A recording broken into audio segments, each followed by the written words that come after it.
Let's see.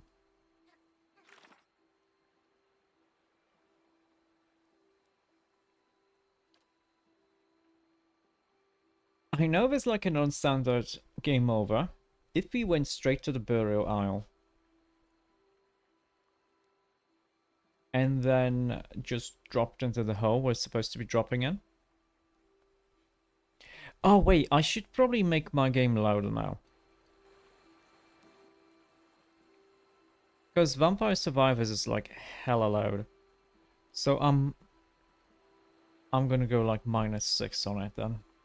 But yeah, we can actually drop down in the hole without getting a blessing from a god, and that would be kind of bad for us.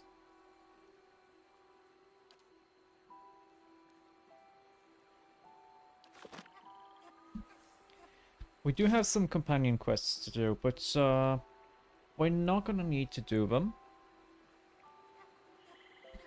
We're only gonna do them after we reach the point of no return. Before we actually go through with it.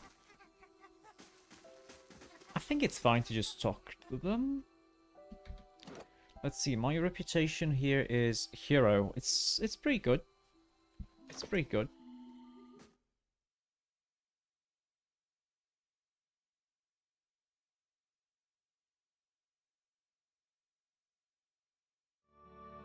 Okay. This actually isn't a very big area.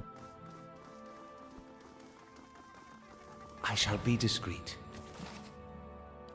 So let's see. The queen that was and still is. Hello, Broken Brain. Hello, hello. How are you doing?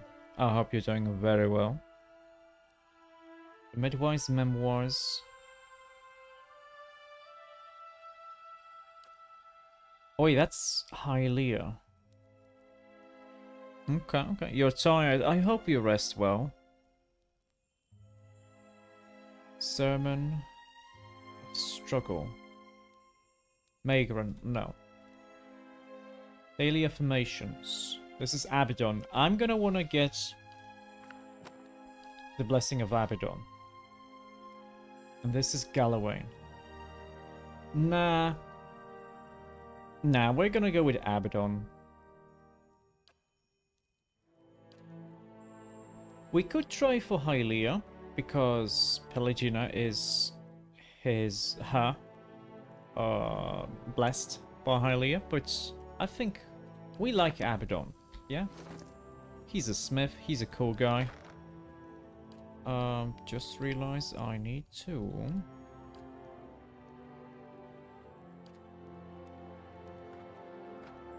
Which one of these there?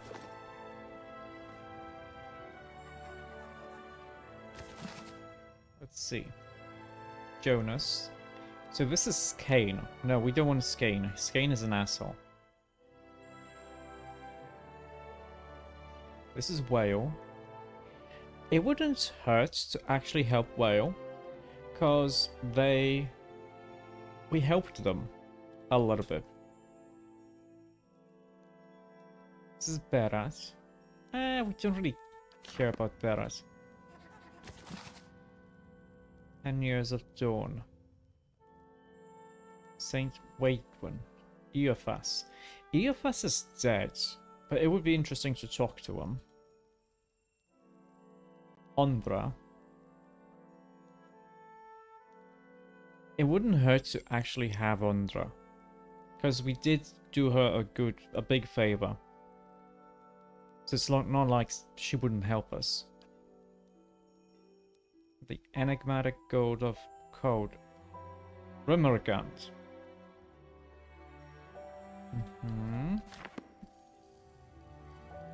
And what's this?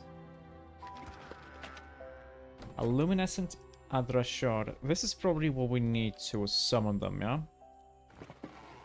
Yeah. Now here's the question. Do we wanna...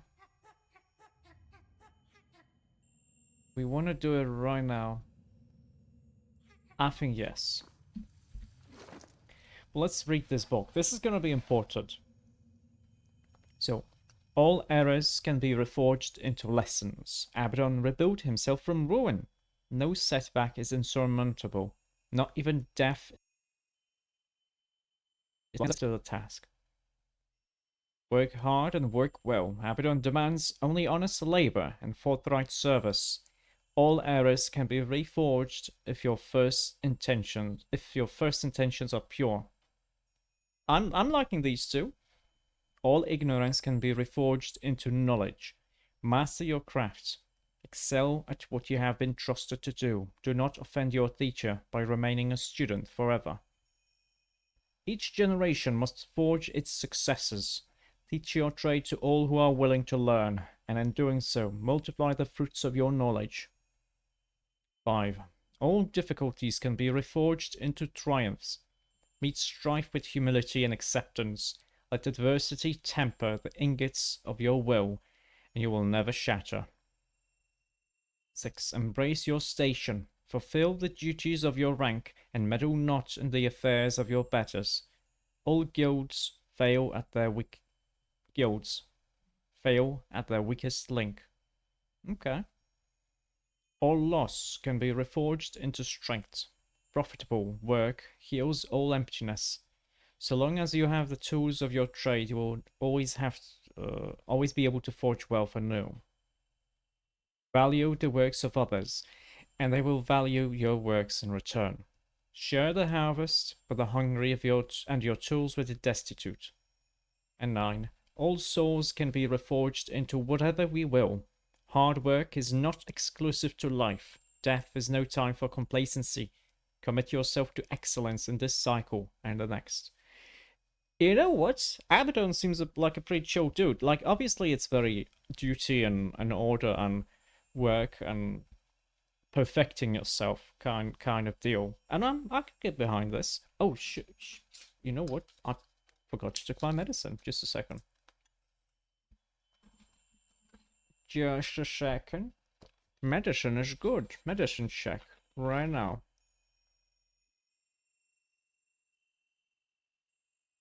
Okay.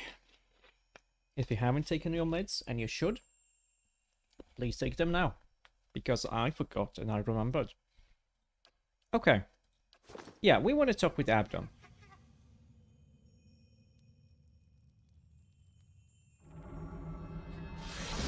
Magnificent. Oh, these are the pillars. These are the pillars. So we have Rimmergand, Skane, Ondra. We have Beraf. We have Hylia.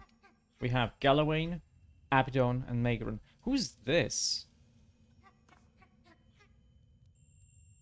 Nothing happens when you approach Wardika's shrine.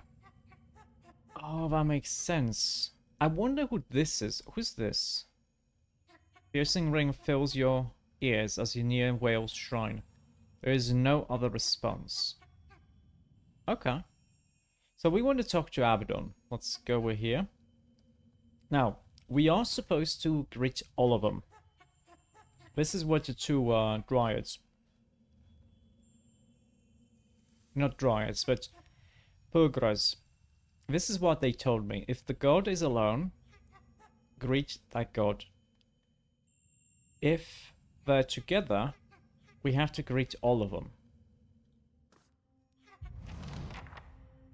Hey, I didn't see Ondra here. Did I? Or was Ondra this way?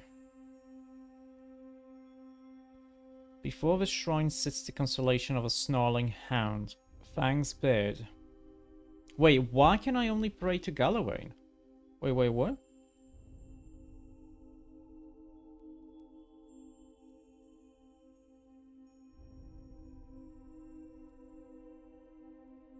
Why can I not pray to Abaddon? I don't want to pray to Galawain.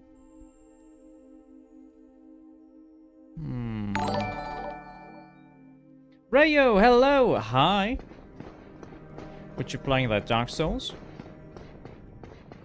It's a Rayo raid. You calling right? Yeah. Yo, boss. And it was no boss? How did Nier go?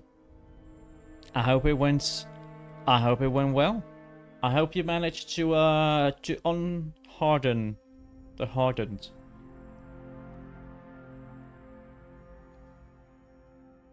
Hello Raiders, I am Matombar. I am a wolf spirit private investigator. And we're playing Pillars of Eternity now.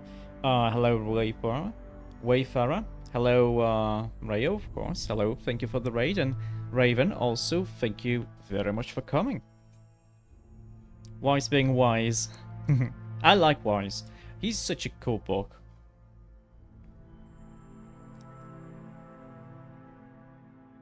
But I'm so confused, like, why can I not...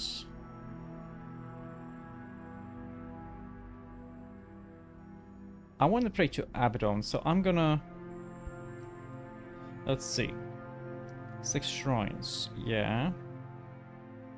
Arlia, Galloway, Whitaker, Rimgard, Whale, Berath. Oh wait, we can't? Oh no. No, I'm not gonna be praying to Galloway. I don't like Galloway. He's a dick. You're gonna look for a snack? Yes, snacks are important. Snacks are extremely important.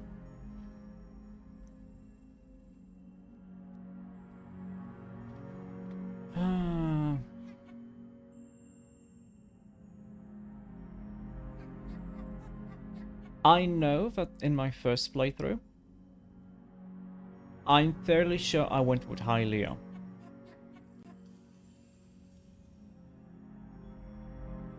Well, let's go. If we can't talk to Abaddon, if we can't pray to Abaddon, I'm gonna...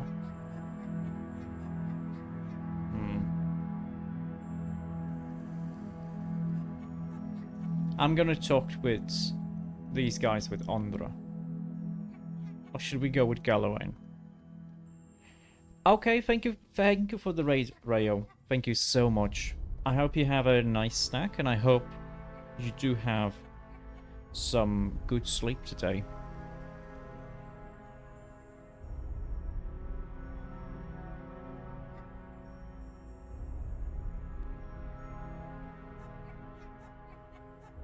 Eeny, meeny, miny, mo.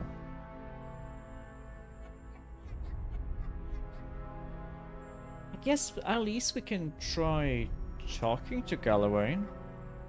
You know what? Sure. Why not? Sure. Or maybe not. Wait, what's the book for Renergand? Let's see. Obviously, is the cold, destructive act of death itself. This difference is often difficult for novices to appreciate.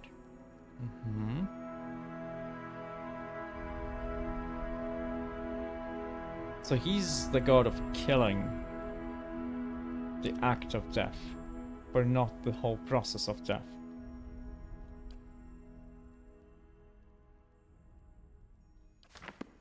So maybe we do want Galloway.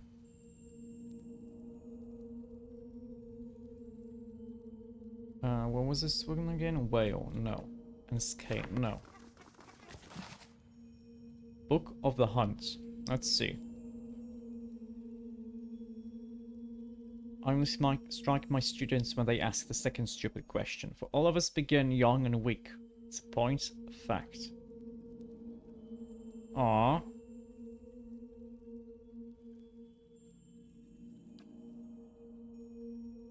Let's go with Berath. Why not? It's fine. It's okay.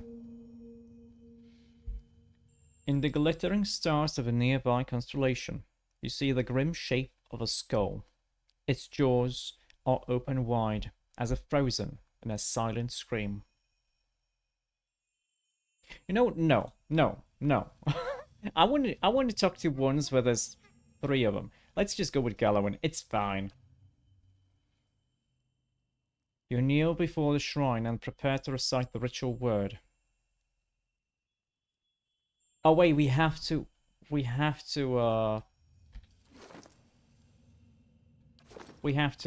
say the proper words. Let's actually properly read this. When my students ask to be taught the way of Galloway, I tell them they have already failed. Does one ask a deer to present itself as dinner? Of course not. One must outwit, outmaneuver, and overpower the deer if one dreams of venison. It is with the seeker god. To ask a question is a weakness and idle indecision. To seek answers is to understand, and to become one with Galloway. Survival begins with strength from within. But I only strike my students when they ask the second stupid question. For all of us begin young and weak. It is a point fact, and not one of shame, and a central tenet of Galloway's teachings. Perseverance and cleverness are prized by Galloway above brute force, a fact my young pups often forget. It is right and proper that the strong lead the weak, and it is equally proper that the strong be continually tested until the balance changes. Galloway celebrates the strength of the victor and the prowess of the well-fed predator. But above all, the clever hound celebrates the transformative nature of strength.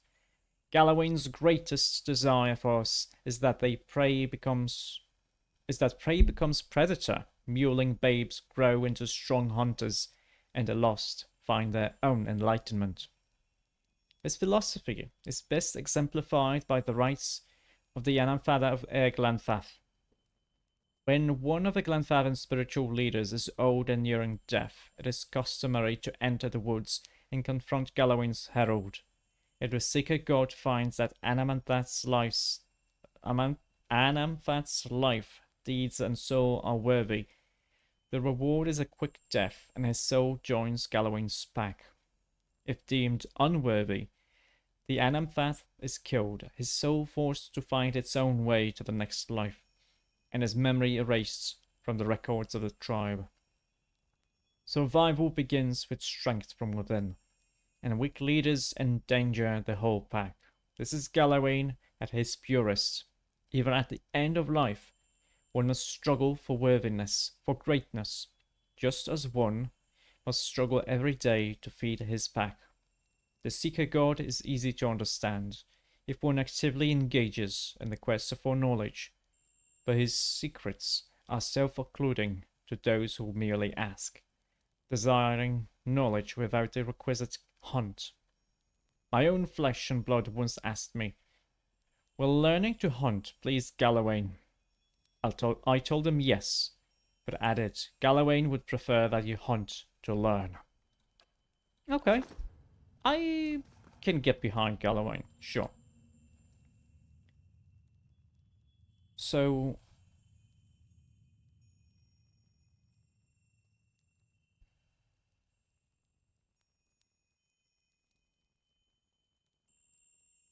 I think it would be this one.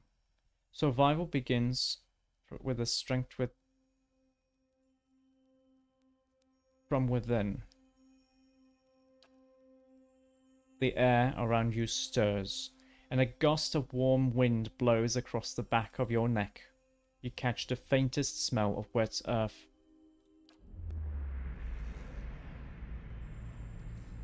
As you kneel in front of the shrine, you feel yourself pushed forward.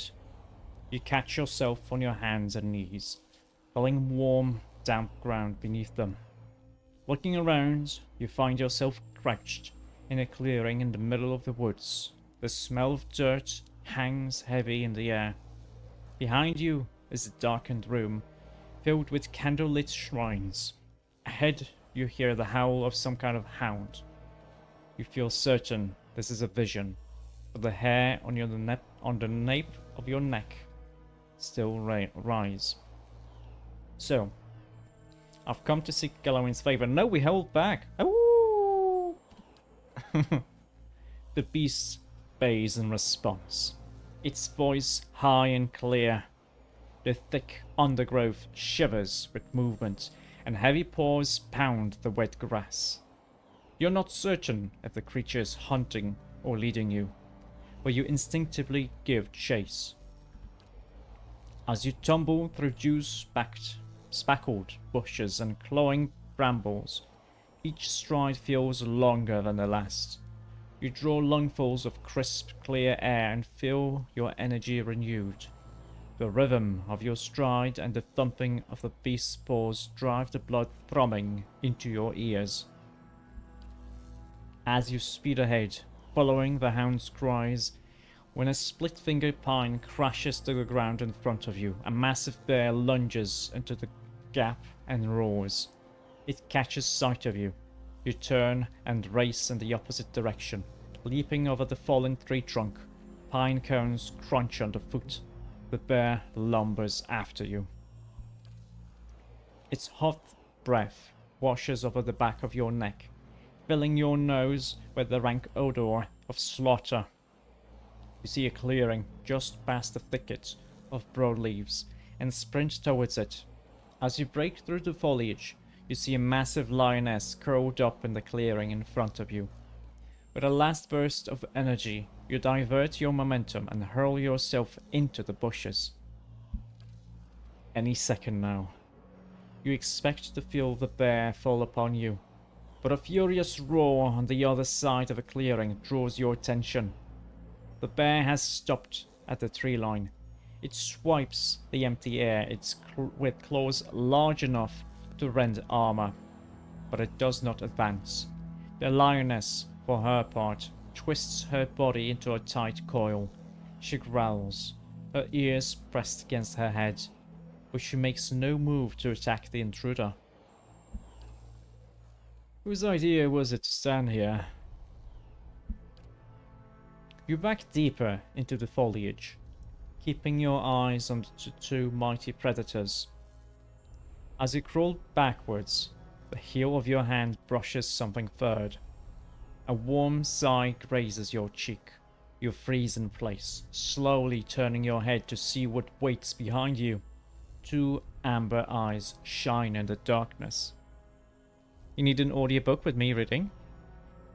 I mean, I'm gonna read for you anytime you want, Needy. Anytime.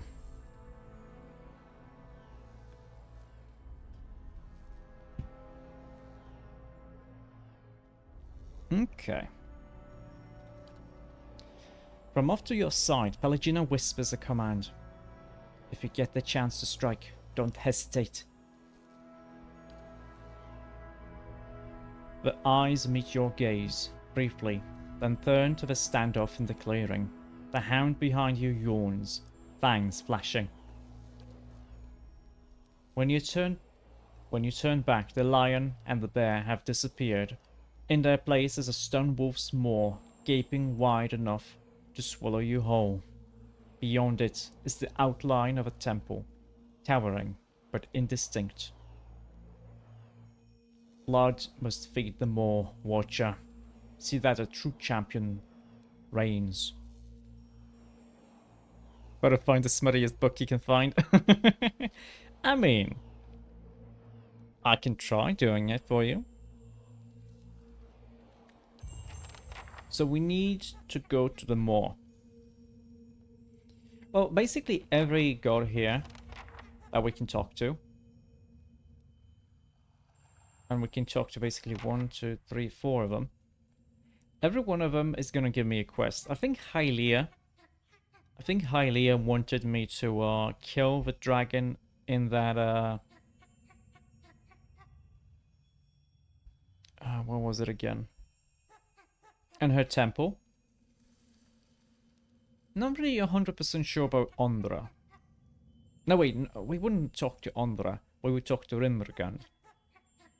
And I know Rimmergand has a temple in here. In the old song. So I actually don't have any idea what Beraf would want.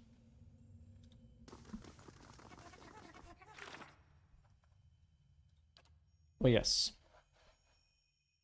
We need to basically earn Gallowin's favor. A battle between a great lion and a mighty bear. I'm gonna kill both of them and prove them I'm the strongest. Because a wolf's strong.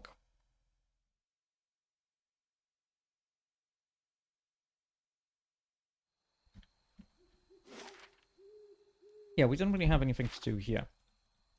We need to go... Wait, if we need to go to Old... it's the same distance, it's fine.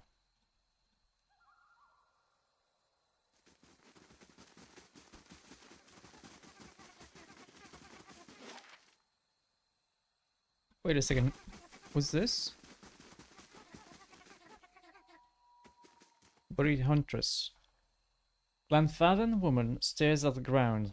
Her bushy eyebrows frown in a straight line. Never before has a man slipped past with so much ease. A sign. A dark sign. An elven man waves his hand in an arc over the ground. It has come to pass. At the end of the motion, his long fingers close into a fist. We could not have foreseen it. The Delaman could not either. Hail, Estramore. The woman shakes her head. And what does that tell us? She notices you, her thick eyebrows arcing in surprise. Estramore, excuse us. We're not used to your kind here, under the great tree. If we can assist, we will. Well, who are you talking about? We're talking about Theos, probably. Not Glenfarden. Broke into the tower here in Elmsreach. Nobody saw him come. Not even the Delaman. He moved in silence, like a Stelgir in the shadows. Our hunters caught no scent until it was too late. We heard the stones crack when he stepped inside Tir Evron. Dark omen, I say this. Okay, we don't have to talk to them. I thought maybe it was important in some way, but no, it's fine, it's fine, it's okay.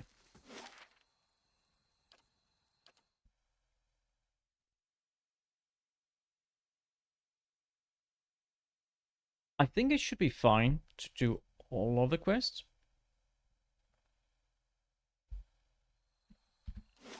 So there's Noonfrost. This is from Rimmergand. There's the Old Song Pass. That was to Hylia. And Hylia's Shrine. There's Galloween's Moor. We need to go there. And there's the Burial Isle. Also, there's this big-ass rock here.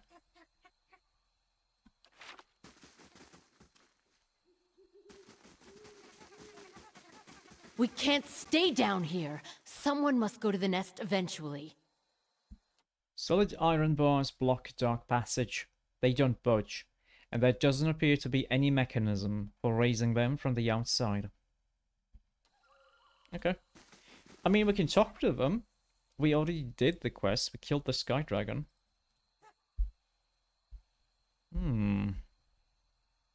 I see something nice on my Discord. Very, very nice indeed. Two wood elves, a man and a woman, wear colorful robes embroidered with a matching emblem, a winged egg. Apart from their clothing, they couldn't be more different. She folds her arms and continuously scowls at the broken walls around them.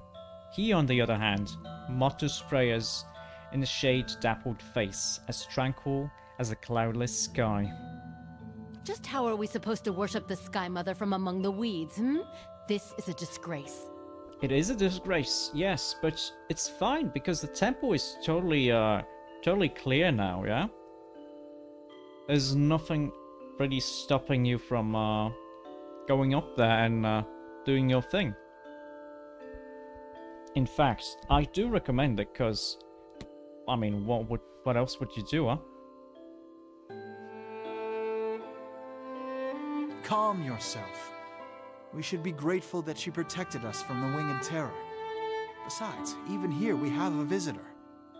We do have a visitor, yeah. So what's this winged terror that you speak of? A dragon. One that has taken up residence in the nest, the true temple of Helia, and slain many of her faithful. And one which a new one has been in favor of killing from the beginning. Uh-huh. I mean, we already killed her, so it's fine, yeah?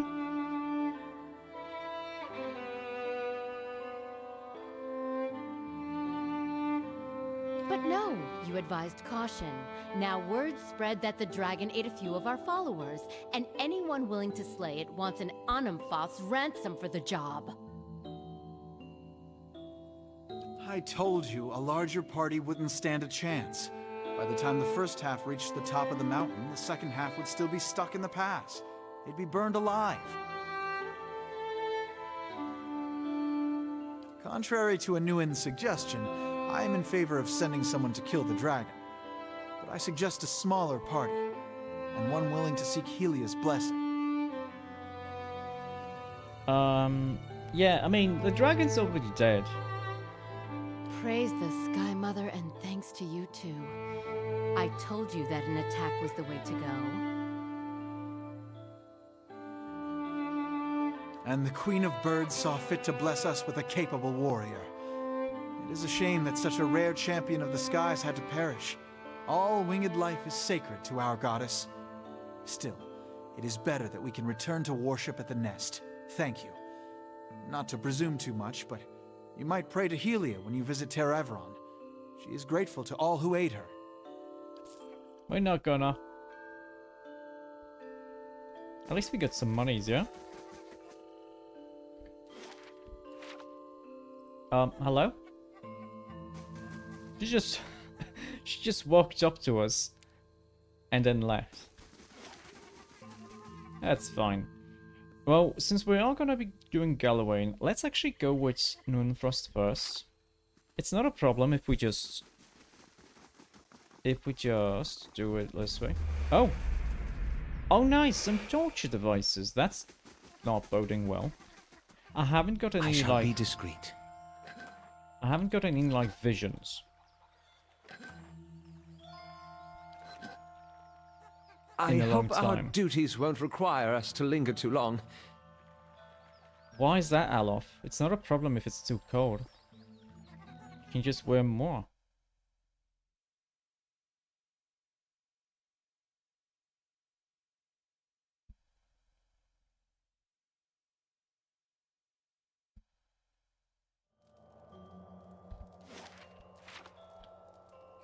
Let's see. And this is like ice elves, right? From the south. Let's go. Okay, I was waiting for him to say something, but apparently that's not happening. That's okay. The pale elf searches you with ice blue eyes. She shifts and knits her fingers together. Welcome to Noonfrost. Most of the temple is currently closed for sacred ceremonies to Rimgard. She forces a smile and waves to the eastern doorway.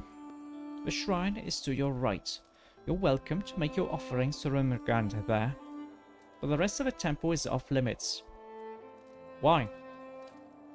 As I said, we're in the middle of sacred ceremonies. She enunciates carefully. They're rather complex, and we don't permit outsiders to witness them. She glances at the elves over her shoulder. Others of my clan get rather touchy about them, which is why you should visit the shrine and take your leave. Okay. I guess we don't really want to do much here. We don't want to upset the whole town.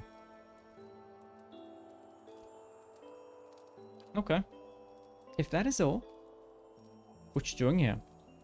My clan journeyed from the White Thawens to pay homage to Rimmergand here at Noonfrost.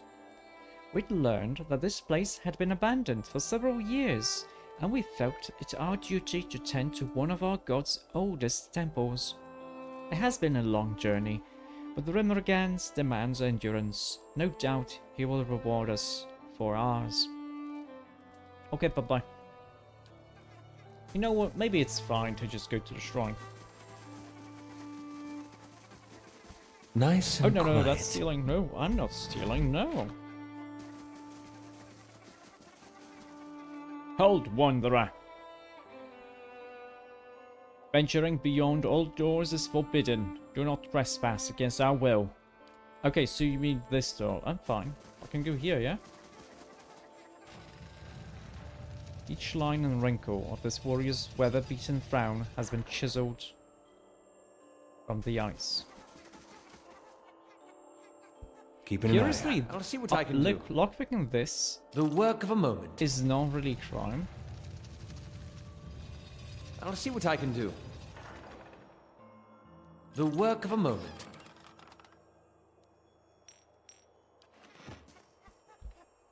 Maybe I do be a little bit sneaky. Or maybe not. Hmm. Hmm. No, this is okay. So was this the shrine, or maybe was it here?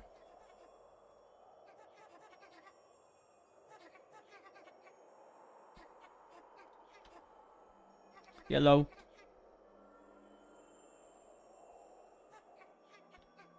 No, and what's this? Hmm.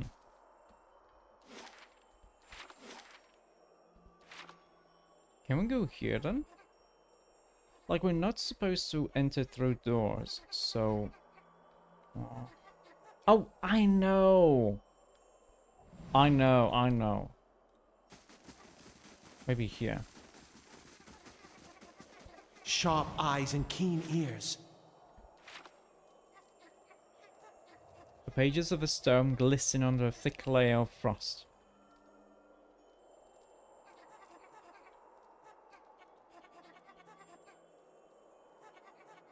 Oh, wait, I didn't realize. I think this is one of mine.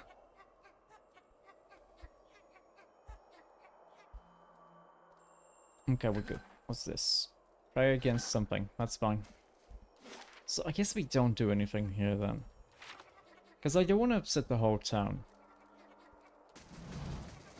So if I don't have to, I'm not gonna.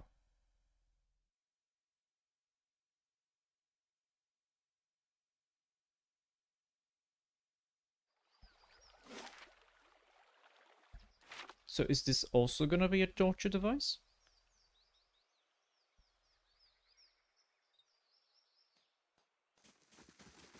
Nice. Subtle. No, that's Stripes woman. No one has a... No one really has a name here.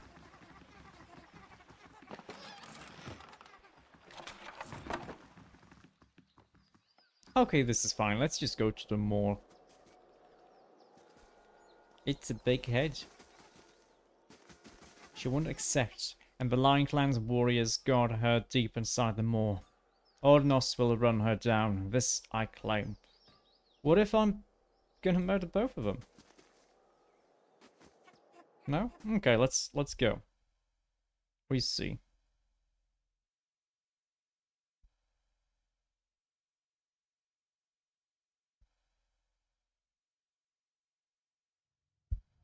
This is kind of bloody. Let's see. Oh, this area is not too huge. The viscous liquid gives off a sharp metallic odor. Destin and Arensi has Einden. no right to defend that cowering cat in the back of the maw. Then track her down and tell her yourself.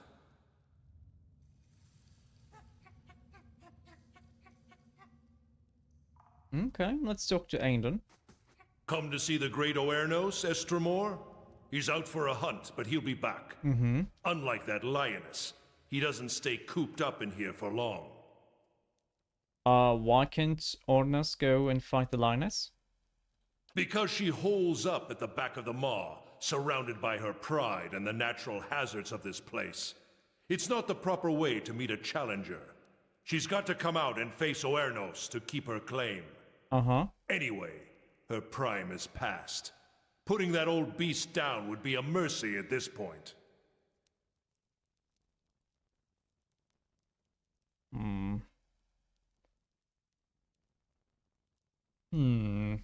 So we have to deal with this. Okay, what you doing here? We wait for the big confrontation, but the wait grows exhausting.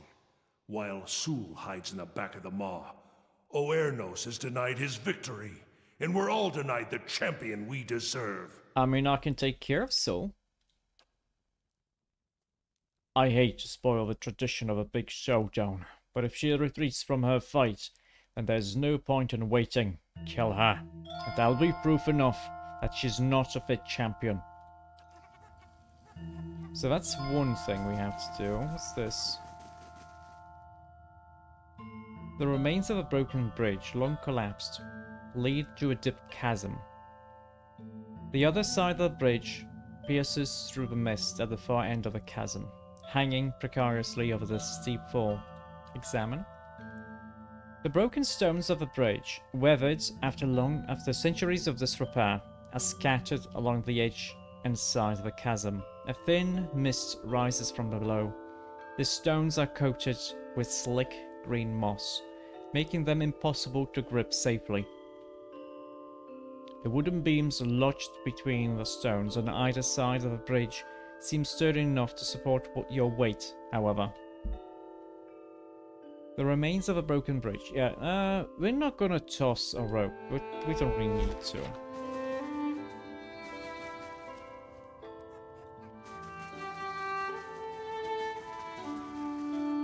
And what if we talk to Destin?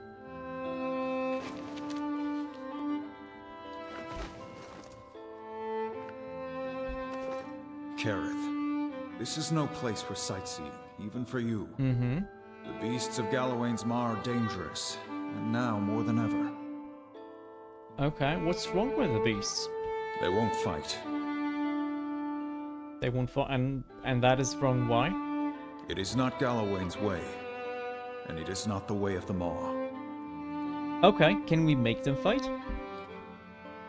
The Maw has always been home to one great predator.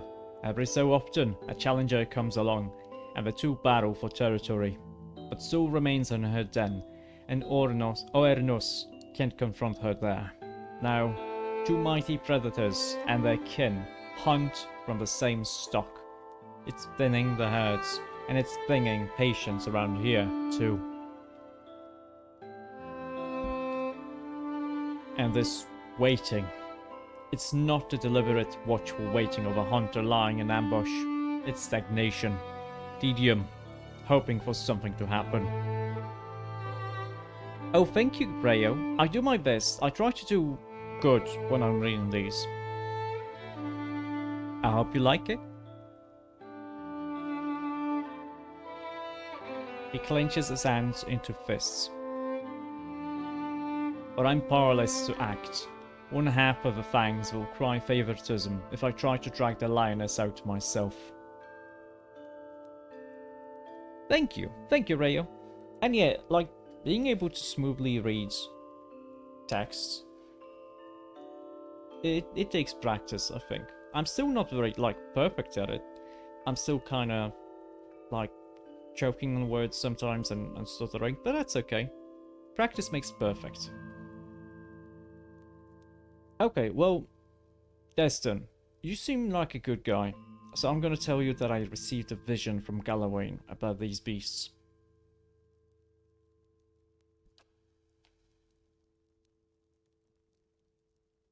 His tired eyes go wide. From the clever hound himself. He looks you up and down. If you truly have Galawain's blessing, I won't stand in your way. But I can believe he sees a cunning champion in you. He gives you a heavy iron key. We don't normally permit outsiders to venture into the moor, but you understand that you do so at your own risk, and Sul's lions are likely to attack intruders on sight. Still, perhaps you can coax her into fighting the bear. Do whatever you can to end this stalemate. Okay. Something else. Let's see. Thank you, Needy. Thank you.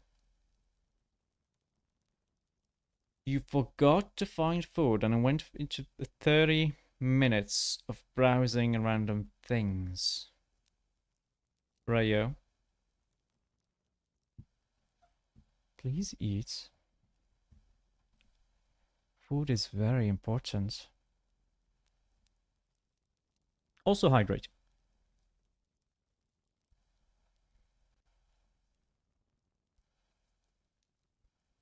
Okay. Tell me about the two predators. There's never been a more cunning hunter than Sul, but some say she's losing her edge. Oernos, on the other hand, is all edge, and many of our number think he's the rightful successor. His fingers drum a restless rhythm on his thigh. Blood simmering. It's going to boil over if a little doesn't spill soon. Oh yes, hydrate. I shall. Thank you for the hydrate, Rayo. Let me just sip.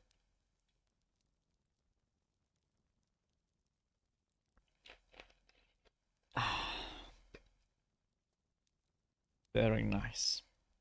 Oh, Needy. You redeemed an I love you. Okay. We can do this. We can do this. Now, do you have your headphones?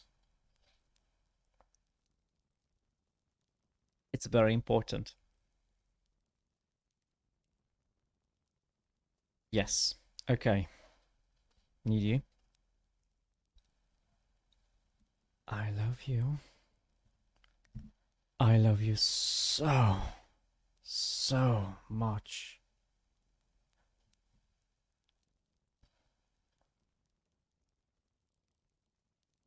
I hope you liked it. And Ryu peeking from behind the wall there.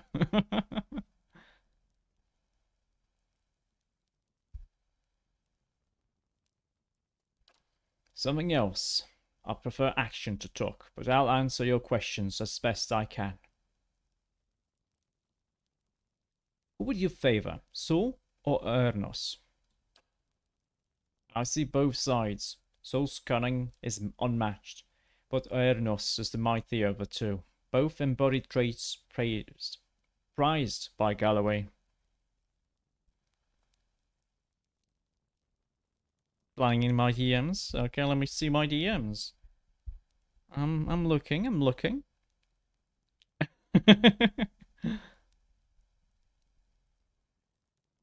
So this is Galloway's Moor. You're picking your jaw up from the floor. I mean, that's very nice. Yes, a den of beasts sacred to the Lord of the Hunt himself. Historically, the greatest predator of Air Glanfath has claimed the back of the maw as its lair. Lately, however, there's been some dispute as to who should occupy that position. And it's leading to discord among our hunters. Okay, where's Sol? Straight at the back of the moor. He points down the holes on either side of them. You could get through either way, but mind where your feet step. The moor is a dangerous place, and Sol's pride and her advocates are on the alert. Yeah, every time the game decides to have voice. Sometimes it's weird what they decide to voice and what they don't decide to voice. Okay, where is Oernos? Good question. Bear's out hunting right now, but he'll return soon. He's never gone for long. And yourself? I'm the leader of the Fangs. We're an order of hunters and warriors devoted to Galloway. And we see that the places of the Builders remain pure. Not truly a tribe, but we do gather and argue like one. Our members come from all the tribes, but most of us were born Three-Tusked Stelgar, Fisher Crane, and Keepers of the Stone, naturally.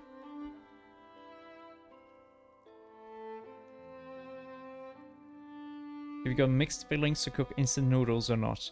I mean, it's food. Please do eat, Rayo. Please do remember to eat. As long as there's warm food in your belly, that's all good. Oh, major adventure completed. Oh, we have a visitor. I'm gonna have to, like, check out the visitor. Eyes open. Lions. Excuse me, that's not very fair. Why are people helping the lions?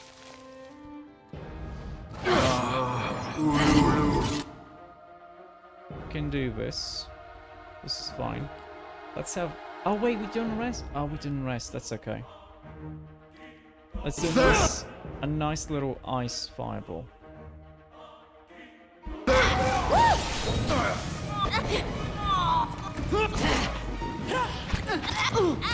Okay, let's see.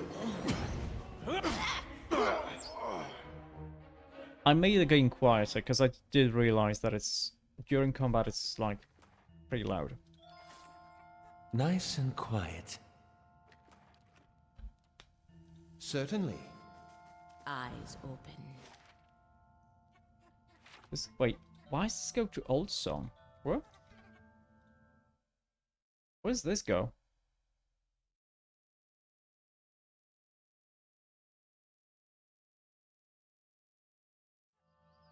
Here? I mean, okay, that makes sense, but why?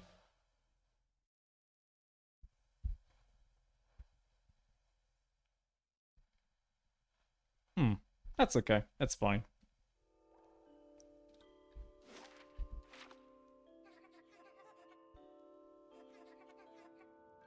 You should see this. You're gonna go actually find some foods. Yes, please do. Thank you for the lurk, Rayo. And make sure you eat something good.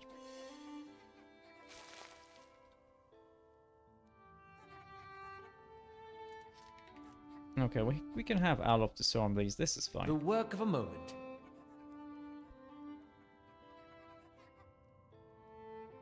And I see Needy lurking too. Okay, okay. Thank you for lurking.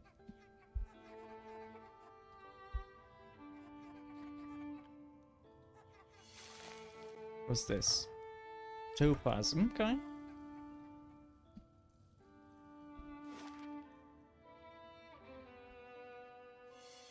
It's nice. I love all of the emotes that you made for me. They're lovely. I love them. The work of a moment.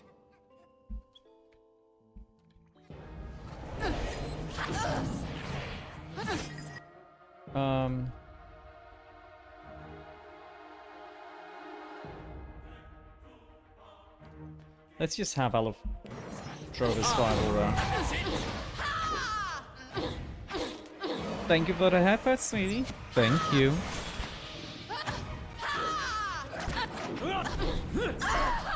Wait a second, am I still using this weapon? That's it. You know what? We can actually see. No, Alof, please stop what you're doing. Please stop it. You also stop. Because this requirement here is kill enemies with less than 40% endurance.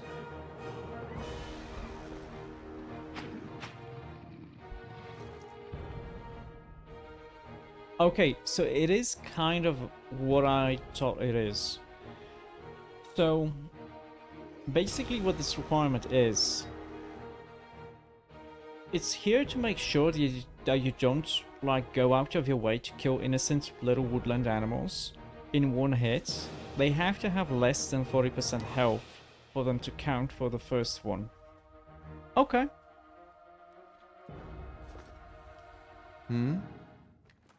Nice and quiet. Oh. The work of a moment.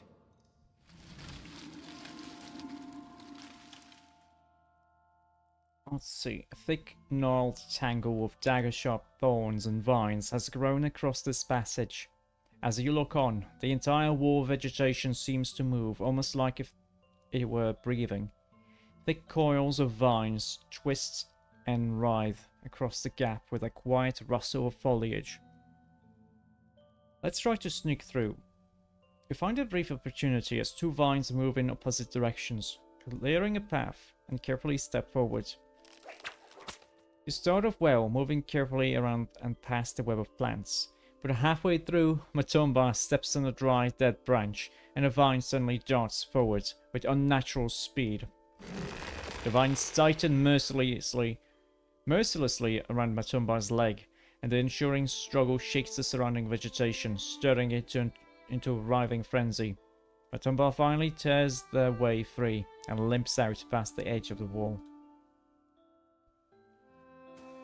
So I'm gonna have a wound right now. I'm also majorly fatigued. That sucks. Let's, you know what? We're gonna rest here. We're still gonna keep our bonus. We are still gonna keep our bonus.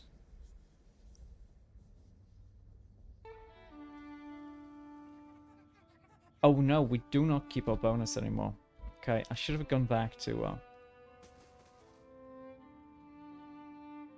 Oh, this is Soul. Irenzi. An elven woman intercepts you as you advance into the lair. Behind her is the largest lioness you've ever seen. A sleek beast with fangs as long as carving knives. The woman blocks your path to the lioness, seemingly at ease around the monster. This is Soul's domain, Estramor. She shall not leave it for Oernos or any other challenger. Why? Oernos is welcome to confront her here, as many challengers have in the past. What the bear's supporters want is for Soul to leave her lair and fight in the open, where she has an advantage. But why should she? If Soul has an advantage here, it's one she's earned. Would anyone expect to blunt the bear's claws in order to even the odds?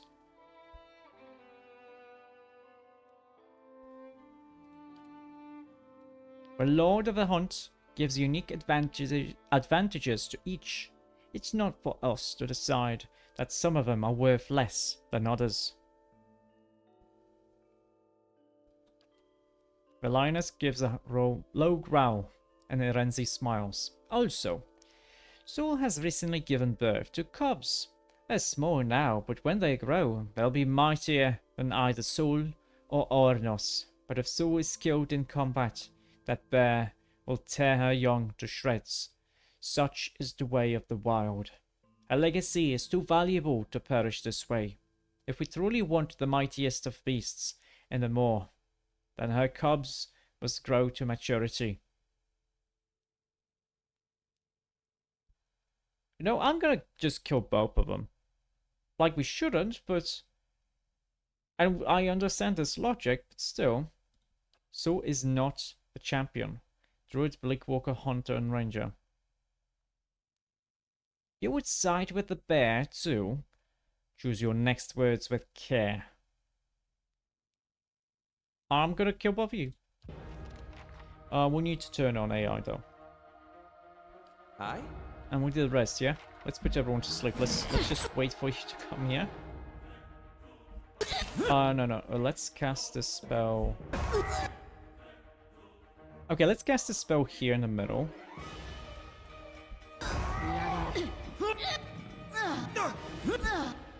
Nice. And now we want Karak Orbs. Actually, no. Let's do... We're gonna have you go here. And we're gonna rend you.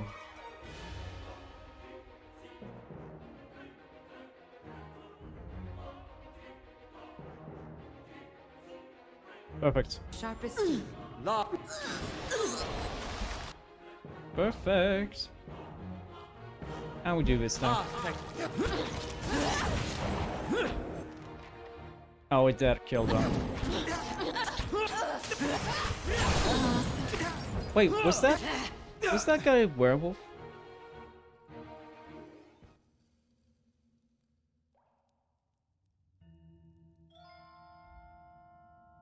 Oh, he came back through here?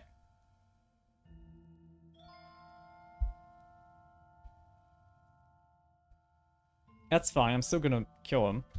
Did I manage to get one kill? No, I didn't. That's okay. Keeping an eye unusual. Wait a second. If she just had cubs, maybe we get to, like, adopt them.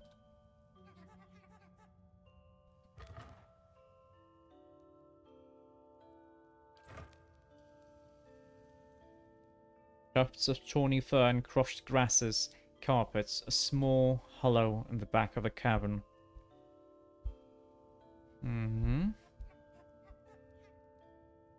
Nice. I just saw something very nice in Discord. Something very, very nice.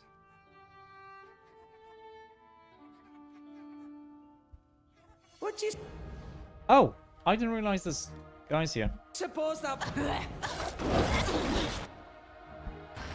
You know what? Let's. Okay, let's stop AI. Let's have me attack this guy. Very nice. That probably counted, yeah? It did. Perfect.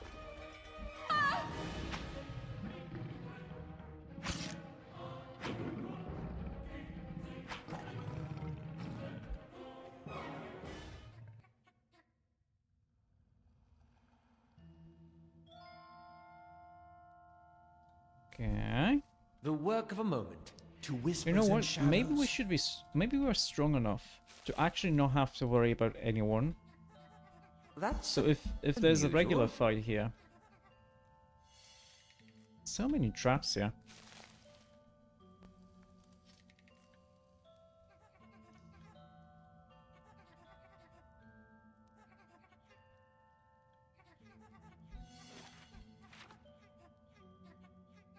What do you suppose that bally thing is? What do you suppose that bally thing is?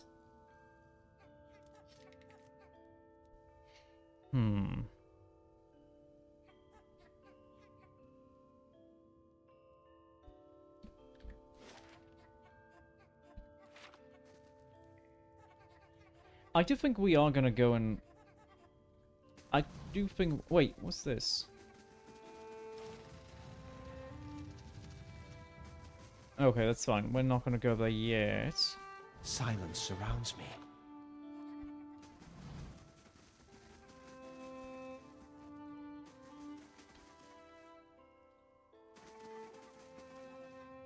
Oh? We're also gonna fight against these guys. Simply because this bear did not deserve the win. I am the champion, not this bear. Aidan sighs, spinning his axe by the shaft. Too much waiting.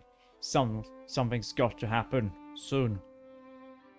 Oernos isn't the rightful champion. If you stand on the side of that toothless old bag of bones, then you stand in my way. Oh, as a hunter, I would be able to talk with both of them. I mean, that's okay.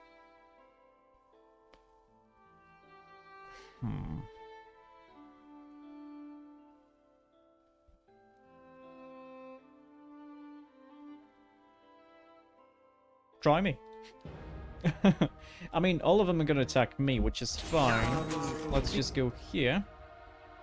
Yes. Arnold, please do your sleep spell, please. This is very important. Wait! He cast a spell on his own, guys! Okay, let's make sure that, like, these guys die. Can we? Hey, there's one perfect pixel here. Yes?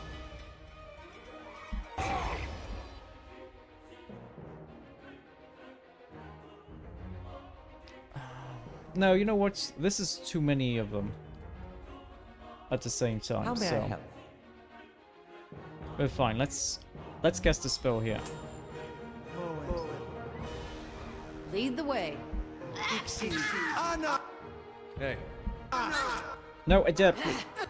Okay, very important. Actually, turn AI off now. Stop all of you, and let's cast sleep again here. Oh? But do make sure that we attack this dude, because this guy sucks. Wait, he turned into a guy? That's fine. Perfect. We did kill him. Worth and wrath.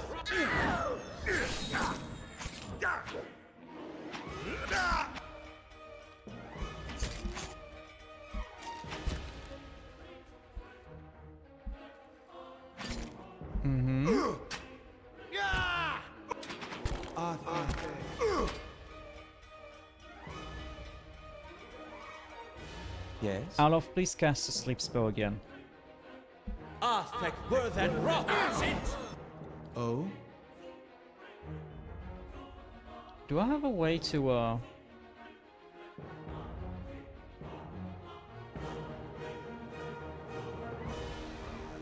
Oh, it's a shame I don't. But that's okay. Yes. And maybe we can petrify them too. Go here like this.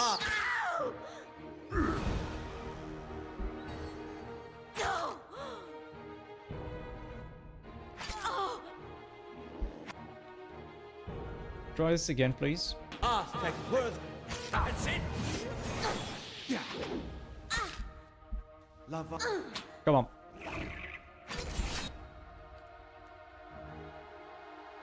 Your thoughts must flow She's deep being into the attacked. deep. That sucks. Come on, murder!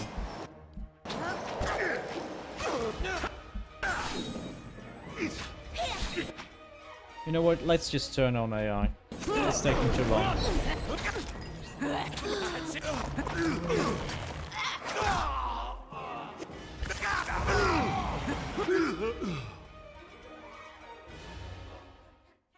It's taking too long.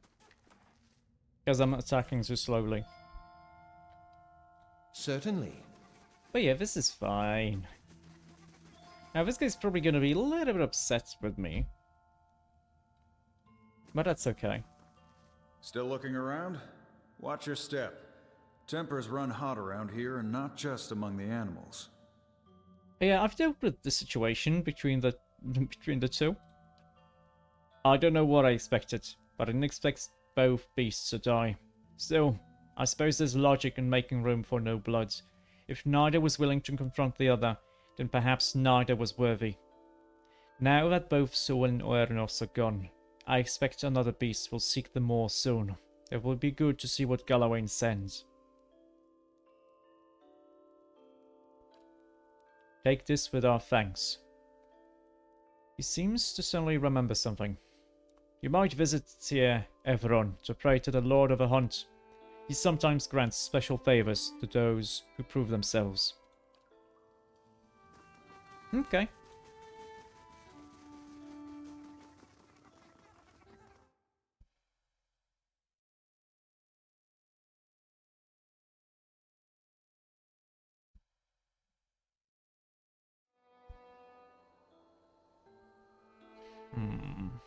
Let's go back to Elm's Reach. Yeah, we don't have to go to the Burial Isle yet.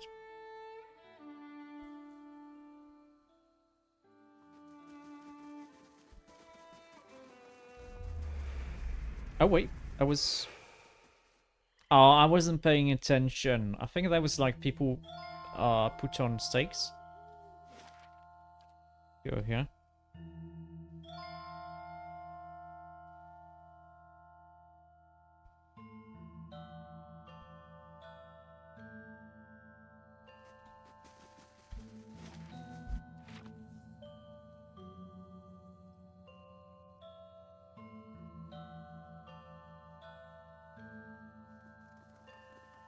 After we get this blessing though, we are gonna go back to Kednoa. Because we do wanna get back our bonus.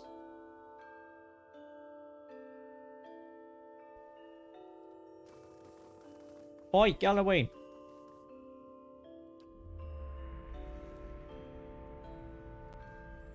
Oh wait, is this gonna be different? Let's see. How's... Oh, this is different. You kneel prepared for the shift this time. The cool stone gives way to warm soil, soft and loamy. The candle's smoke dissipates, replaced by the musk of the forest. A hound howls from the foliage, and we howl back. Ooh. Something leaps from the bushes nearby. You find yourself pinned on your back and staring into the amber eyes of a massive hound. The beast looks at you. Gleaming fangs protrude from the sides of its mouth. Its nose twitches as it inhales your scent, starting at your shoulder and proceeding down the length of your arm. You follow its nose to your hand, which is covered in blood. A tongue as red and meaty as a streak lolls out of its mouth and swipes your bloody hand. Its lips curl into what looks like a smile. The beast looks back at you, and as it fixes you with its glowing eyes, its muzzle retreats into a long bearded face, and its pointed ears lengthen, dropping to the size of its head. What was a massive hound becomes a giant of a man. His broad, muscled shoulders draped with furs, He holds a flint knife to your neck and grins, revealing a row of long, pointed teeth. That's one way to make an introduction, I suppose. You have slain 2 mighty hunters. Blood flows in the maw, yet no victor emerges. Why have you denied me my champion? So that a new champion can arise. Ah, fresh blood. The new feast on the carcass of the old. Grow strong from the other's weakness. The changeling throws his head back and closes his eyes, breathing deeply of the cool air. I don't think he would like the answer with me being aggressive, like, I just wanted to fight. Because he's not like brute strength. He still, like, has reason in him. He lets out a howl that rings through the air. He lowers his head, puffs of steam rising from his panting mouth. Twigs crunch and branches snap. The ground shivers under the weight of pacing, prowling footsteps. A dozen beasts, bears, wolves, and long-fanged cats stalk out of the undergrowth, their matching amber eyes fast on you. Such ferocity. Beasts that glory in bloodshed and destruction. What would an alliance with one such as him mean? As the beasts encircle you, their master rises to his feet. Even the largest of the bears can only reach his brown and muscle-knotted shoulders. You stand, mindful of the ring of predators surrounding you.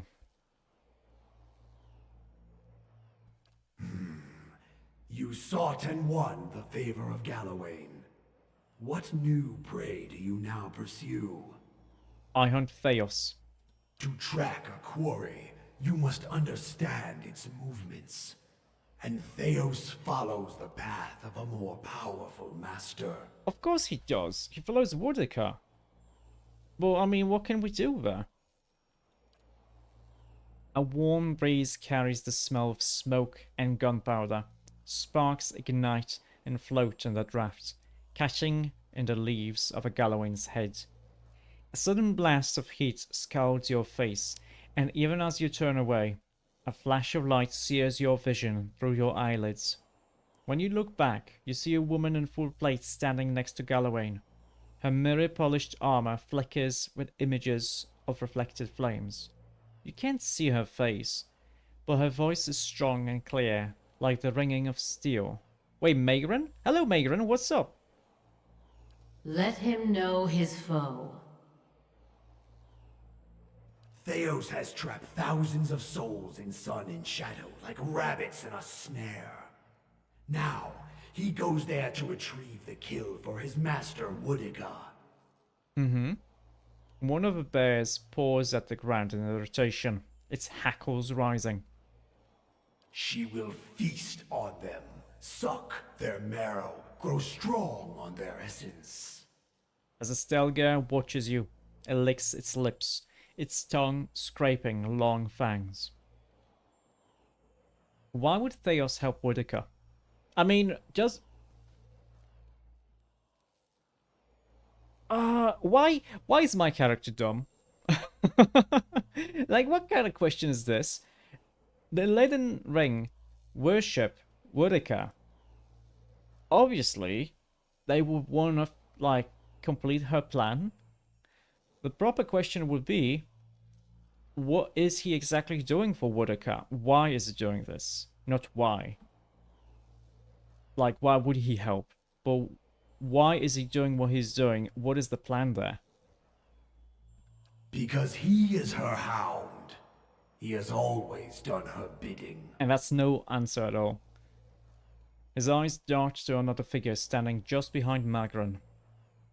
Woodica stands for an old order. So does Theos. A golem made of blackened, pitted iron steps out of Magran's shadow.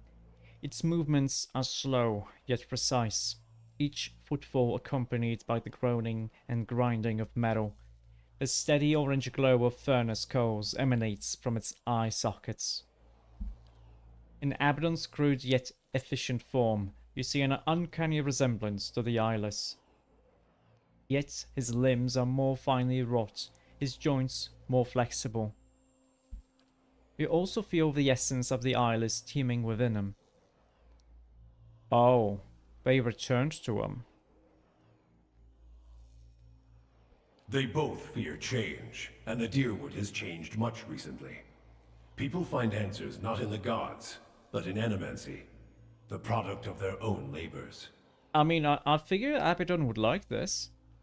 And why not? When they have learned that even a god can be killed. Mm-hmm. She says that like it wasn't her followers that unleashed the God Hammer. Okay, so animancy doesn't really seem to trouble you. The three gods seem to look at one another. One of the wolves sits and scratches its neck with quick strokes of its hind leg. The clash of ideas, the search for answers and meaning. These are other hunts. That makes sense. They would supplant you. How can you accept this so easily? I mean, isn't Galloway's thing being, like, the weaker supplanting the stronger? Like, I mean, he would be totally into this. This is the destiny of Kith, to struggle and transform, even through animancy. Uh-huh. And to improve. Steady labor and earnest industry elevate Kith above Wilder and Beast. It is also useful that they should learn to improve their souls, whether through struggle, transformation, or labor. On this, at least, we have no disagreement. Mm-hmm. If only all the gods' followers were as open-minded about animancy as you three. Okay, so what should I do about it? Track Theos. Follow the trail he has left for you, and corner him in sun and shadow. That's easy enough. You must stop him before he empowers Woodica. Mm-hmm. And if you do, you will have a different decision to make. And what is that decision gonna be? The Legionnaire narrows her eyes. Experience with superior officers tells me this decision has a right and a wrong answer, as far as the lot of you are concerned. Souls were ripped from the world, ripe and full and pulsing with essence. Scatter them like bones to a pack of dogs. Their essence will strengthen the souls of the Deerwood. Let the remains of the dead feed the survivors. Okay, so why would I feed the lost soul's essence to the rest of the Deerwood? To breed strength. Power is born from the mixing of essence and blood. I mean, I'm all about breeding strength, yeah? What Theos did cannot be undone. Thousands of lives have changed, and thousands more have ended because of his actions. But transformation gives purpose to trial. And improvement is the goal of all Kith. Long lives, prosperous futures, stronger minds and bodies. Strengthening those who remain will help repair the damage that Theos has done to the Deerwood. Okay. But Abaddon, I thought you served the cause of preservation. Essence cannot remain in a dead body, any more than oil in a broken jar. Even though the stolen lives cannot be preserved, their essence can be used to ensure the survival of the Deerwooden remnant. Uh-huh. Thus, the memory and vision of the lost may live beyond them. This is the nature of preservation. Okay, but if Woodica can accomplish this, then perhaps she deserves her victory.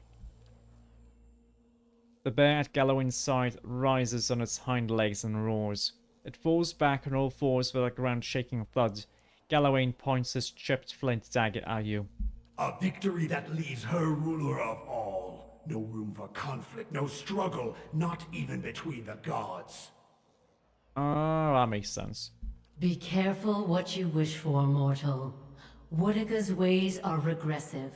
Her laws never change, her authority never ebbs, and she never forgets a slight. Woodica would crush the Deerwood simply out of vengeance for the rebellion against Adir, her favorite. She would stamp out Animancers, Godslayers from the Saints' War, and anyone else she viewed as heretical or dangerous. It'd be justice for the Purgers to see some of the persecutors face her wrath, but not the right kind of justice. Not the kind that heals. Okay, I'm fine with doing this then. So I guess I have to find Theos. And when you descend the pit to Sun in Shadow, you can count on our assistance to see you safely through. As I hope we can count on yours when you reach the bottom. Oh! There are many souls upon the Burial Isle that are sworn to serve us. They belong to you now, and they shall guide your descent. Needy, thank you for the 100 bits. Thank you so much. Oh, thank you so much, Needy. I love you. I love you so much. Thank you. Thank you so much for the 100 bits. If there's anything I can do for you, please do tell me.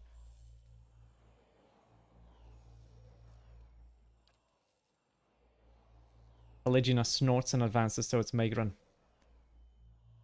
I've danced to this tune before. He'll count on us to deal with whatever's down there, and we can count on you to take credit for it later. Oh, don't be like that, Pelagina. The beasts grow restless, pawing the ground and eyeing you with renewed interest. The bear sniffs at the ground next to your leg. One Stelgare skulks into the circle, its amber eyes glowing. Galloway hurls his knife between your feet, sinking it to its handle. He raises his empty hand. Hunt him, mortal.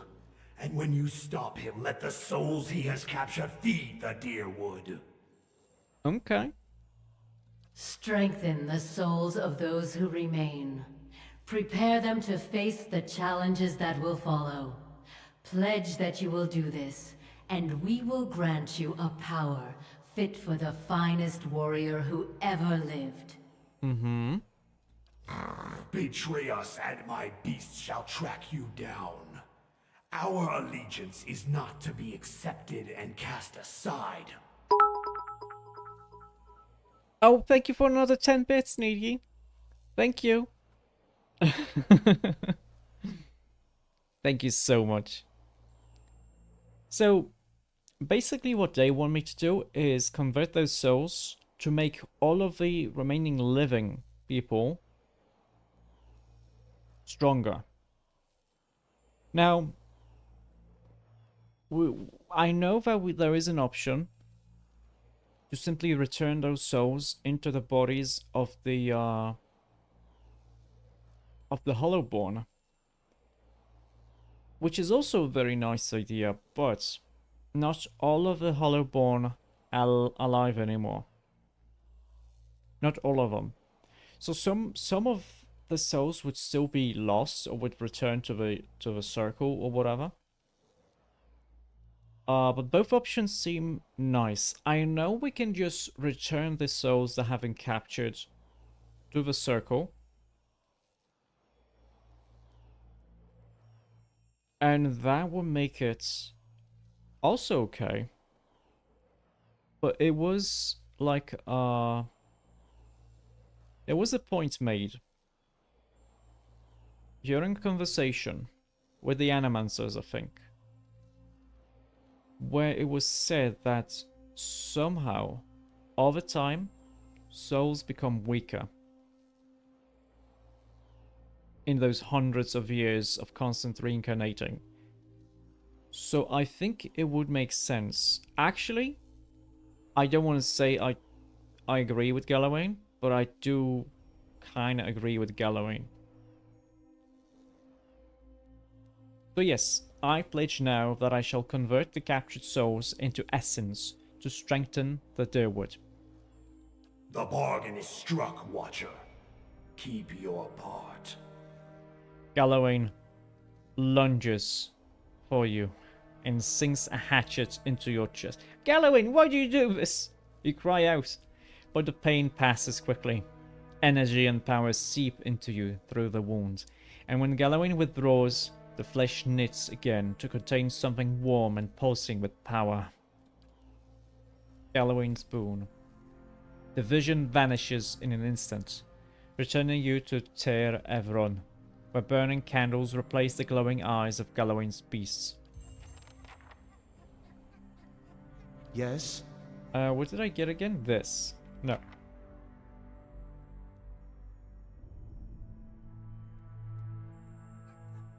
Oh wait, it's probably like a passive, yeah? Gallowayne's boon. 1 might and 1 athletics.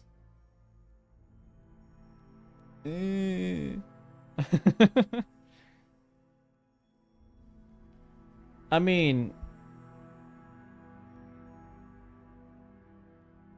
that's fine. That's okay. That's perfectly okay. That's still 1 might and 1 athletics. It's something, yeah? I just realized I haven't opened and I haven't prepared my drink. So let me just like 30 seconds. 30 seconds. You can actually count.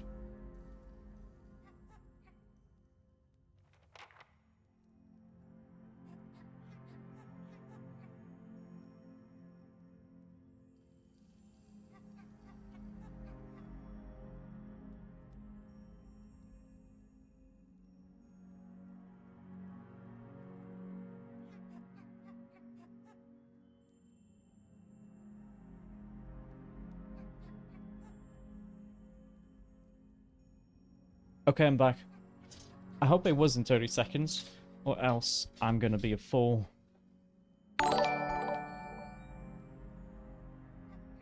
Oh! Oh, Needy! Wait, what? Oh no! Wait, what? No, I mean, yes! Yeah, I mean, thank you for the 5 gifted subs, Needy.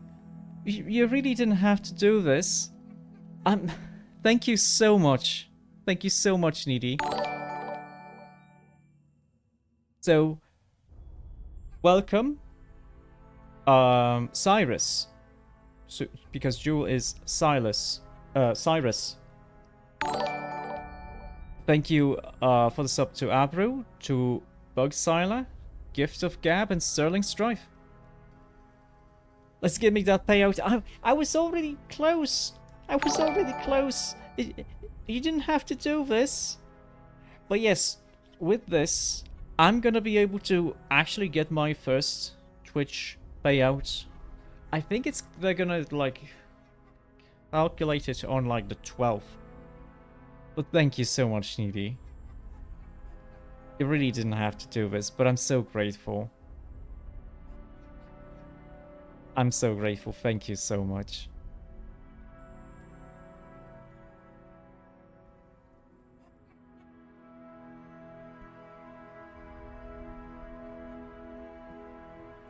Thank you.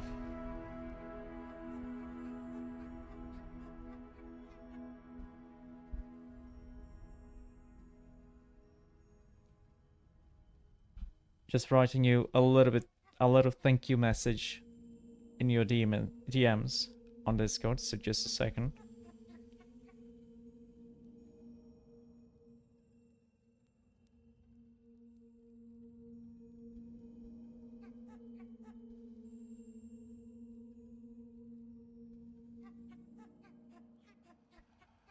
Just a second.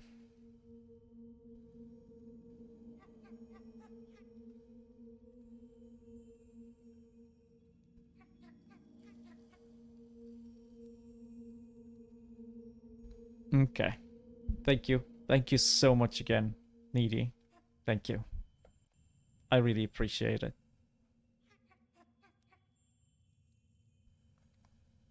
Okay, so we did get Gallowing's boon. Now, we can immediately go to the Burial Isle.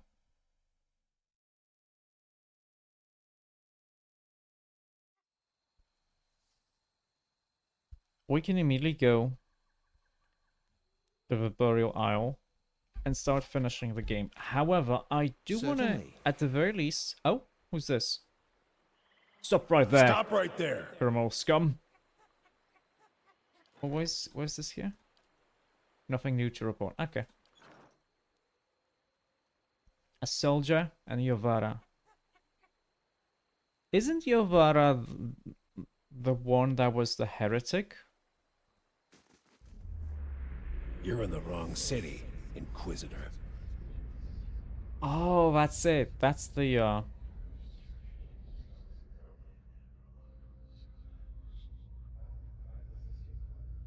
Okay, okay. Did you think you wouldn't be recognized here in your old home? I've seen your trials with my own eyes. He seizes... Oh, okay, he doesn't say this one. He seizes you by the throat, and your airway tightens. Whether real or imagined, you cannot tell. They deserve your confession. He raises the point of a sword, holding it a hair's breadth from your eye. Suros, what are you doing? She gets a portrait. Okay. Startled, the soldier releases you immediately and turns to face the speaker. A woman in a plain wool tunic, fully a head shorter than he, but somehow seeming to tower over him. You have seen this woman's face before, but from afar, bloodied and burned as she lays stretched across the iron wheel. At the moment, it is marked only with concern. An assassin sent by the Inquisition, my lady, daring to approach our camp. Oh, this dialogue doesn't work. Okay. If he is so poor an assassin as to approach an armed guard in daylight, I should have nothing to fear. I would hear what this man has to say. She stares him down until he can no longer face her. He turns away, sour-faced, watching her through sidelong glances, his knuckles white around the pommel of his sword. My own brother returned home. I never dreamed this day would come.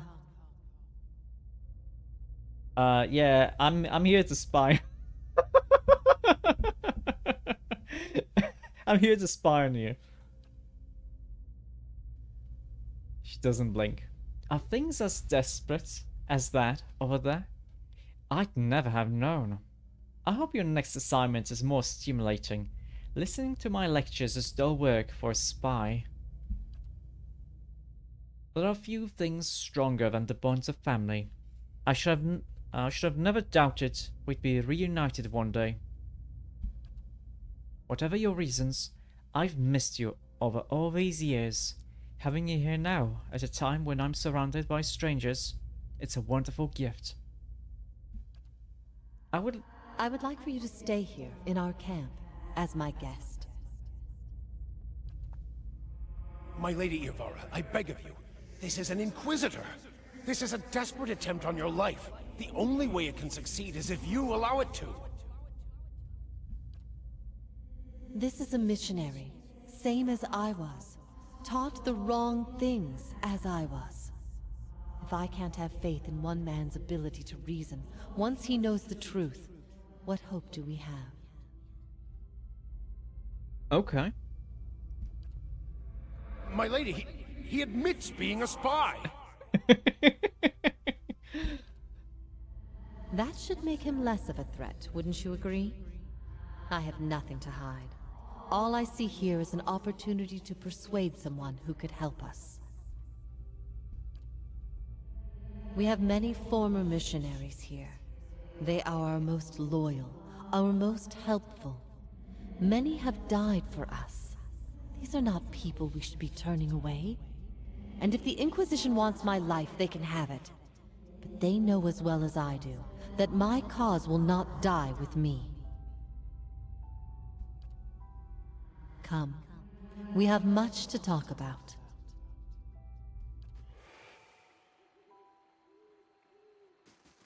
Okay. So my sister, Yovara, from my sister from a past life, I should say.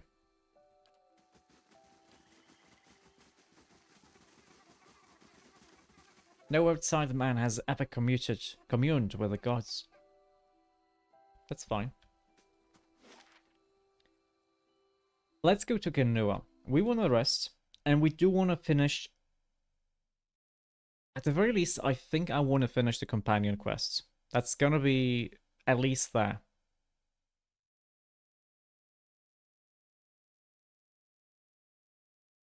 That's gonna be at least that, because I must say, I'm impressed. I'm sure this is gonna be one of those... I don't remember exactly, but I'm sure this is gonna be one of these, like, Bioware things, where the main guy, the main antagonist, wants to persuade your companions to turn against you. So we do want to finish their quests. I'm figuring maybe that's gonna make it so that everything gets done. I don't think I need to do all of the side quests though, because I do have a few side quests, like the Master's Tool, Devil of Karok. We'll see. We do have a special guest here though.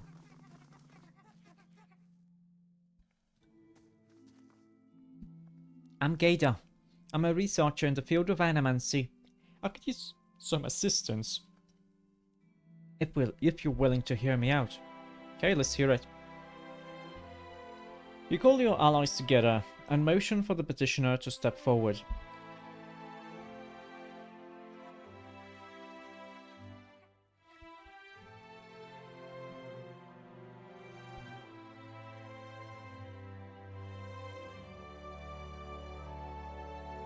I'm looking into the Biawak problem. That is, forces that can unhouse souls from their vessels. I'm trying to develop some kind of defense to protect people against these forces. The trouble is, investigating what unhouses souls in the first place requires, well, souls. I haven't been able to arrange any test subjects. I need your help. We've lost so many people to the Biawaks already. Imagine if we could prevent such things from ever happening again.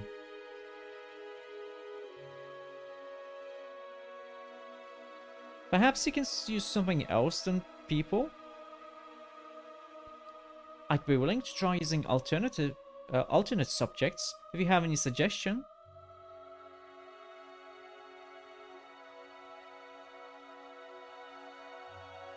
Well,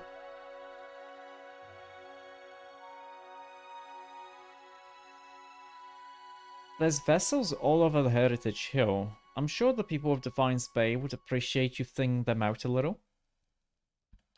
Yes, but working with vessels can be dangerous. I can just pay you. I have a lot of money. I can do this. It certainly will help. Thank you. I'll put the money to good use. With a good team, I'm sure we can gather a few subjects. A cure can't be far away. And we got a permanent 1 point of prestige. We don't need this, but it's okay. Now, important thing, let's get the perception bonus. It's nice, it's okay.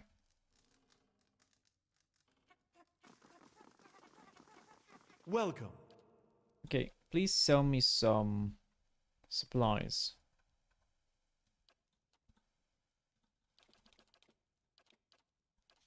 Very nice. Wait, I got Cat's Claw. When did I get Cat's Claw? Let's see. Exceptional, damage resistance, bypassing, rending. Oh, normally this would have to be like a rapier instead of a sword. This is just a regular sword. Oh, that's neat. I'm not going to use it, obviously, but still. Need to kill 10 enemies with this sword. 10 enemies that are not, like, insta-kills. Oh, yes. Yes, Avru, please enjoy your emotes that you got. There's a lot of cool ones. Actually, no, you could use all of them, because I made sure that all of the emotes are available, almost all of them. Or you can do the rage now. You can rage against the machine. Rage against the gods, even.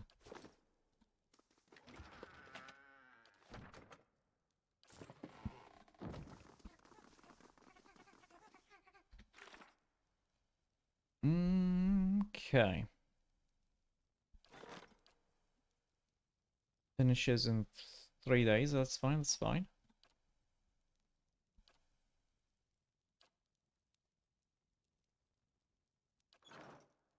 Okay. First thing. We want to Your finish thoughts must quests flow with deeply indeed. the grieving mother. Your mind comes bearing questions, Watcher. Of course it does. I had a few questions. Let your mind speak for you. I shall listen past the words. Yeah, you addressed me as a watcher when we met. Do you know what a watcher is? There's a slow chill, and for a moment it seems as if she's going to fade from your vision, as if she can't bear to be seen. The title came unbidden. I do not know why I spoke of it. Yet it seemed the right mantle, a familiar one. Yet I do not know from where it came. If I have given offense. Oddly enough, it feels like she's not speaking to you. It feels like she's speaking to an audience. The air takes on a curious edge, a chill, which persists for a sharp moment, then fades into a dull fear. If I have given offense, forgive me. Forgive me, you would know more than I. Okay, that's fine. Have you encountered any watchers before? I do not know. It is an old feeling. I do not know where it stems from. It was a word that arose when you saw me. It is said watchers see much more than others do, much that others do not, and I have been hidden from the eyes of others for some time. Okay, tell me something else. How is it not that no one can see you? Their eyes see me, but their minds will not remember past the call. A coal. My face is like the call of a newborn, hiding the face beneath. And for my body, I am able to wrap myself as a mother cradling her child. I am here as you see me, but to them, their eyes see only the cloak that I wear, a peasant mother, dirty, shabby, not worth knowing. Okay. Oh, that reminds me. It's like we found for quests with Eder, we found a piece of a standard, a battle standard, that we needed a cipher to like examine. And the funniest thing is, my companions do not know that she's with us. They don't see us. They don't see her.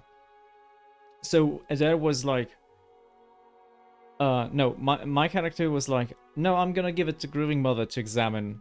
And Eder's like, what's the chances of this nice lady here being a cipher and knowing like what to do with this? Because no one knows that she's actually here. That's kind of funny. Not sure why she would want to do this though. Because that's also a question. As a watcher, you see more than others. To the eyes of most, I am as unseen as the spirits you share memories with. Okay. How are you able to affect minds? I divert the flow of their senses down a different path, to a place easily forgotten. It is not unwelcome when one does not desire the presence of others. The surface of their minds register a figure, but the memory slips away. They see a woman, but there's no desire for conversation, no desire for any questions, and I have none to ask. Okay, I want to discuss something different then. When we first met, how was I able to enter your dream? I do not know. What do you speak of? If you were in my thoughts, I could not feel your presence, nor do I know what you saw there. Oh, okay. As she speaks, you suddenly feel an odd sensation in your mind, as if walking in her thoughts would be as if walking down a back street of a merchant's stalls. The claustrophobia of wooden shelves and canvas tops made less oppressive by the sheer number of enticing vials and bottles that stretch out to the sides of you. You suddenly realize that whether she permits it or not, you could enter her dream and observe it without her ever knowing. And in response, your hand twitches. There's the feeling that you could simply pick up a vial, taste it, sample it, and keep the memory as your own. And suddenly, you find yourself back in your present thoughts. Though you were away but for a moment, she seems unaware of your diversion of thought. It may be one of your gifts, an ability to walk in memories as easily as someone walks upon the ground. Oh, we should ask her, yeah? May I try again? You feel her slowly nod, though she makes no motion. My mind is open to you, as it was before when we met. I could not stop you if I wished. I still wanted to ask you for permission, though. I do seek your permission, exactly. My memory is not as it was. Much has been forgotten. If you'd walk in my thoughts, I have nothing hidden. Her thoughts feel strangely apologetic and welcoming, both at once. Perhaps you may learn something that will strengthen you, or a clue to what has caused this terrible burning of the fields of souls and halted Berat's wheel. Her mind gives way. Your passage, almost unnoticed, as you enter her as before, circling the memory you shared when you first met. And suddenly, you are calm. You're on the plateau, almost the height of a tower, several stories high. The plateau is like a table lying beneath a clear sky, and beneath the plateau, surrounding it in all directions, a forest, hazy with mist. Although whether it is actual mist, or distance, or recollection. Resting in the curve of a natural arch above you is a great copper bell, half again the size of a man, hanging at attention, as if looking down on you and the event unfolding before you. The plateau has soaked in the sun, and the rock beneath you is rough and warm. The sky forms a cradle around you. You feel different, not disembodied, but you feel your body, your physical contours have changed along with the surroundings. And you hear a soft series of chimes, like wind chimes. At the sound, the scene gains color and texture, as though the sound is beckoning you gently forth, filling your senses and thoughts, like mist roiling softly into a sealed chamber. And we focus on the chimes, and the chime coaxes you deeper into the memory, and you're certain it is a memory, a warm one. You're on the stone of the plateau, your knees on the warm texture of the ground, silver, white, shimmering like adra. The plateau is formed of it, glistening in the sun. You can feel the heat on your skin, your wrists, and your hands. Your hands are in motion, weaving, not thread, but gathering, tenderly moving along the first movements of Berat's wheel. Your hands are wet. Your hands are upon the flesh of a newborn child, and you can feel the crowning of a tiny head, turning in your grip, its head slick, wet from the womb. The hands that you're wearing, inhabiting, have done this many times, and they are practiced and competent. You can feel distant pains in your own head. As the head emerges, a stream of fluid from the womb, helping the newborn slide forth, and a woman's labored breathing crying out. No, we focus on the child. As your hands move, you hear the sounds of chimes, clear, cutting through the haze of memory. You cannot see where they are coming from, but they are close, and they are meant as a comfort. Of that you are certain. And coaxed by the hands, every movement causing the chimes to sound again. Almost eagerly, the child comes forth, and as it does, your hands are in motion, weaving, moving along the length of a soft, wet rope. No, an umbilical cord from the legs of the naked woman before you. You are holding a small child, still wet from the womb before you. The child cries out, its cry full of life, full of soul, the ringing of chimes echoing in its thoughts, filling it with its welcome. The soul is blurred at the edges, as if you are viewing a soul from within a soul. But it is there, it is alive. The woman before you is weeping, and at her first cry, her hands reach out for it. You surrender the child to her, something you have done many times before. And as your hands move, the chimes echo the movement, and you realize the chimes are hanging from the cords on your wrists. And where once they echoed in the memory, they are now echoing in the child's mind as well. The chimes are intended to welcome the child, to be its first gentle greeting into the world, a soothing sound guided by the tender motions of your wrists.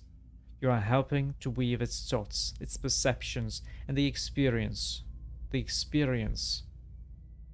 The woman laughs with a ragged joy, laughing from a parched throat. Her emotions seem soothed, but the physical demands of labor have left her exhausted. But the child is here. The child is safe. And all atop the plateau is peaceful, calm, distant, flattening out as the memory persists. And we slowly pull back and retreat from the memory. With effort, the scene bleeds of color, and your mind becomes your own again. The grieving mother stands silently before you. She seems unaware of what you've seen, or that you've entered her memories at all. Yeah, I walked again in your dreams, thoughts, and I believe your memories. A mixture of curiosity and fear wells up between you. She raises her left hand, the chiming of her wrists quelling the rise within her. She is frightened, but curiosity anchors her. And what did you see in my memories? I would hear you speak of them. Well, the memory I saw upon meeting you, it was you helping give birth to a child.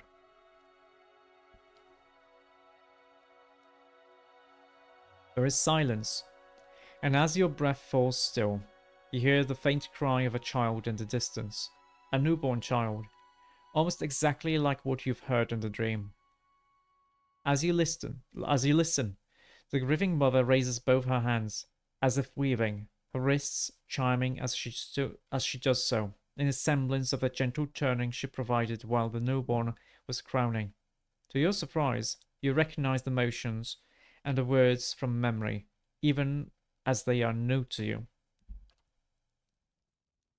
As she weaves her hands through the air in front of her, the child's cries grow still, yet the sound of the chimes weaves almost hypnotically into your thoughts. The sky seems sharp and clear, and you feel as if you are towering over your surroundings, as if kneeling atop a great pillar, just as she did in the memory. To your surprise, the grieving mother falls as if her strings were cut, and her knees crack hard against the ground. Her hands never cease moving in the air, the chimes echoing her movement. In a ragged voice, you hear her speak. The voice is that of a much older woman than the one before you. Harsh. Almost desperate. Oh, you're excited to be a shoe in an hour.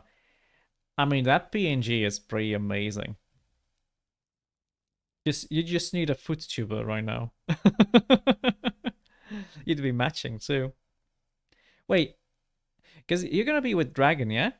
Is Dragon gonna be feet?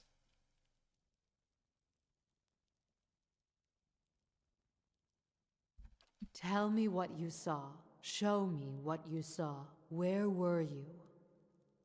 Oh, this was for Midas. Yeah. It slipped my mind. So you're gonna be helping Midas with his PNG, yeah? Let's see.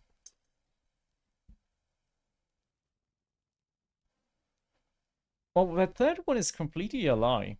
A mountain ledge, I think it was high up. Snow? No. No, a huge forest stretching out beneath a great rock. That's the one.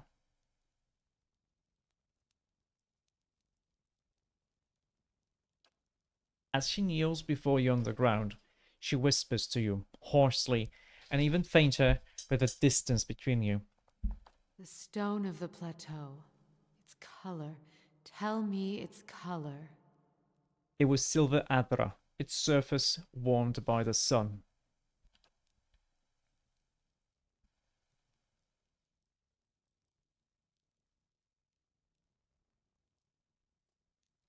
Let's see. As you watch, her hands rise before her. She clasps them, then cups them, as if feeling them for the first time, and she stares down into the cradle of her hands. And the chimes sound once, twice, as they swing with the movement. And what did these hands hold? A baby? No.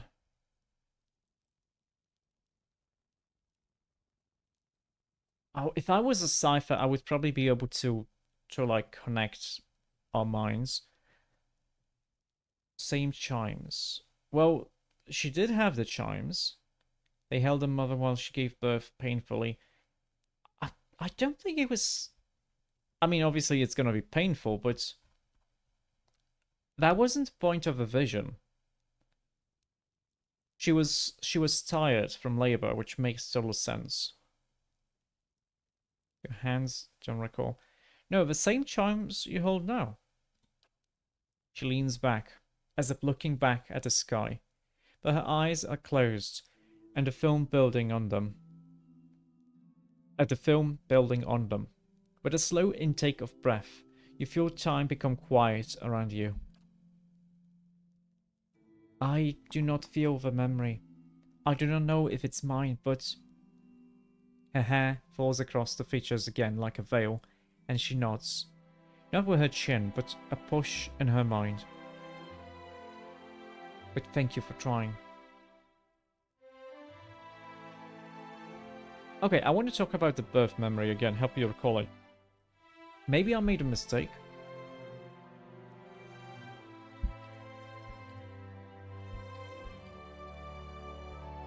I must have made a mistake. She was holding a child.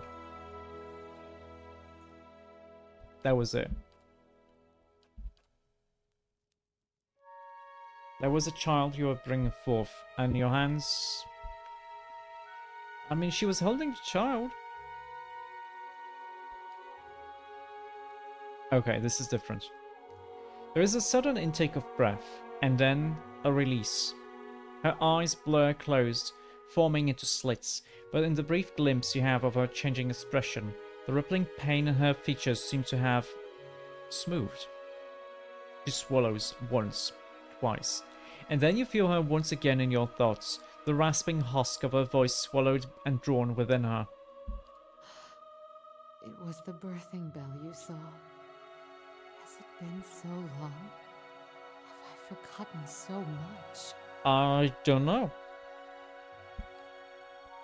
But thank you again for all those gift subs. I really do appreciate it. With the words comes a river of impulses, thoughts, as if loosed from a breaking dam, and your mind wraps the impulses into words. You realize it is her muscles and her hardened thoughts relaxing and breathing again. There is such an intensity, you almost want to step back from the flow, but you find the wave of impulses cause questions to float to the surface. Among them is a name, Watcher. Okay, what is the birthing bell? It is a plateau formed of the spirit stone Audra. At its top is set a great bell, cradled in the reaching arm of the plateau. It stirs in the wind, and it sounds for leagues when struck by kith hands. Uh-huh. In distant times, the great bell served as a Glanfathan watchtower, perhaps. Why they abandoned it, I do not know. Other men came in time, settlers, and claimed the tower as their own. I, in turn, claimed it from them. The pillar became a cradle where I could draw new souls into the world. Okay, so in your memory, you were helping a woman give birth? Yes. Yet, I believe you only saw a small part of the birthing ritual. It is not all in a moment, nor in a day. It is a journey of many years between the child, the mother, and I. Okay. There was much I could do to aid the mother. Some sought the physical comforts of ritual to steady their thoughts, even Adra from the bell. Others would seek advice, words of counsel from for the days ahead. I was able to provide draughts, tinctures, and the reading of the child's spirit, all to strengthen the mother. Okay, can you tell me about the ritual? The ritual was one of many steps. It took many tens of years to carve them, but always the child's thoughts were there to guide me from the moment it began to awaken, to the 3 seasons within the mother, to the birthing day, and the years to follow. The child's thoughts, that is where it began. Hello, remnants. Oh, this is actually not a dungeon. I returned to my stronghold in Kednua. This is the main hall. I'm kind of zoomed in right now. And I kind of, before like going to the point of no return, I want to do the quests for my companions, just to have them finished before we like start finishing the game properly. The expectant mother, I could often sense her thoughts, and those of her child, before she could. I would soothe her, free her from the panic of questions. I would sound the memory of the birthing bell atop the plateau in her mind, letting the memory of the vibrations fill my thoughts and hers. Often, the child's soul could hear it too, so the sound of the bell echoed in the mother's thoughts. Mm-hmm. Yeah, I always like doing this kind of thing in these kinds of games that have companions and companion quests, because obviously it's probably gonna be important in that place of no return. So at the very least, I want to make sure to complete all of the companion quests for the companions I have right now. So I think the only missing one, honestly, is Grieving Mother. Everyone else can go. Can go and not do anything. Let's see. So you sense the mother's thoughts. Yes, she's a cipher. Sharing memories and thoughts can bond lives together, as can hardships. And most of all, the sharing of what is familiar. The bell itself provided shelter for such thoughts, opportunities to see deep into the crevice, hollows in the rock where one could find shelter, clefts where you could feel the Adra all around you. As she speaks, you feel your legs bent, crossed, and the warmth of walls around you, and blankets woven thick beneath you. Such shared images can bond souls even tighter and allow them to draw strength from each other. The mother's weird, haven't done much with her. Oh, the weird mind soul things confuse you. No, that's fair. That's fair because in general, this game, with the ideas that go into the world building, behind the reincarnations being an actual thing, where you can actually remember your past life at all, it is very unique in that aspect. Completely different from what a lot of people are used to in fantasy games. So I'm not surprised that that someone would be confused by it. It's kind of like if you look at, oh, that's a good example. If you look at Skyrim or Oblivion, that's a typical RPG game. But you look at Morrowind, even like looking past the mechanics stuff, because the gameplay is completely different. But it's so different and weird in its world building and the culture of the people inside Morrowind, the game. A lot of people actually get turned off Morrowind despite it being a great game because it's weird. I don't know if that makes sense. I hope that makes sense. It's different, but difference is often, at the very least, something to look into.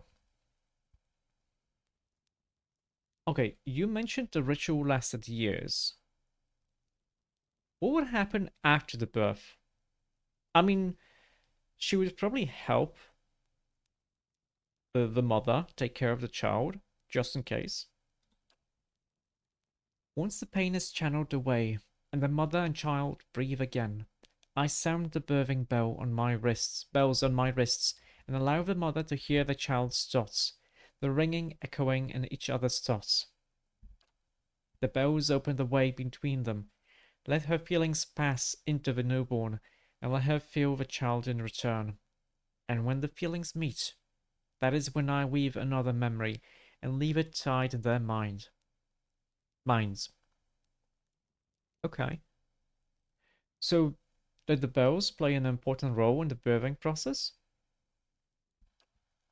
Yes, and for years after, I gave a set to the child after delivery.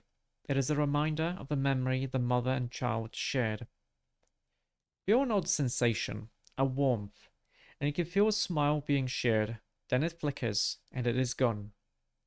As the bells coax the child forth, so they accompany the child onwards, fastened about the wrists, to care for him, in mind and body. There is no magic in it, except the magic of practicality. If a child sought to leave their cradles, or escape their cribs, the mother could know through the warning of the chimes alone. At times, if the bond was strong, so would I. Sensation of a smile comes again, slower, more knowing, between you. If not watched, children, much trouble may be had from tiny hands. The chimes are kept until a child needs them no longer, when I no longer can hear them sounding in my mind. I know their spirit has changed, and the bonds we shared are long gone. This shedding may last many years, or but a few, but it is necessary. So you watched over all those children for years after their births. Children are fragile things. Even the ties of blood and mind may not be enough. They must be watched, and even then, the body may fail the mind. But if watched, even the most sickly child may cling to life if determined enough, and many of their souls were tied to me. If the child's spirit failed, I could sound the chimes in their mind and grant them strength, even from afar. It did not always serve, but it gave hope. It sounds like you've seen tragedy too. Enough to never wish to feel it again. In the times before the bell, children who died were cast upon the waters of the lake beyond the bell, sometimes while alive, if their paths and futures were deemed weak. It was a different time. Children were treated carelessly. Those times are past. Okay. So I have some other questions. Why would you give a telling of a child's spirit? Many would come seeking their child's future, Mm-hmm. or a reading into the child's past, the lives its soul is said to have lived. There's a slow chill, and for a moment, it seems as if she's going to fade from your vision. as if she can't bear to be seen, and there is a spike of fear, alarm. Such things are not mine to see. I meant no offense. That's okay. Oddly enough, it feels like she's not speaking to you. It feels like she's speaking to an audience. The air takes a curious edge, a chill, which persists for a short moment and then fades into a dull fear. So there's something about Watchers that you're not really liking that much. I mean, you're afraid. Why? As the thought of Watchers crosses your mind, you feel sharp pain, stabbing, and a sudden burn of lashes across your back and shoulders. And then it's gone, and you feel the grieving mother before you, silent, almost fearful, worry. I was something else, but because the title Watcher was cast on me, the word carried a weight I had neither earned nor deserved. The world seems filled with such titles. They distract, I think, from the actions of the person, from their strengths. Why did you believe you were a Watcher? The world has many corners, and in some corners the name Watcher is more known. It is an easier title than others, and at times it is easier to wear. Placing a title upon what is unknown can dispel the fear of it, and I did not fight it.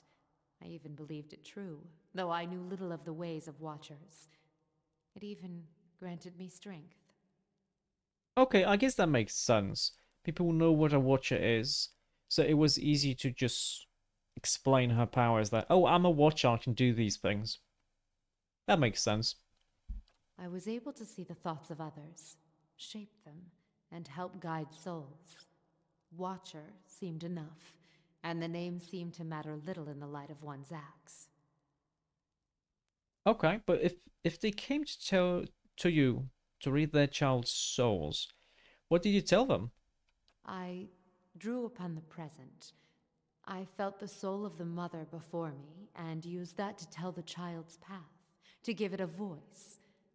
If only the thoughts of the mother and the emotions that lie beneath were mine to impart. I did, and so I used that as the telling of their child's future. Okay. And what if the mother's emotions were painful or hurtful? One must guard oneself when drawing upon the thoughts of another. The pain of a mother's rage and disdain. It can be a powerful poison. So you shaped their thoughts and made the readings true. This is my calling, to show them the life I see before them, and even greater, make them believe it. Okay, why would you do this then? Even the most strongly worded tells may not be enough to save a child and allow it to be born. If I have the strength to strip away the stem of a mother's spite to expose kindness, weave nurturing from disdain and neglect, then that is my calling.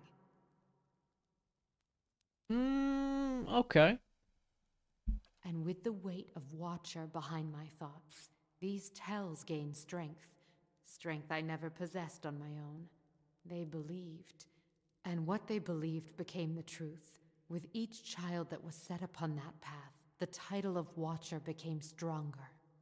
Okay, I guess I understand. She was manipulating them, but at least she was doing it so the children survived. At least that's how I understand it. You must understand.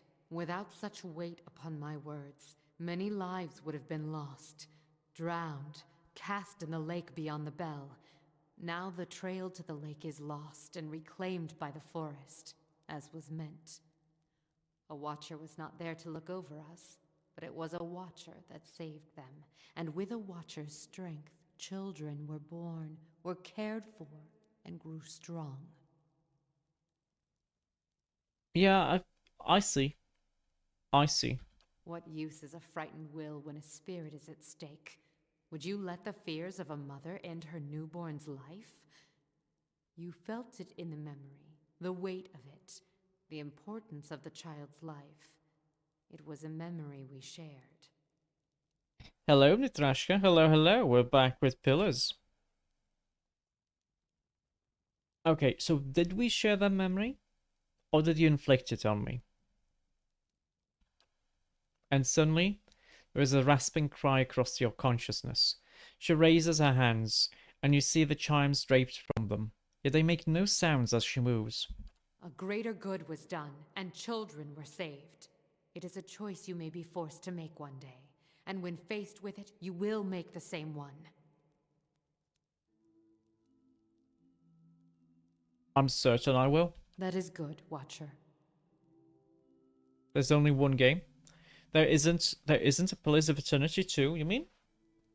Are you sure? Oh, no other games besides Pillars. I see, I see.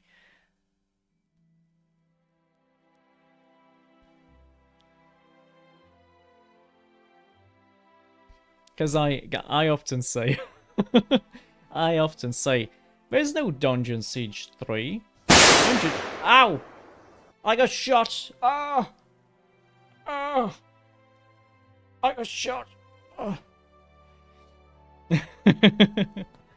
Yeah, it was pretty loud. I can make it a little bit quieter. Sorry about that. Sorry about that. But yeah, I often joke that there is no Dungeon Siege 3. There's only Dungeon Siege 1 and 2. And I firmly believe that. Okay, let's continue our journey. Addendum added. Wait, this is still not finished?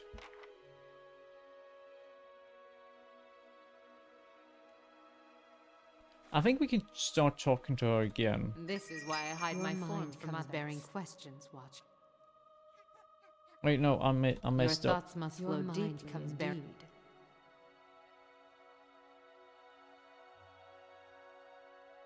You normally say there's no Diablo 3, but you don't know what to do now that 4 is coming out. Why skip one of it in the series? You don't understand.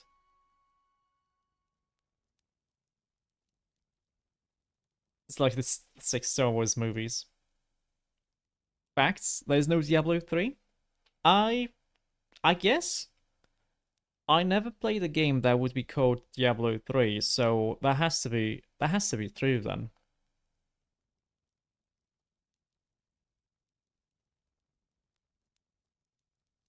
Oh, was there fireworks? Or gunshots? Yeah, it was very loud. It was very loud. I forgot to make the gunshot quieter. It should be fine now. Now then. Can we ask her more? It is because I once believed I was one, and others believed I was one. This is the same conversation we had, but in a little bit different way. There's a slow chill, and for a moment it seems as if she's going to fade from your vision. There is another name for someone with your abilities. I see the word cipher in your mind, and see its meaning. Although I did not train in such things, and the title feels more of a cloak the world casts on me and judges me for. It is curious how a title such as that can define one, and at times can be the source of such emotion that comes from no one but the voices of others. It is a curse of the world. Okay, why did you believe your watcher? This is the same thing. Do you know anything of watchers? I feel that they were once marked, hated. Such hate feels dimmed now. I can feel it. Other hatreds have risen for other titles. For they burned bright in the past.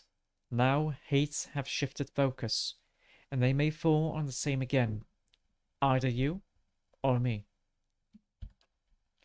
So she doesn't want to speak to me anymore. Your mind comes bearing. Not right now. More about you. And I you. In asking, we reveal ourselves to each other. Why are you called the Grieving Mother? The air seems to go still for a moment. and time stretches as it did before when the two of you first met. There's a wash of uncertainty from her mind, slowly shaping into questions that swirl and do not coalesce. She does not move. She seems paralyzed, as if you have just wrapped her in a cold blanket.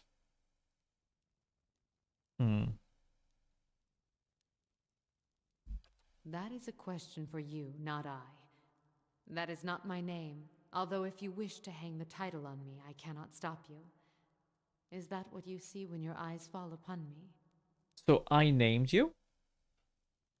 I mean, that's fair, because she kind of hides her essence, hides herself completely from us.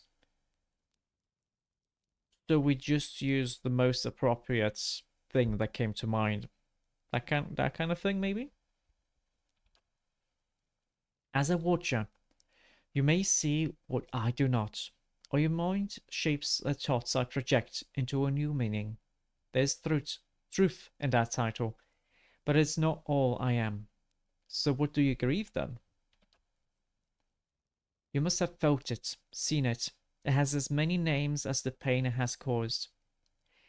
As the words take shape, they seem to tumble from her, and the wave is great, rushing into your mind. To your surprise, you feel as if you've been touched by the bivouac again. And behind it, cutting through the torrent like a knife, are the thoughts of the grieving mother. There is a wound cut across the belly of the world, a jagged knife that has stripped the stems from men and carved furrows across the wombs of women. There is much I have forgotten, but I can feel the wound all around me. It will not let me rest, not let me be. The children have gone silent, yet their voices may be heard again. So you're talking of the Hollowborn? The word. There's a slowness of thoughts, as if the word is being weighed, accepted. It doesn't feel natural to her. You can sense it. Was once unknown to me, as was much of what unfolded in the outside world.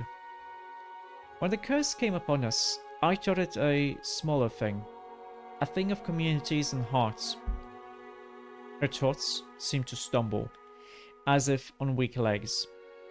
It was only when I walked that I feel it stretching out around me, in all the cracks of the world. Children have been cursed.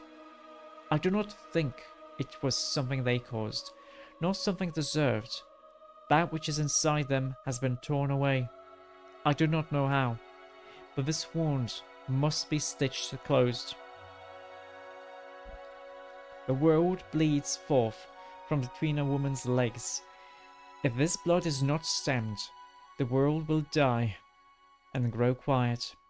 Do you know what the cause is? There is a desperation, a welling fear. You can almost feel her thoughts shivering. And you realize she's as lost as you are on the matter. And then a sudden sharp clarity. I shall know it through you. Your eyes will track the cause, find the path, and I will be beside you. There is no wound that cannot be healed. And if you are truly a watcher, then this wound may be seen for what it is.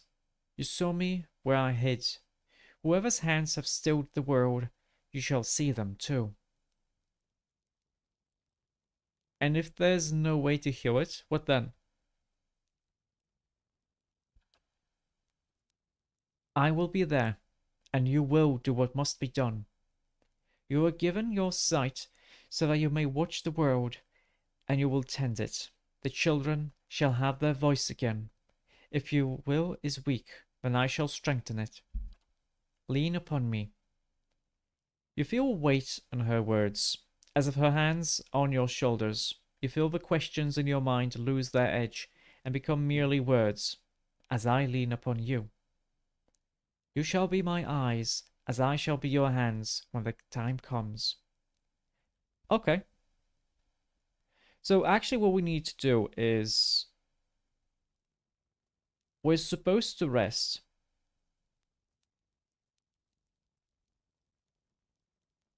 We're supposed to rest with her for a little bit, a few times, before she continues. Let's see. Durance Anke, Time and Tide Anke, Long Hunt, nah. Master Stool's the ones that got away. Actually, no, we only care about Dream and Memory. All of the other companions, we finished the quests. And I'm okay with not doing bounties, I think.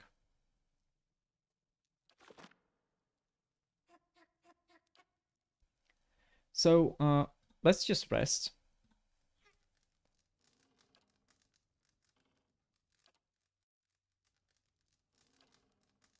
Apparently, we just need to rest 3 times. And hey, it's automatic. Okay.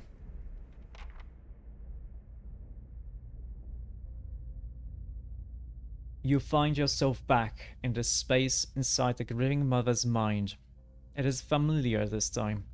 And even though you feel you have seen countless births from this vantage point, something fills you with unease. The sky has darkened, and the mist has risen from the forest to hem you in.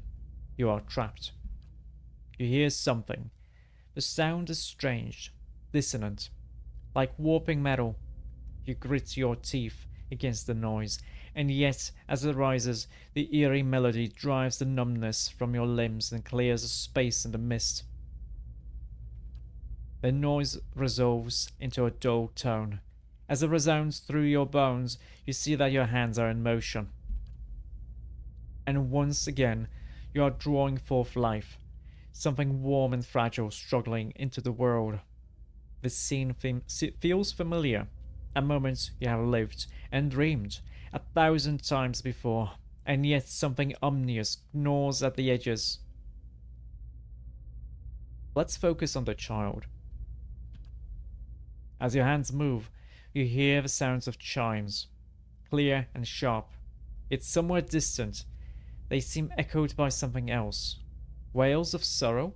Tolling bells? It's impossible to tell. Let's draw forth the child. An inexplicable sense of dread fills your soul as the child makes its journey to you, push by push. A malicious presence seems to surround you, and you lean forward to shield the child. At last, the baby emerges, wet and ruddy from its journey. A lifetime seems to have passed as the newborn moved from womb to world, and another seems to pass as you cradle the trembling child, waiting. Child cries out, its cry full of life, full of soul, the chime echoing in its thoughts, filling it with its welcome. The soul is blurred at the edges, as you are viewing a soul from within a soul, but it is there, it is alive. The woman before you is weeping, and at her first cry, her hands reach out for it. You surrender the child to her, something you have done many times before. And as your hands move, the dull clangor sounds, and you feel a weight hanging from your wrists. You look down and see bones, tiny and malformed, hanging from a string about your wrist. They're heavier than they should be. As they clank together, they make a noise like funeral bells. The mother is too intent upon her newborn to pay you any heed, and so you hide your wrists behind your back. She need never know. Can't ever know. As you hide the bone chimes, you shiver in relief, with premonition of a chill wind that suddenly sweeps the plateau. So now we have a conversation. Your mind comes bearing questions, Watcher. Yup. So yeah, I walked again in your memories, and this time they felt strange. I would see them again. Wait, really? I mean, okay. Your vision gives way to waves of feeling. When you feel the jagged marks of violence you passed before, this time the path is easier. There is no resistance, and you set about casually harnessing her memories, focusing on the one you seek. There's a slow rush, a warmth, and your thoughts enter as before, circling the memory you shared when you first met. You find yourself back in the space inside the grieving mother's mind. It is familiar this time. And even though you feel you have seen countless births from this vantage point, something fills you with unease. The skies darken. This is the same. Let's focus on the chimes. Let's focus on the woman's cries. The woman should be in pain. The natural pain of childbirth. You know this, but it is faint, distant, and you realize that you're soothing the pain with your mind, smoothing out the eddies of pain, and relaxing her thoughts just enough so that she can still push from within and push the child forth. You are taking that pain onto yourself, but the pain has layers. One is a pressure, a familiar, welcoming pain, and the other, it is sharp, a razor at your consciousness, more recent than this memory. And as you try to recall how you've reached this place, you feel the same hollowness inside yourself, a pit filled with the clawing winds of a bivouac. The very thought fills you with disquiet, like the memory of a nightmare. Okay, it's basically the same thing.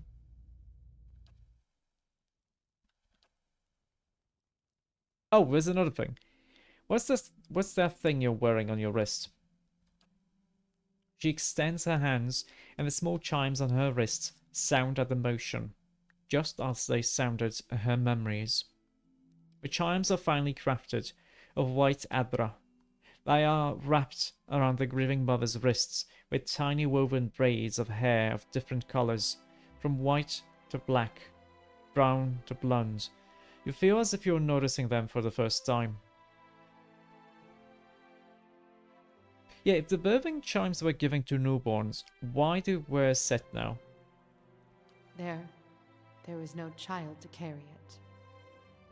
And suddenly, there's a rasping cry across your consciousness, and you see her flinch, visibly, as if struck. She raised her hands, and you see the chimes draped from them, yet they make no sound as she moves. In your memory, they looked like bones. And carry the weight of 100 deaths. I know, Watcher. This is about the Hollowborn, isn't it? The Hollowborn. The same chill you felt before is stronger now. As if it's welling up around your feet, to your ankles. You feel a sudden urge to draw away, as if from an unpleasant memory. The Hollowborn have a future. They can be saved, and the tells spoke of such. Mm-hmm. How would you know? Have you seen this future? They can be saved. They must be saved. You have seen the beauty in childbirth. What good came into the world there on the plateau. You helped me recall it. It is a memory we shared. It is the truth. Uh-huh. In the memory, you hid the chimes on your wrist from the mother. Why? It is not what I hid, but what she saw. She couldn't know. The grieving mother squeezes her eyes shut and brings her hands to her ears. Okay, no more equivocation. What really happened there? At the birthing bell. And what would you consider real, Watcher? The truth that was experienced and remembered? Or the one that burned out only to be swept under the rug and forgotten like ash from a fireplace? Okay, thank you for dropping by, Remnant. Thank you so much for being here with me, for spending some quality entertainment, I hope.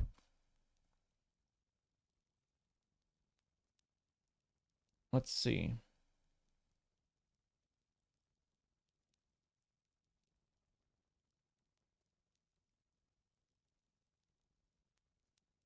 I mean, both are important.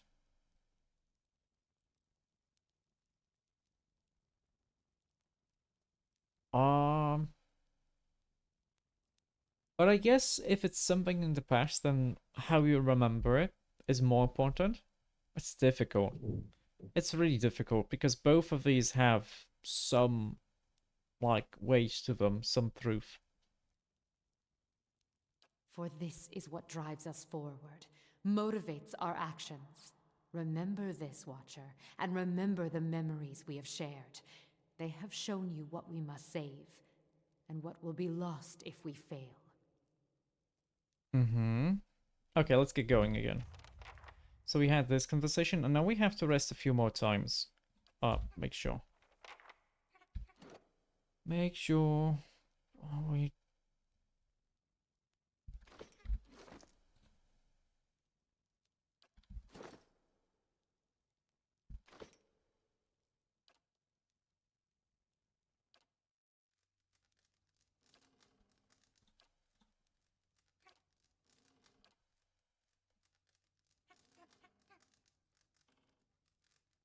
Um, maybe once more? Yeah. The morning is cold and silent. You're upon the plateau of the Birthing Bell, and there is no sound, no wind. The sky is a smooth, mortared grey. The forest beneath the plateau nothing more than a jagged black silhouette. Even the rock, the adra around you, it feels colder. The sun's warmth bled from it.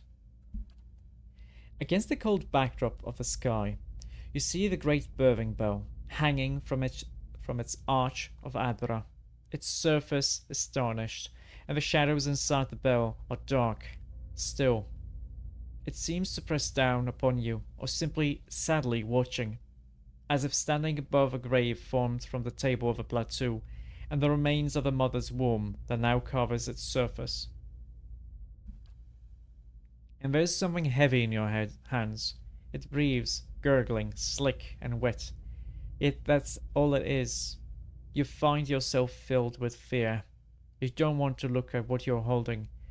You don't want to touch it with your mind. And it is all you can do not to cast it from you. Examine. The mass before you is vacant, flesh in the shape of a newborn. Bubbles of saliva bunch at the mouth, expelled by its steady, gurgling breath. Its arms, legs, head lolling, limp. No thought, no struggle, no desire to cry and protest of pain or pain. There's nothing from within. There's an absence in your hands. Your hands tremble, shake, and the silence is broken as the chimes on your wrists echo with the trembling. And the chimes do not echo in the thoughts of a mass in your hands. There is no soul within to hear it. The only emotions blanketing the plateau are the pain of a mother. The child bereaves. Its heart beats, but it makes no cry. Child feels light, empty. There is no joy in it, no fear, no thoughts at all. Yet in the hollows inside it, it breathes, a thing of habit, not life. You cannot move. Your trembling has subsided, and the birthing chimes on your wrists are as still as the child. The mother is crying, eager to see, begging to see the child. You feel a sudden spike of fear, of being hunted. If you give the child to the mother, you will be blamed, and her anguish and rage shall fall upon you. She will not spare you or anyone you love. Of this you are certain. But you did not cause this. You don't think you caused this. And the mother begs, her arms outstretched. The chimes sound once more as you give the child to its mother. And as the chime fades, there is the eager gleam, the welling joy, the questioning. And you draw upon it deeply, letting the hope stream into her eyes, letting her ears fill with the cries that you have heard countless times pass from the other children on the bell. You hear the laughter in the mother's voice, in streams of tears that run down her face, and with a practiced motion you weave a life that will never be into her eyes and thoughts. She will care for the child as if it were whole until you set her free. She will care for it until you find a way to heal what happened, until the reality cannot be dispelled anymore. And still, cradled beneath the weeping woman that birthed it, the child in her arms does not hear the cries of the mother, does not react. It is an empty thing that breathes and carries nothing within it. And the chimes on your wrists lie still. They are bound to you like chains, never to sound inside a newborn's mind ever again. This really sucks. Okay, we can talk with her. Your mind comes bearing questions, Watcher. Actually, no. Let's see something here.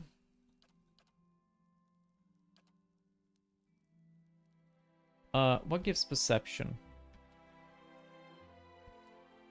Stew. Yum yum.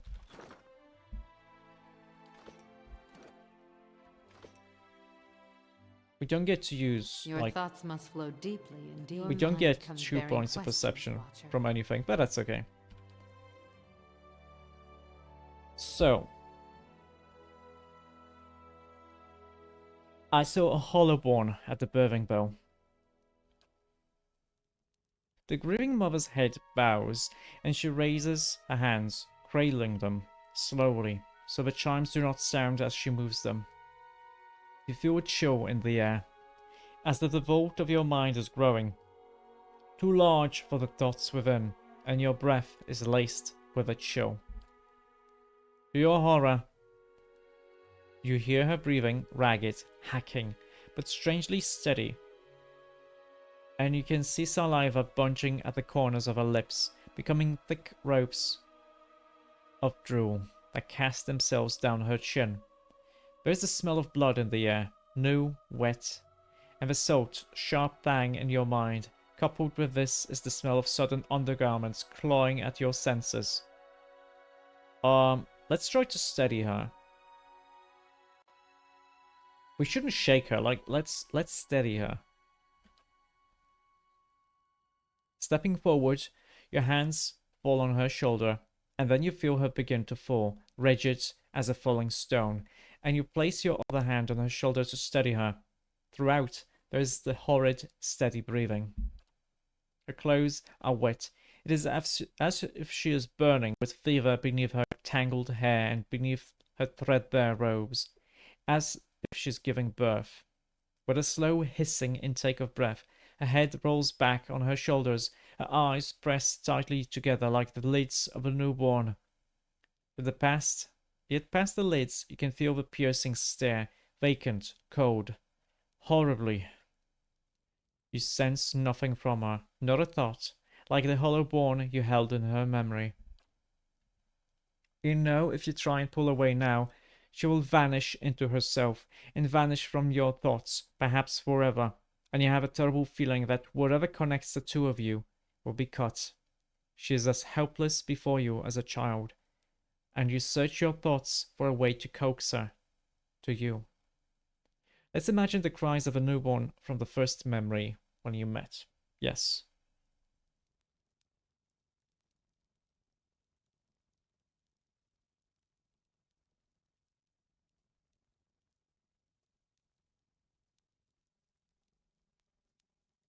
Yeah, perception. She jerks slightly before you, and then her head tilts, and the steady breathing breaks, and she gives a racking cry. I thought it was my doing. I thought that I had stilled it with my thoughts.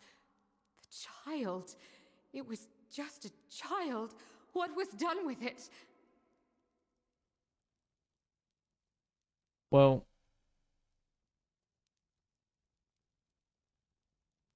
oh yeah, this is actually pretty bad that she did this. So she helped give birth to a child. It turned out that it's Hollowborn, but she made the mother believe that it's okay. Her breathing is steady again, but there is life in it where there was not one before, and her emotions are building in her. Apprehension, confusion, welling up. She seems afraid to do more than simply be aware the memory is there. It was not the last hollow born on the birthing bell, and never again did I hear a child's cry.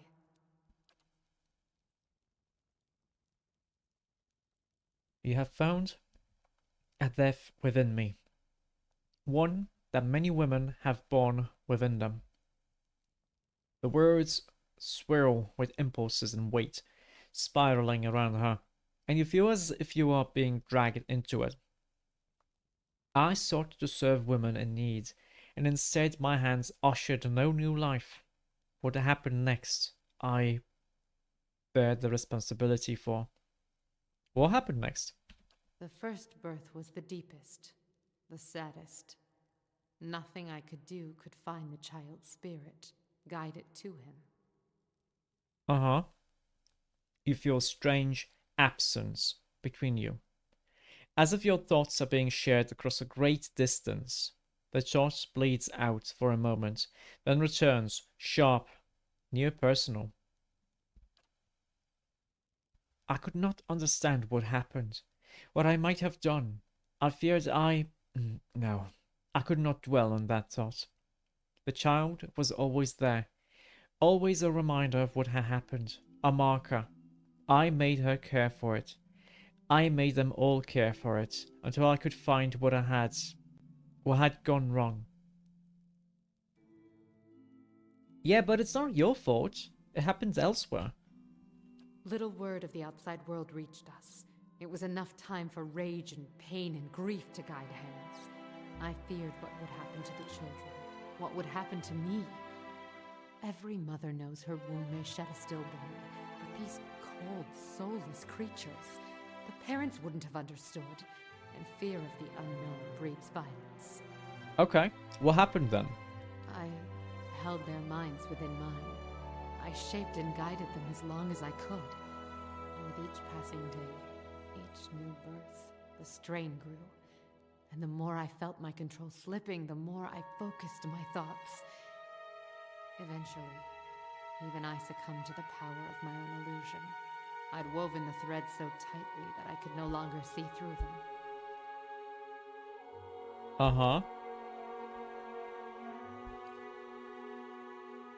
And then one morning, I heard funeral bells tolling in the village. The sounds of wailing rose through the mists. A mother had died, her mind so focused on the care of her hollow-born child that she'd neglected even to feed herself. And with that, the illusion broke. The townsfolk saw their hollow-born the way they were, not the way I'd wished them to see. By the end of the day, they'd begun to look at me differently, too. I did not understand what had happened, but I knew enough to flee, and every suspicion that surfaced, every faded memory of what I'd done, I pressed it down, tucked it away.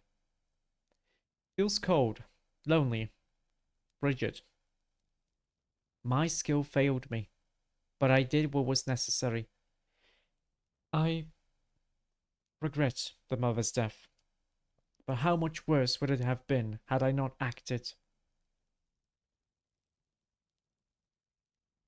I mean, okay, I'm not gonna go with you here, because you inflicted your will on the townspeople. That's not even the worst thing. You brainwashed them so hard that they died because they didn't care for themselves. Because the only thing they cared about was caring for the child. That was not savable.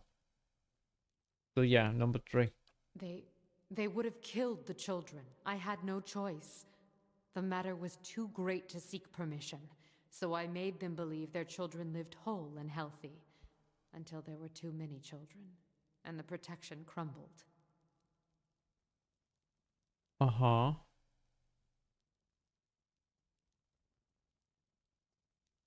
Hmm.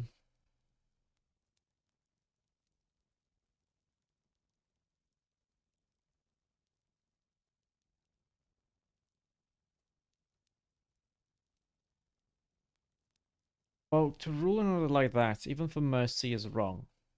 We must accept that there's some things we cannot control.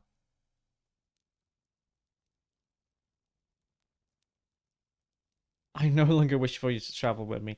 No, no, no, no. We can help her. I can fix her.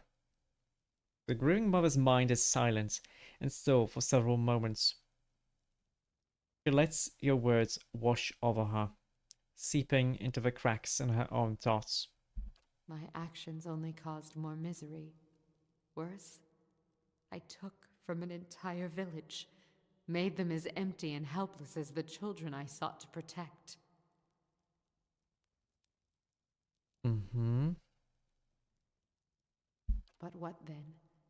Is it better to stand by in the face of tragedy? To let it wash over the world a hungry tide?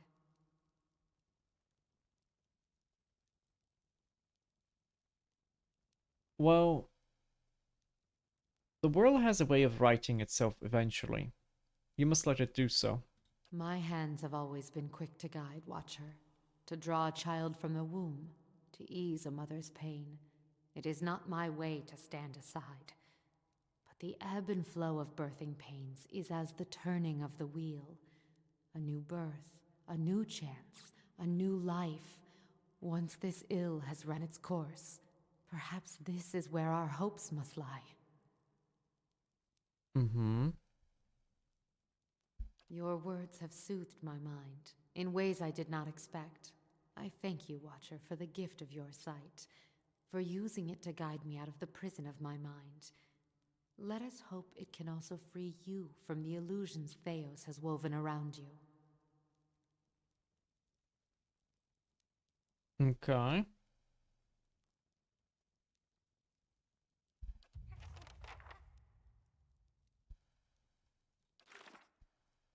Technically it's finished, but I know we can do more. So let's rest some more.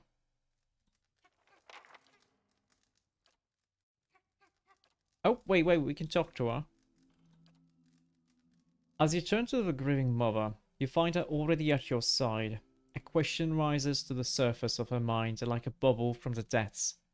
Yet her eyes are cast down. There is something I would ask of you, Watcher. A burden I would relieve. Yet, even the asking is a burden of another kind. That's okay. Ask anything. The memories of the birthing bell, the hollow-born, the mothers. Uh-huh. I live in horror now at the lives I could not save, and the lives I bound in ignorance. My days are waking dreams. It feels as though the souls I've wronged have fled the cycle to haunt me. Please, Watcher. I tried once to forget, and yet echo still tormented my soul. But if you were to cleanse my soul of the memory, I could at last be free of it. Will you grant me this?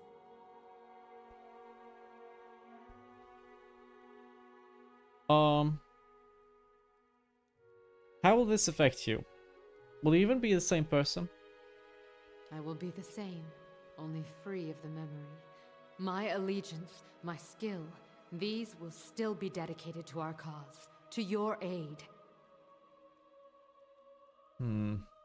Okay. We can do this. There's no cause for you to live with this pain. Very well. Thank you, Watcher.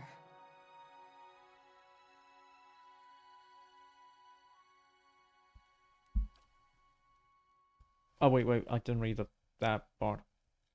As you reach into her soul, you find the memory of the Hollowborn at the birthing bell, like a jagged texture in her essence.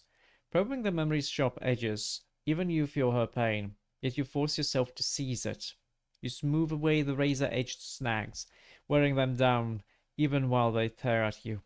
Carrying such pain inside herself must have felt like living with a stomach full of broken glass. Alas, the grieving mother's soul is as smooth and even as a rolling meadow. You have removed all trace of the agonizing memory. And as you draw back, the pain recedes from you as well. Shall we continue, Watcher? We have much to accomplish. She opens her eyes. Her gaze is a newborn's, innocent and untroubled.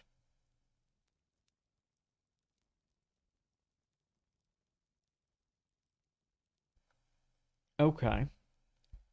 No, it's good. So, we finished all of the quests of the companions that we have right now. We technically have 4 quests for companions, but we're not going to be taking them with us. We're not going to be taking them with us.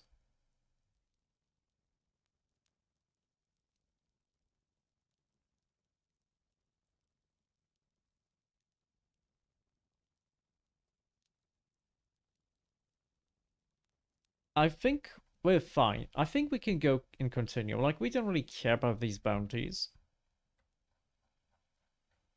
Because I feel like we don't have more than like 2 hours of gameplay if we just start now. But if we actually do all of the other quests, I'm gonna work on finishing the game today then. Certainly. If it takes a little bit more than 4 hours, it's fine.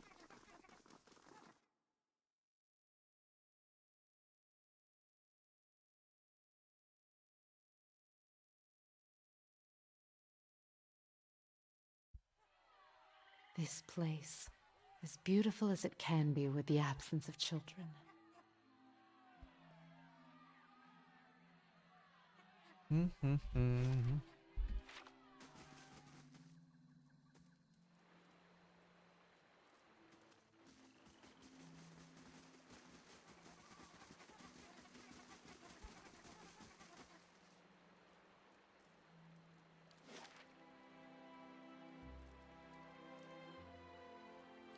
We go to Old Song. Rayo? What's the time for you right now? Isn't it late? Have you eaten? That's the most important part. Have you eaten?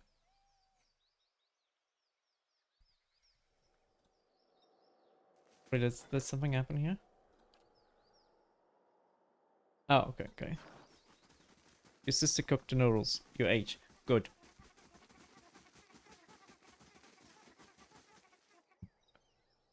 Good girl.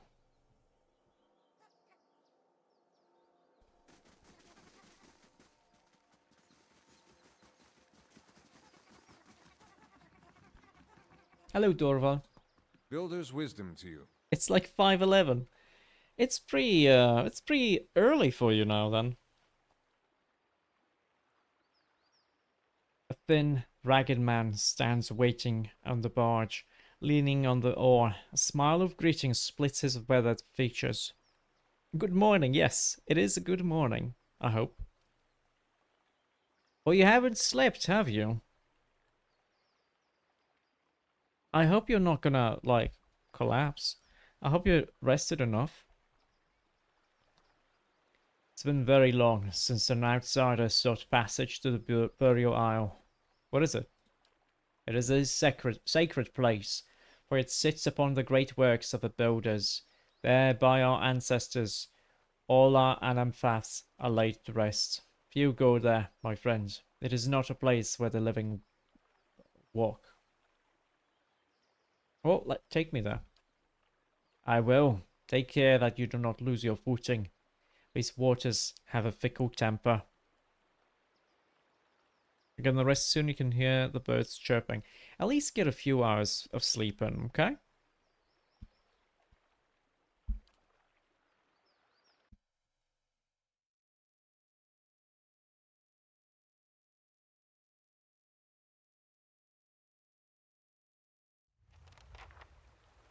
Oh, the game's going great.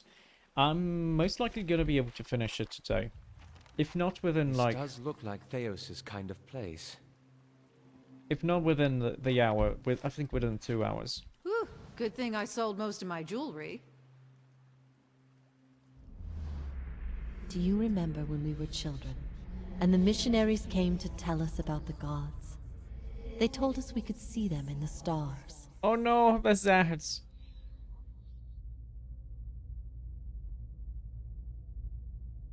Oh no. Ah.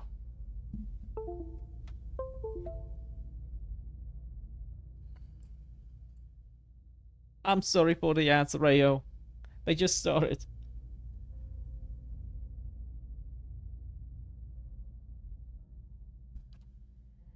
And we snuck out one night and climbed the watchtower in the old fort because we thought we could see them better from up there.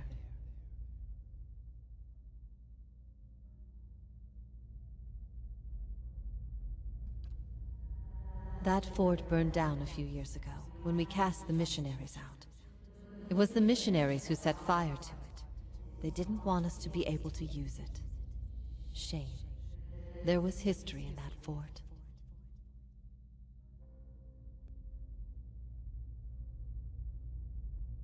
I miss those days. It was an exciting time. Everything full of promise. This is your home as much as it is mine. Do you worry about it?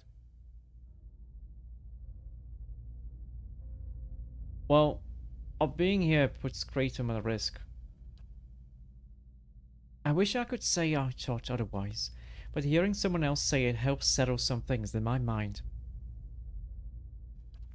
I miscalculated. I miscalculated many things since this began. I'm relieved you weren't one of them. It's a good thing we didn't hang you. I always knew this path would have consequences, but I never wanted to see Kratom suffer on my behalf.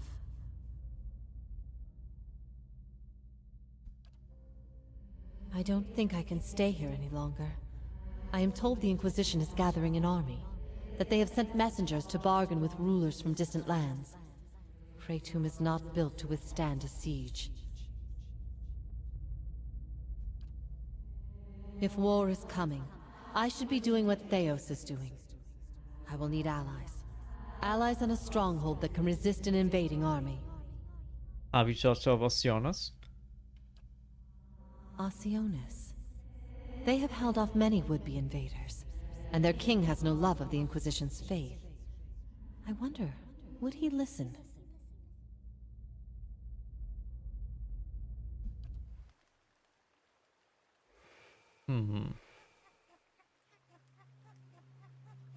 Sharp eyes and keen ears. Okay, but welcome back from the ads. We just had a little bit of a talk to with our sister. I'm collecting so. Wait, what am I doing here?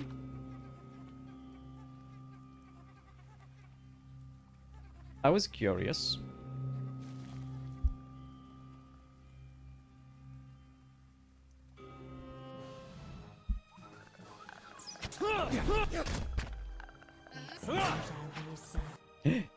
I killed her. Ooh, nice. That means we have...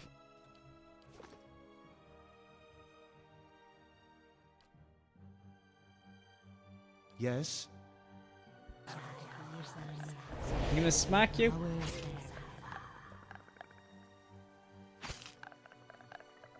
This is fine, this is fine. She's not too strong, so... It's actually good that we, like, kill her like this.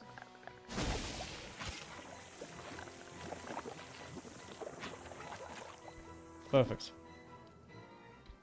So we got 2 kills here. Certainly. Wait, I'll what's see this? what I can find. What's this? You venture through a doorway into an underground tunnel. A staircase coils upwards, leading to a dim passage. In the upper level, light filters through the collapsed ceiling. A wall of piled stones and rubble blocks the way ahead. Let's leave for now. Let's get that food, yeah? Examine the pile of rubble. You observe an eye. The mass looks dangerously unstable. The rocks appear to have held together through sheer chance.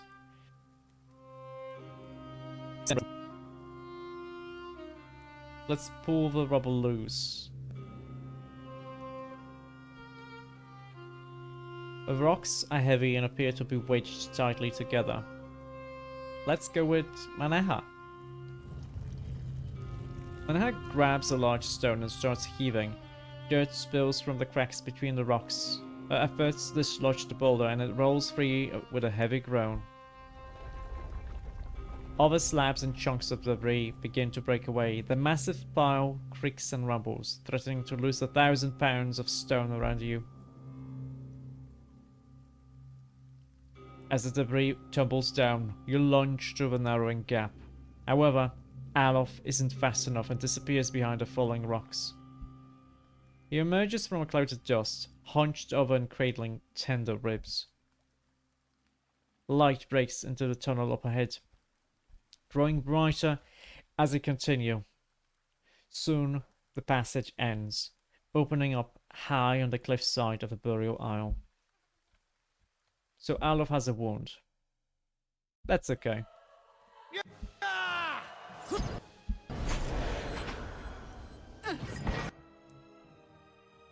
Okay, everyone attack you. Alof, are you gonna be fine? Yes. Yes? I'm gonna attack this one. I want to make sure that I get as many kills as possible.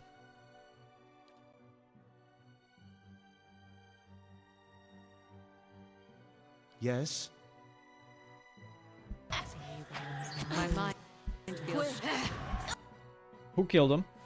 Oh no, Manahak ki- Oh. That's fine then.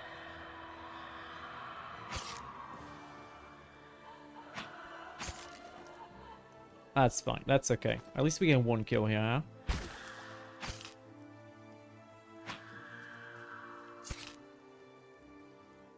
What? No? What happened? Rayo?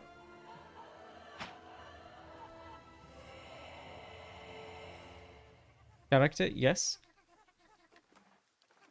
Certainly. Yeah, because I want my character to get 7 kills with his weapon. You? No. Oh! Braces of Reflection. That's fine. Oh? Oh. Nice and quiet.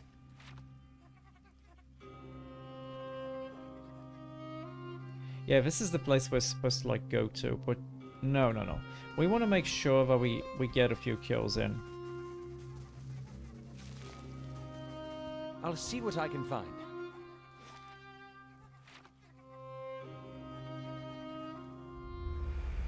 Oh?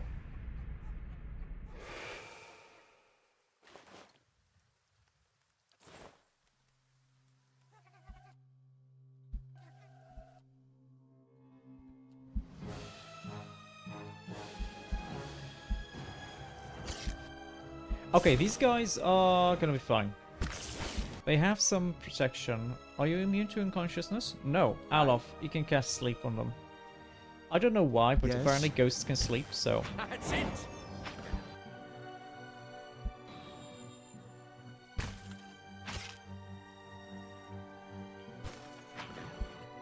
Oh, that didn't count, because he had like 60%... No, I think that did count. Okay.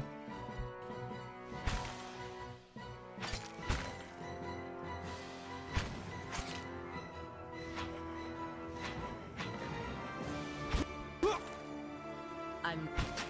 Hey.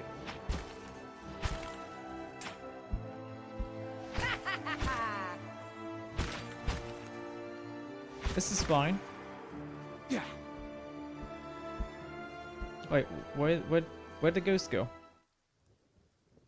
Oh, I think that was just a copy. I see. 4 more enemies. Certainly. That's fine, that's fine. Thoughts will be. Oh! How did these Silent as ladies... my How did this lady Yes? not see us?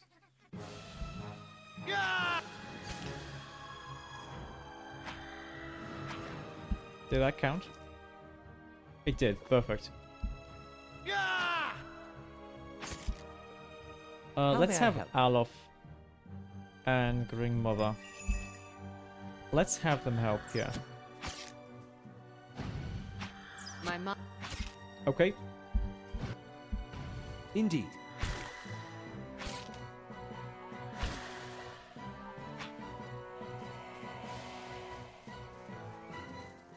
How may I help? Yes? I'm ready. Oh, come on, let me loot. Be cautious. Be constant. Oh.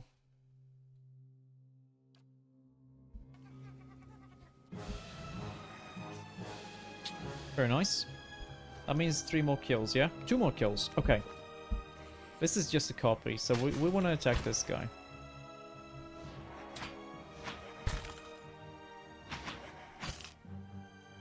No, go for the shade. Go for the shade. Why are you attacking my guys?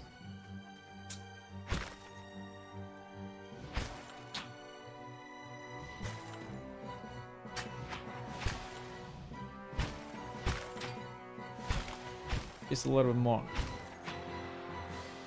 Wait.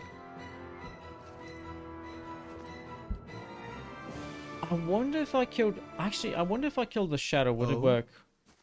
Oh, I should have. I should have checked it on the shadow.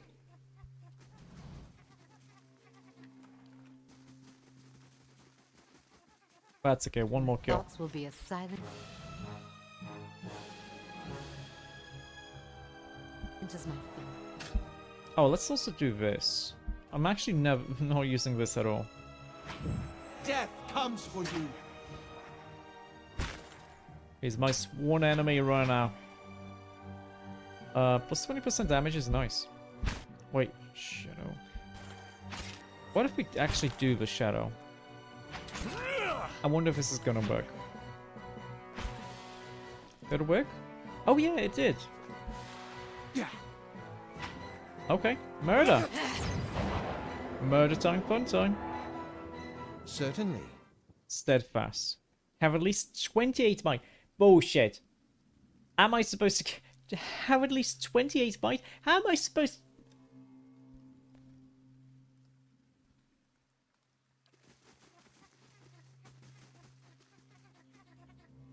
I'm not going to be able to have 28 might. That's not feasible. I could probably get like 3 from resting.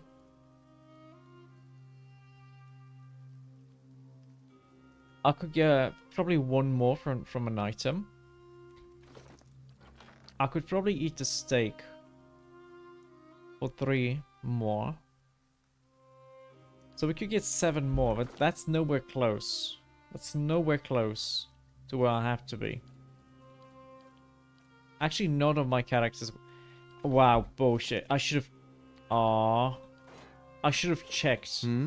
I should have checked the requirements before I even started upgrading it. How strong can it be? How strong can it be?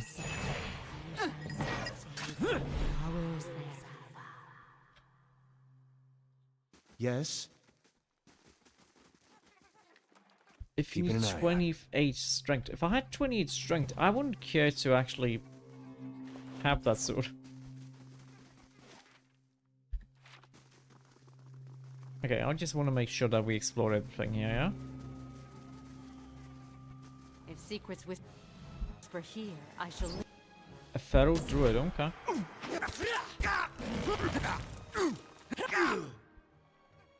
She just murdered that phantom. 42 crits. So, that's a lot of damage.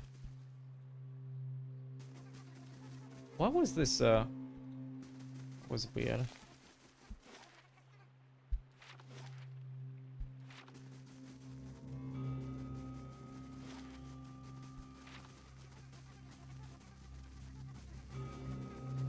Wait. There was ghosts? There were ghosts there? It's weird.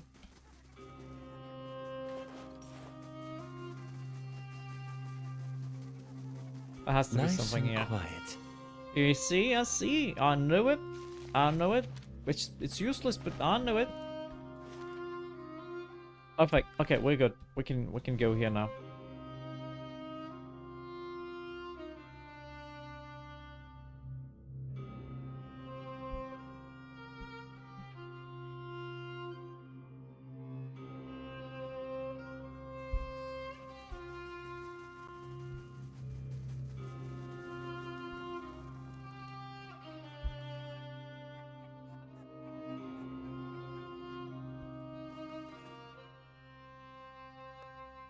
Oh, we have Theos, and we have Another turn, Inquisitor.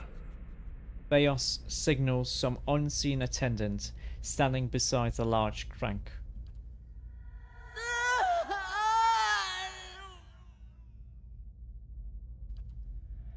I ask again, Jovara Ixensios, do you confess to these heresies of which you stand accused? Do you confess to apostasy? I confess to renouncing a mistake. Do you confess to conspiracy against the one true faith? I confess to opening minds. Do you confess to false prophecy? I confess to following a false prophet. Indeed. And where might we find this heretic? Is he really stupid enough to not realize she's talking about him? He wears the robes of a Grand Inquisitor.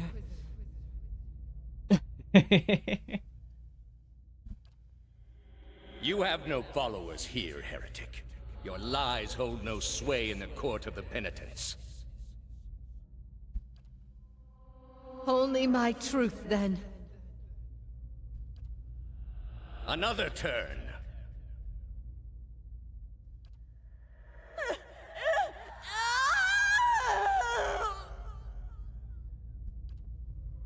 No! Wait! Wait! I'm ready. I'm ready. You are ready to give a confession? I am ready to hear one from you. She's pretty badass.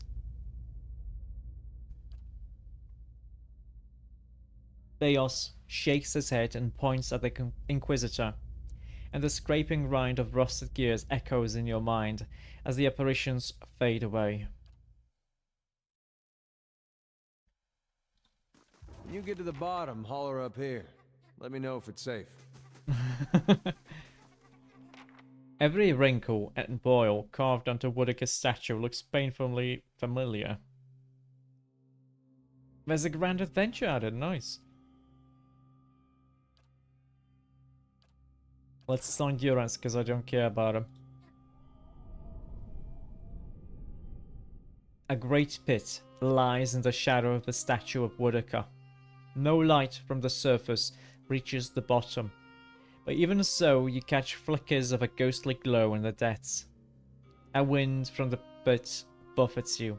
It isn't cold, but it raises goose flesh along your arms.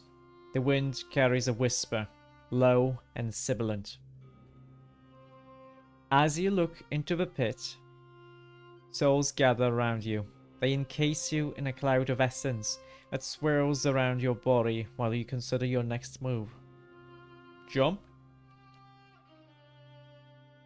You jump, trusting in the promises of the gods and the power of the souls to bear you safely down. The sudden drop takes your breath away, but the souls catch you, encasing you in a shining, throbbing aura. But while they're slow, they slow your descent. You can still feel that you're falling faster than you should. The essence flowing around you is strong but chaotic. You find yourself drifting towards the wall. Mind the wall, Matombar. That'll leave all kinds of marks. Let's take control of the souls and guide myself to safety. Concentrating, you focus on the essence around you and knit it together in your mind. What was a jumble of souls becomes a single entity, coordinated and purposeful. It steers you to safely at the center of the pit. You manage to spread your arms and legs into an X, steadying your position and the rate of your descent. You reach the court of penitence, millennia-old stones safely under your feet.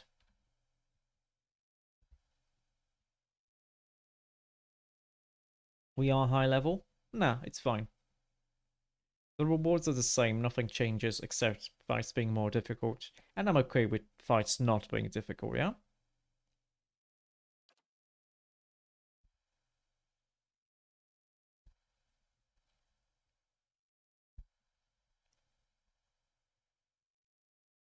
After what seems like an eternity, your rapid descent comes to an abrupt end. You remain still for a moment while your heart settles and your eyes adjust, breathing in stale, forgotten air. Before you, a narrow and eroded walkway becomes faintly visible in the dim light, cutting a winding path through a cavern so expansive it seems a world unto itself. In the distance, you can make out the cold gleam of living Adra veins that spike and fork in and out of view from the murky depths beneath. Their glow a faint and fleeting guide along the ancient trail. You look above at the opening you jumped through, now barely a speck of light like some distant star alone in the cosmos and forever out of reach. Your only way lies ahead. Well, that went better than I expected. Of course. Everyone all right? No shattered knees? Good. Just me then. It would be This so place funny. is cursed. Did anyone bring a ladder? It would be so funny if it dad actually had a wound on his knee. You should see this. Oh, there's traps here. What are these? A millennium's worth of dust fills in the cracks and crevices of a skeletal relief.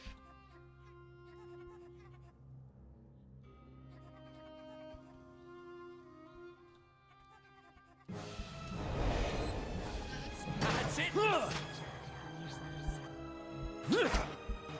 Take that! What is this? Oh, this is the soul dungeon. The pillar tugs at your essence. A pulse from the world itself moves through it. Hello, Bruno. Hello, hello. Hope you're doing well today. Thank you for the lurking.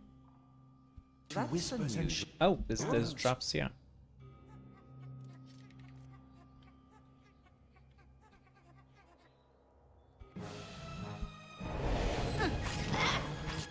Other animals, that's fine. Finish!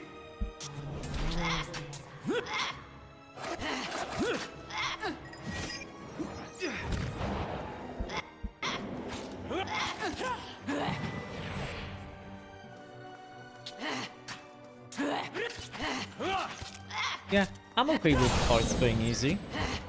Because, in the end, what matters is I care about the plot. I care about the story of the game. Silence surrounds me. More than Soul of Adra Prison. More about like the tactical aspect.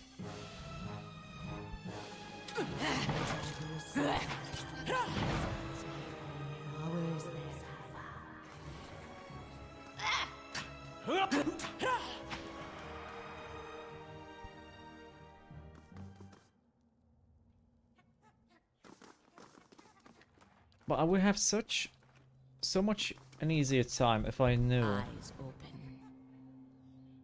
The same conversation there. Soul Guardian Pillars. Okay.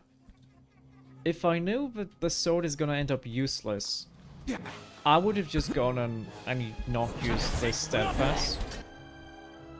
They are immune to being unconscious, unfortunately, but that's okay. They're not immune to being stoned. So we're just gonna do something like this. And all of them are dead. Now let's make sure Aloth attacks here. And Manaha also attacks here. I'm ready. While you attack here. That's it!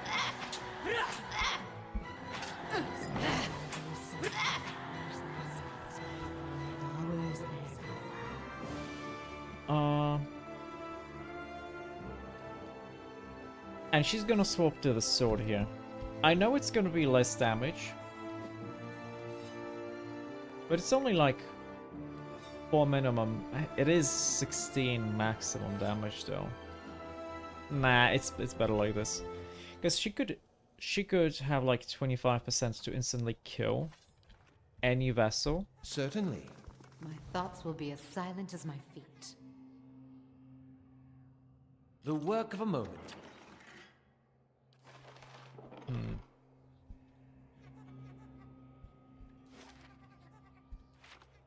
I guess it's fine. I guess it's okay.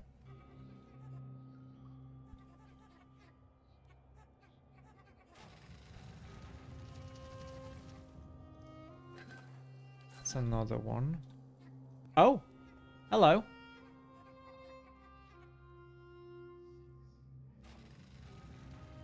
Someone's down there. What's up?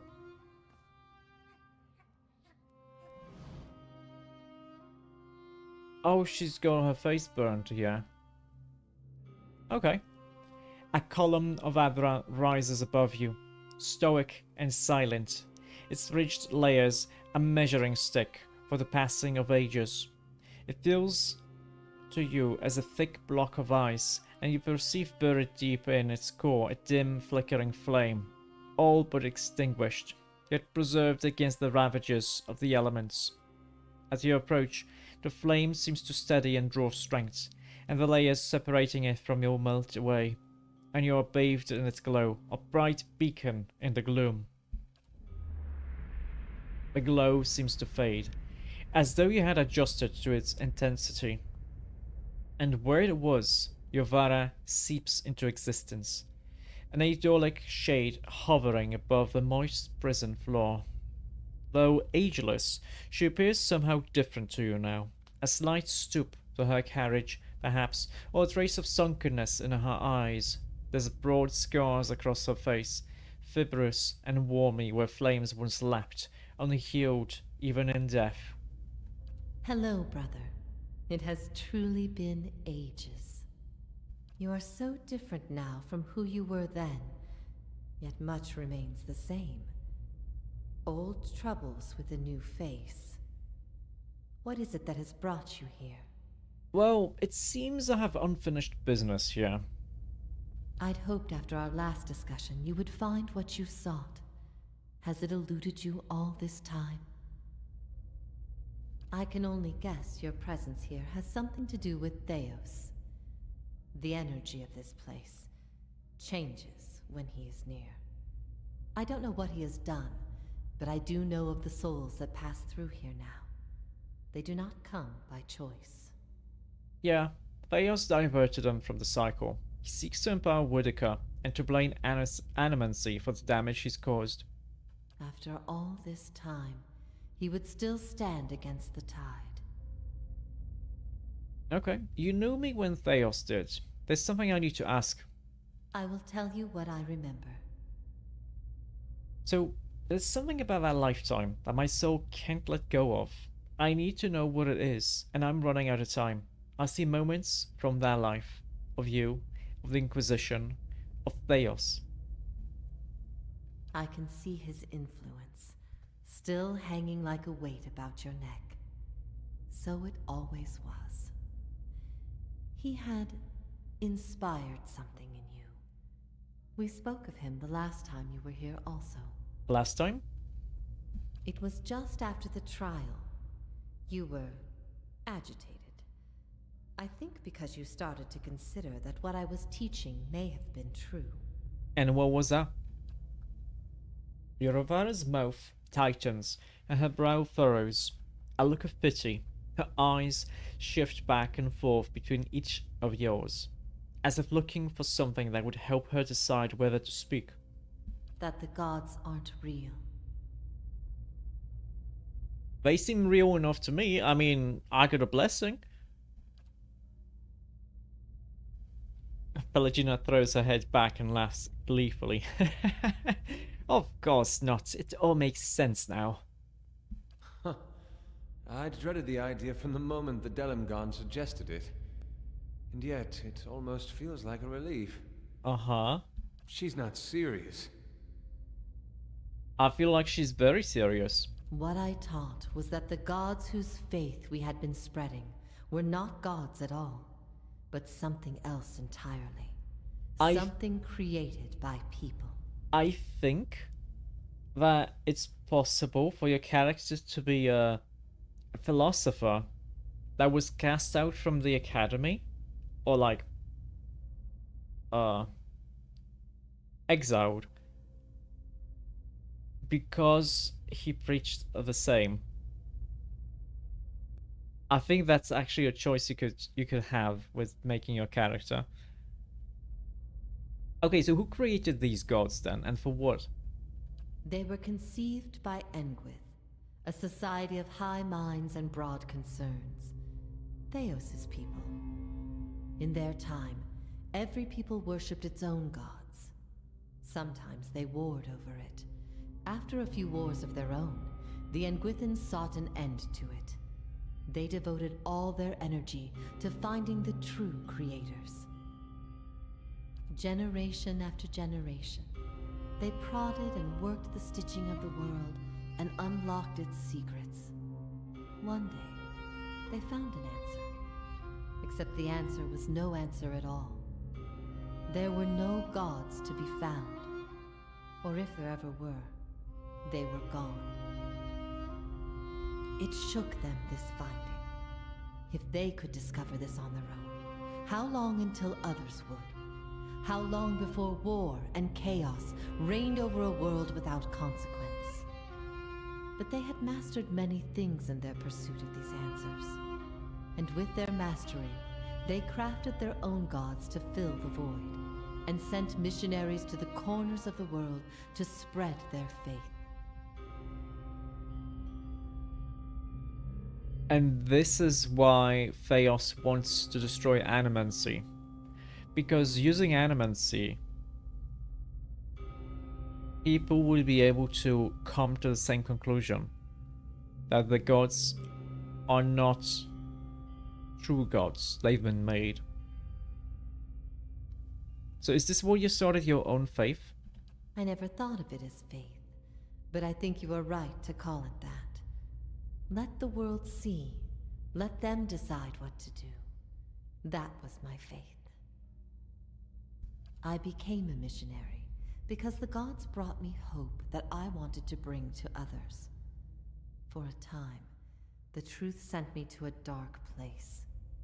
Then the day came when I realized nothing had changed, that I still had a purpose, and the purpose was the same and it was worth living for. I began questioning the other missionaries in public, exposing their parlor tricks. In time, their following became mine. And how did you discover this? The Engwithan missionaries all knew it, but they never told the rest of us. They meant it to be a secret that died with them. And in the end, they allowed their bloodlines to fade from memory. I had been assigned to join a few of them at a temple. I found the door to their chambers closed, but the room was stone and the door thin. Their voices carried. I heard enough. I investigated the things they spoke of, and everything was there, just as they said it be. Later on, after I left the Order, a few Engwithians found my words persuasive and joined my cause. They revealed what I did not already know. So is it true what you taught? You asked me this once before. Nothing I can say would be any proof, and it may be certainty your soul craves. Resolution. But if you are bound for the same place Theos directs these souls, you will see for yourself as you once did. Everyone faces this truth at one time or another. Few confront it. Few have the stomach to ask what if. And in avoiding the question, they deny themselves an identity of their own.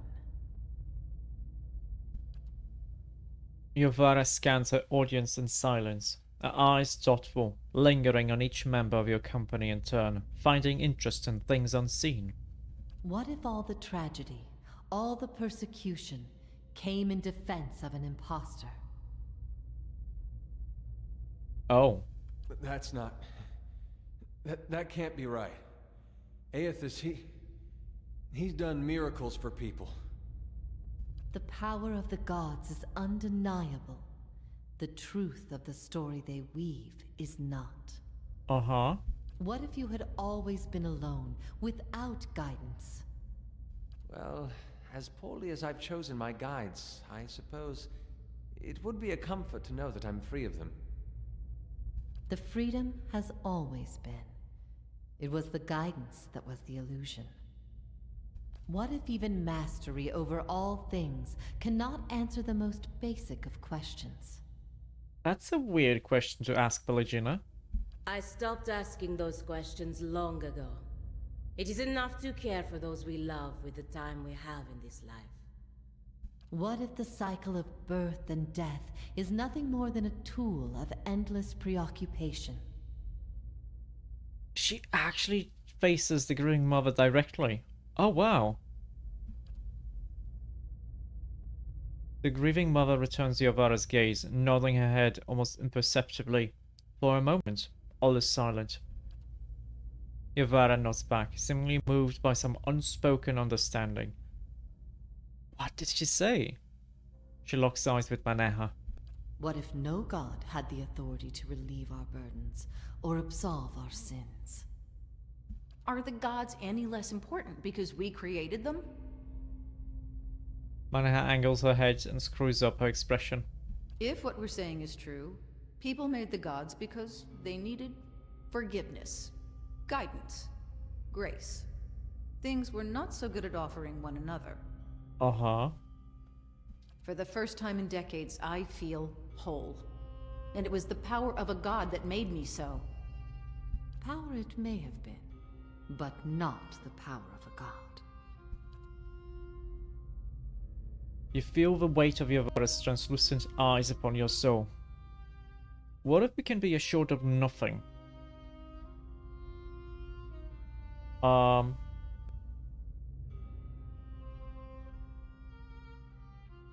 Well,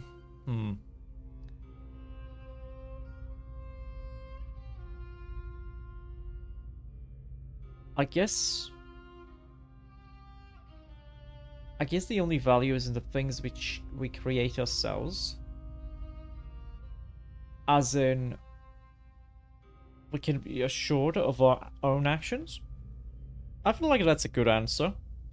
Verus, we find purpose in ourselves and in the people in our lives. And in the lives we create, is this not the essence of motherhood? To create, cherish, nurture, to give of yourself for the sake of another. There is bliss to be found in the things we create, but sorrow as well. Every creation bears the imperfections of its creator, and its creator's creator.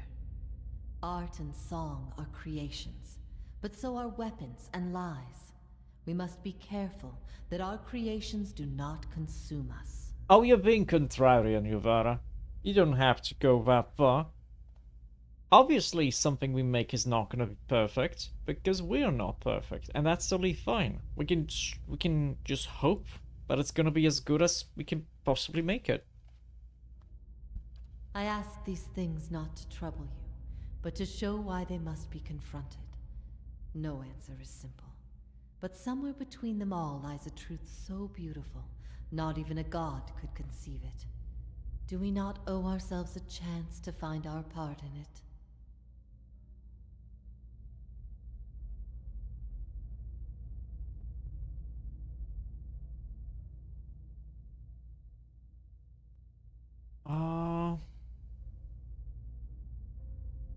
I mean, yeah, even without assurances, there's still truth. If that is truly what you believe, then you are a far different person than the one I knew. I've been alone here with my thoughts for so long now. I've found peace with my failures, and with my punishment. I no longer curse fate for what might have been. But there is one thing that has clawed and scraped at my mind all these years. Oh? One thing that will not be put to rest until I know. Until I understand. For the first time, hints of doubt trace her serene visage. I need to know why you chose to remain with the Inquisition, even after you'd learned the truth. Do you remember? Well,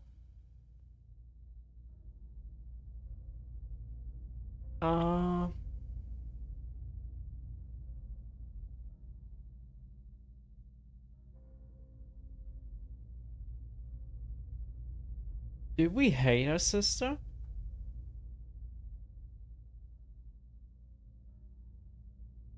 So even despite knowing, my character still chose to side with Theos.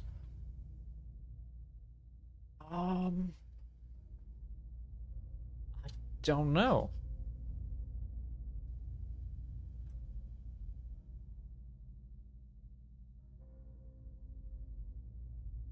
I think maybe somewhere deep down, we hated our sister? I think maybe I suspected. I just didn't want to believe it. Not from you. When you showed up at my camp that day, I thought it would be like it had been before. I was careless. If you resented me then, I bear the blame. Good. Good. The things I taught, the things I believed, I needed to hear that. I needed to know it wasn't because... Because I doubted you?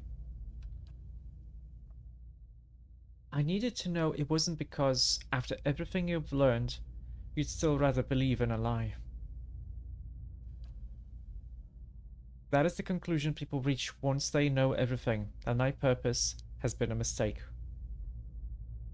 Did my opinion really matter that much to you? I've always looked up to you, since we were children. You had heard both sides, seen everything. If not you, then who?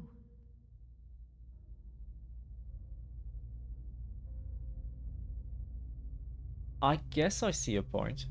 I'm aware of the folly of trying to learn so much from so little. I've had time to consider that in all its facets. But in the end, it was all I had. Even knowing what you've told me, some part of me knows it doesn't truly answer what I wished to know, nor will an eternity of silent contemplation. I will have only my guesses and suspicions, and that will have to do. And what of your understanding of our past? Are you at ease with the choice you made?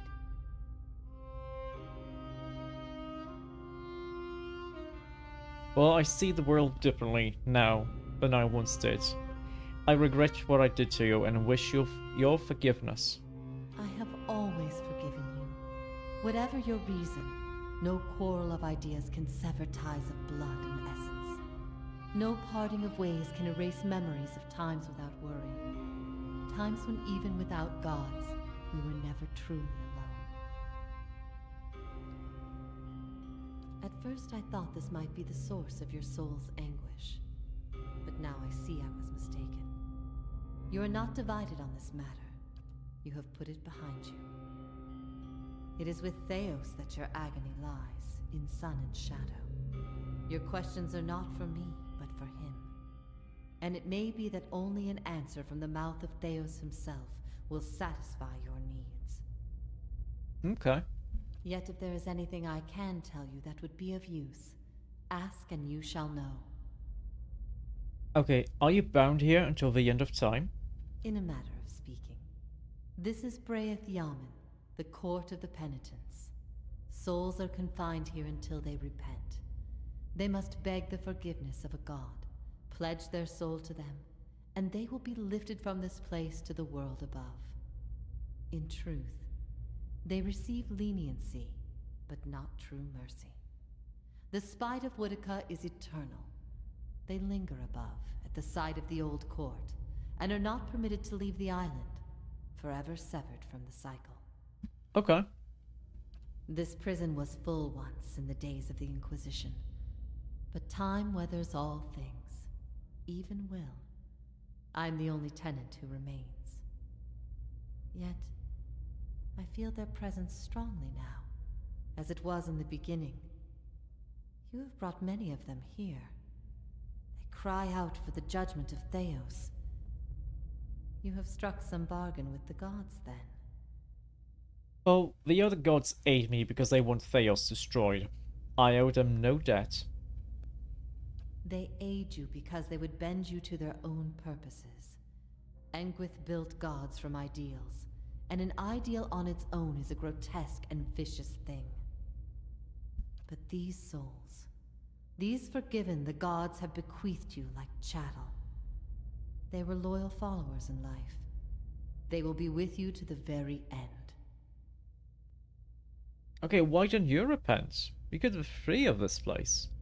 Last time someone asked me that, I was bound to an iron wheel with a broken spine. There are many things I've come to doubt about the choices I made in life.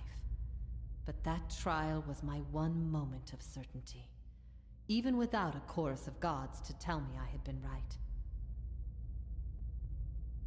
The gods need to be reminded that we have a spirit, and that spirit is proof against their power.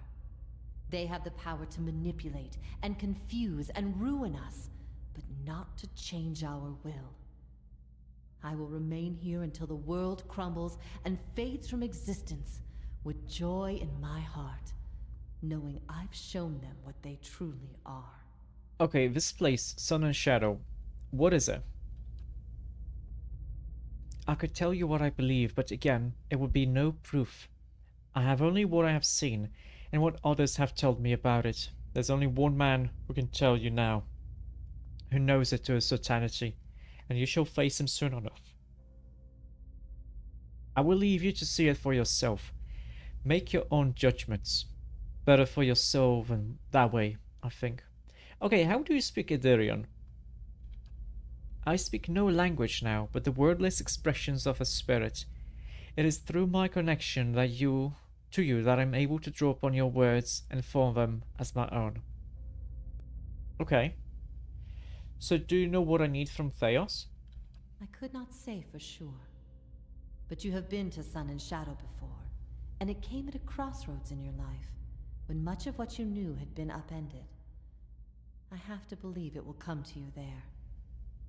Your concerns then were of loyalty and trust and the gods. Everything I told you seemed to send you further into doubt. Uh-huh. His words mattered to you when you knew him then.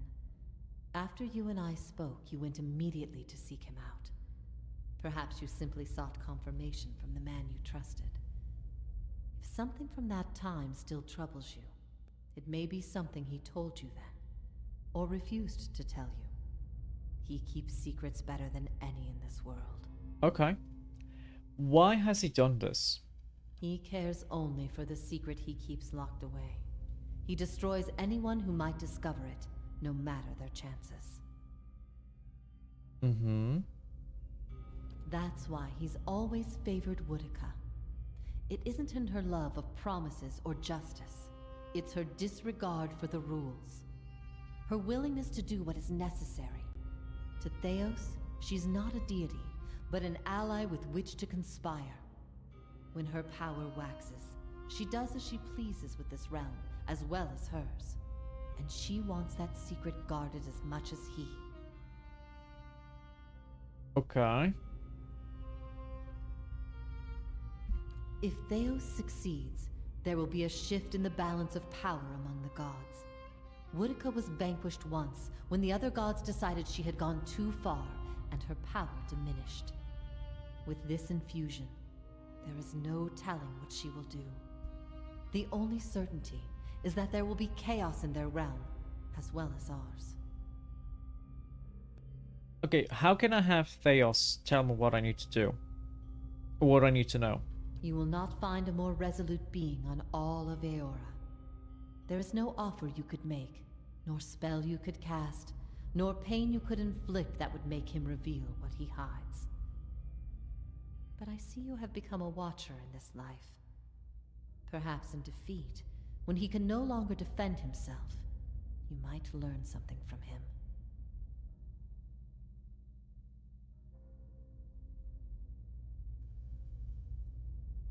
Okay. I guess it's time for me to go. Theos will not wait for you. If you do not catch up to him now, you may never find him again.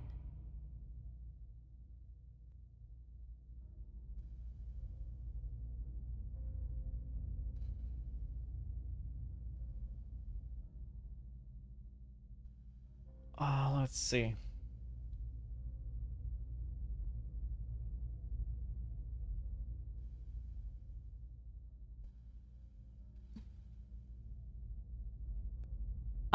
I'm not gonna force her to repent. I'm not gonna tell her that she's a slave to the gods anyway.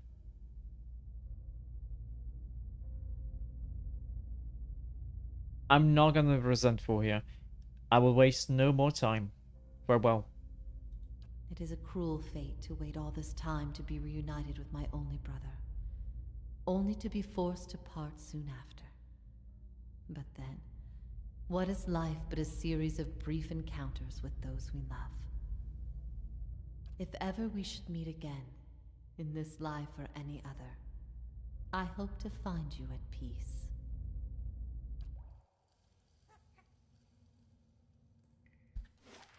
Okay. Oh, and if I find something good, you can have half. So, it's true. The gods are a sham that people have followed for thousands of years. Uh-huh. Oh, Aleph wants to talk. We've been lied to. Our whole lives, and many lives before that. And it's led us to put our faith in a pantheon of gods that never deserved it in the first place. Well, Theos is wrong. Most people are fundamentally decent.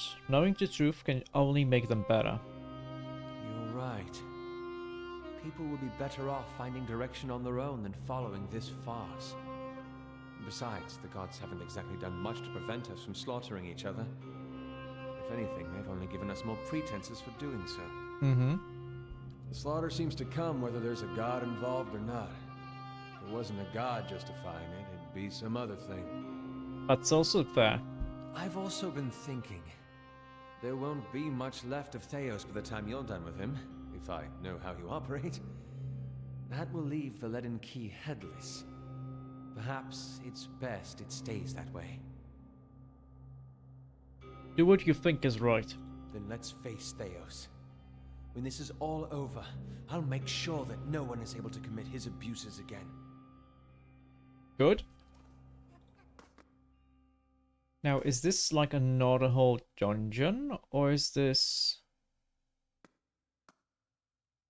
Is this just an arena? No, there's still Nice stuff and here to do. quiet. These ruins, like a great grave for a soul.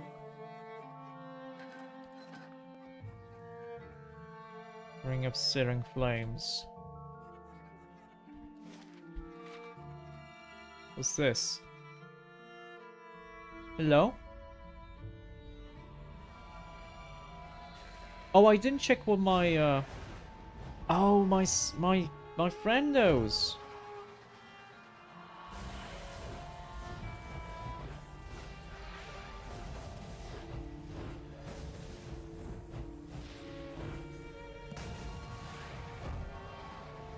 Ah, see.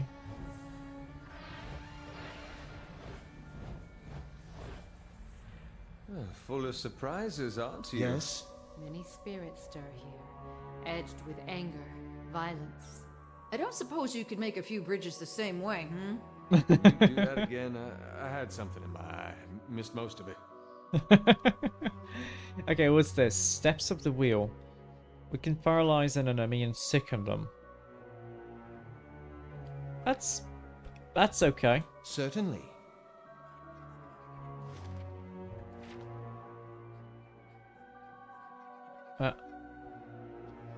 diamond. Okay. I mean, we have no choice. We have to go, like, along a path here. Wait, is this Red Adra?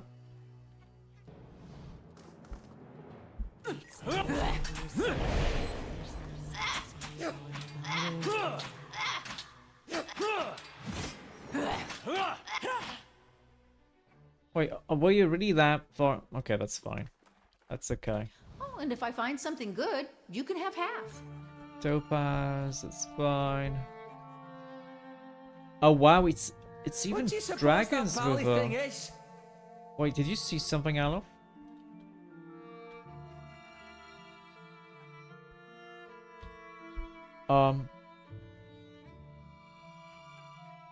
Oh, there it is. There it is.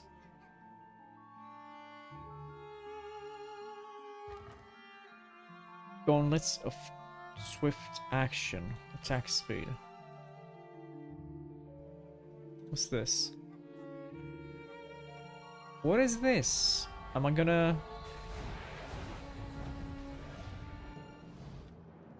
Ah, shit.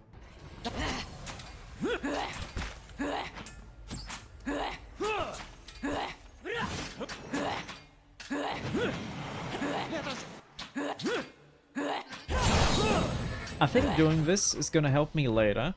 Or maybe we just have to do these. The Guardian's Dome. Oh, and if I find something good, you can have half. Chalky bits of bone break away between your fingers. I think we have to do these things. So, like, clear out the area from the miasma. Like here. There's a lot of it. Whale! Hello, whale. What's up? The shadows in the cavern suddenly lengthen and swallow you. When your eyes adjust to the darkness, you find yourself in the midst of what must be another vision. You're surrounded by mists. The ground feels springy under your feet. You imagine that, as soon as you take a step, the soil behind you will erase all trace of your passage. As if on cue, the mists before you clear just enough for you to take a couple steps forward. You do, and the fog closes behind you. You continue for several minutes in this manner, one step at a time, never seeing more than the ground right in front of you. Eventually, rays of light cut through the haze, and you find yourself facing a canyon wall. Idur's head twists suddenly, as though something had flown in front of his face. What's that? Something whizzes past you. Just as you turn, you catch another whir of movement. Out of the mists flits a shape, small and round. You think you see another, and another. They tickle the corners of your vision. You turn back to the canyon wall. The sun shifts along its path, and what looked like a smooth rock face is the hollow of a cave. A figure steps out, its features shifting and changing before your eyes. The figure transforms from male to female, from Orlan to Omala, its bones lengthening and its fur receding into its flesh.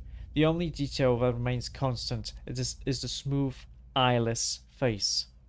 The whizzing, rushing shapes from the mist converge on the figure, and they form a spinning cloud. You realize they are eyes. You understand the value of a mystery watcher. A buried scroll, a hidden truth. These are my ways. Uh-huh. You unravel a thread, Watcher. One you have lost and discovered over generations. And following it to its end has only brought you back to the beginning. Have I been here before?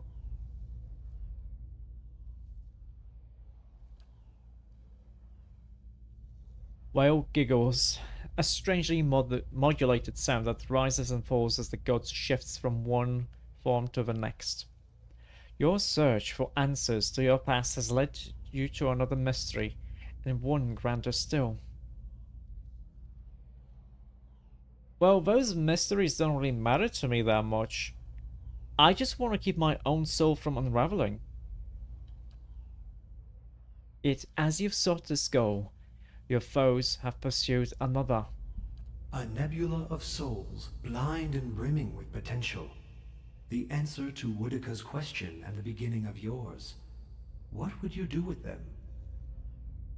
Thunder clouds from overhead, casting shadows of movement across the canyon. Well, I learned from Galawain, Magran, and Abaddon that I can use them to fortify other souls in the Deerwood.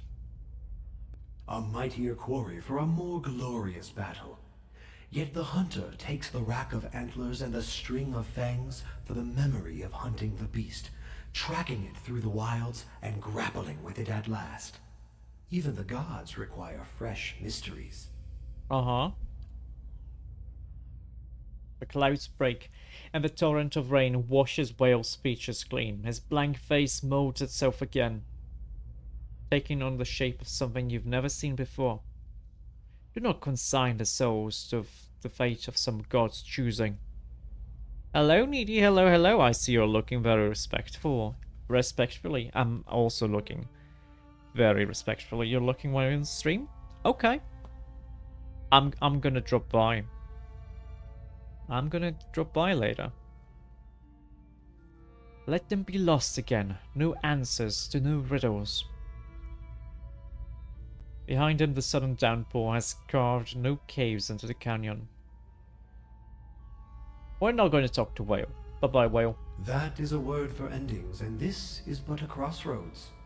Even I do not know what you would choose. Shadows from the new caves melt and spread across the landscape, covering you in darkness. When the light returns, the vision is gone.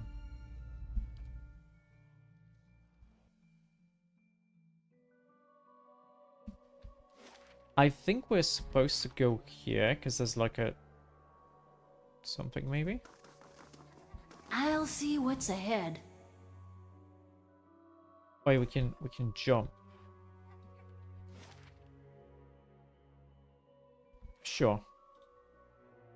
A lone segment of a bridge rises over the ruins of an ancient city. It looks stable enough, but the wide gap leaves little room for error. Sure. Alof gets a running start and leaps over the gap. However, he cries out upon landing and collapses on the other side in a tangle of limbs. So not only his ribs are bruised, his ankle is twisted. I'll get some camping supplies. That's okay. Oh no, poor Alof, another wound. Sprained wrist. Oh, we can rest though. We can rest. It's fine. I'll see what I can find.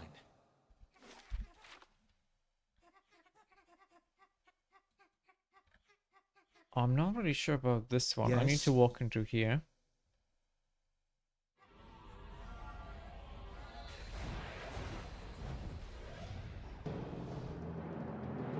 Maida.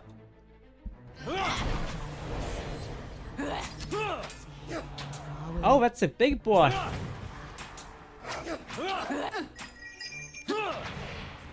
Let us. It's so dumb that Eder can actually just go and knock him down. Knock him down from the air somehow.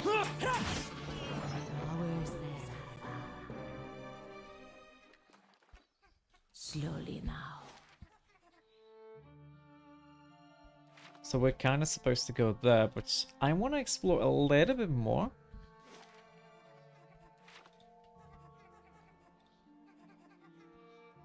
See what's up. Wait, we can?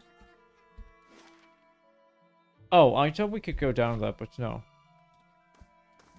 Well, maybe there's something here, though. Nice and quiet. Well, we see two bodies. Let's see. Exceptional armor.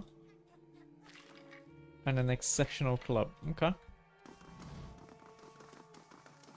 Eyes open.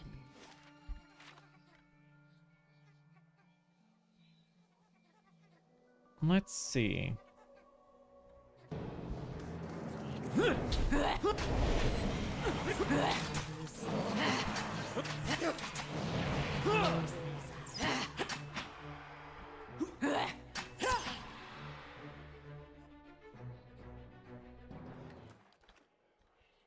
good thing I sold most of my jewelry.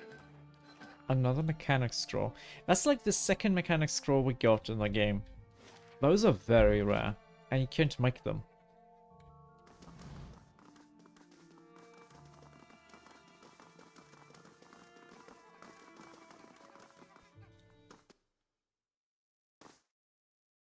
Soulbound items gain additional powers as the wielder meets specific requirements. Yes. Unfortunately, we do not know the requirements when that happens. Okay, this looks like the final boss area. Silence surrounds me.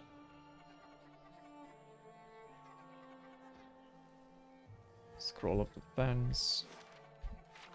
The game would be so much easier if it let you actually like use buffing spells right before Oh, this is where we were supposed to go. Let me quickly go here.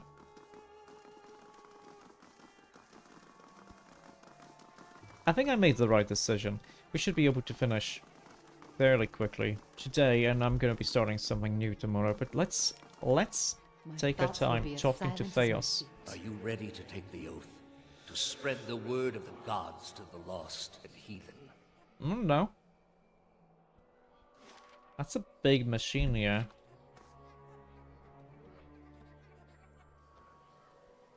Three rings of unshackling.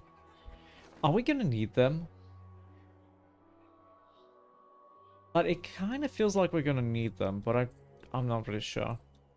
Also, I don't really know why they appear in my inventory instead of...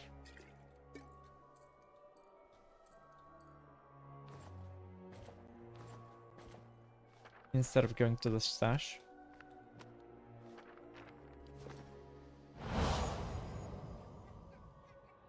I am trusting you to remain loyal to the gods in this. If you do not, you will have greater powers than me to answer to. But you will answer to me as well. Do we already have this conversation with him? I feel like he already said that second part sometime before. In a vision, I mean.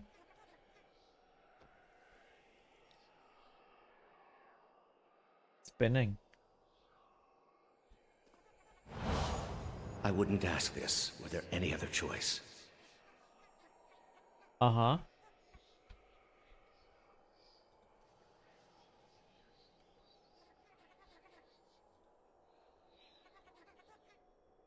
I mean, we don't need to sneak, but I want to make sure that, like, if we pick up a...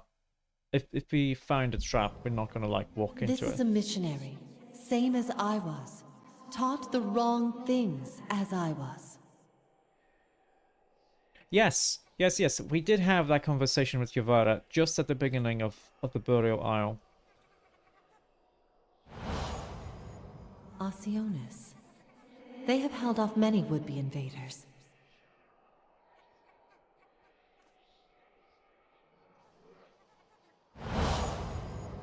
You are ready to give a confession? I'm ready to hear one from you. Mm-hmm.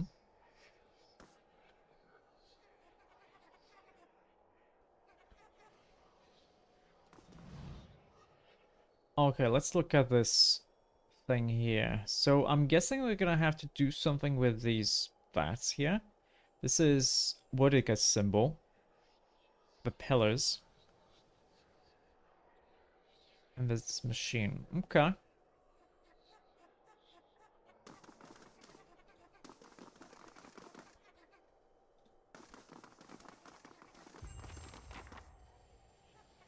Memories of the Ancients. Oh, I wanted... Aww. I wanted to look at the statue.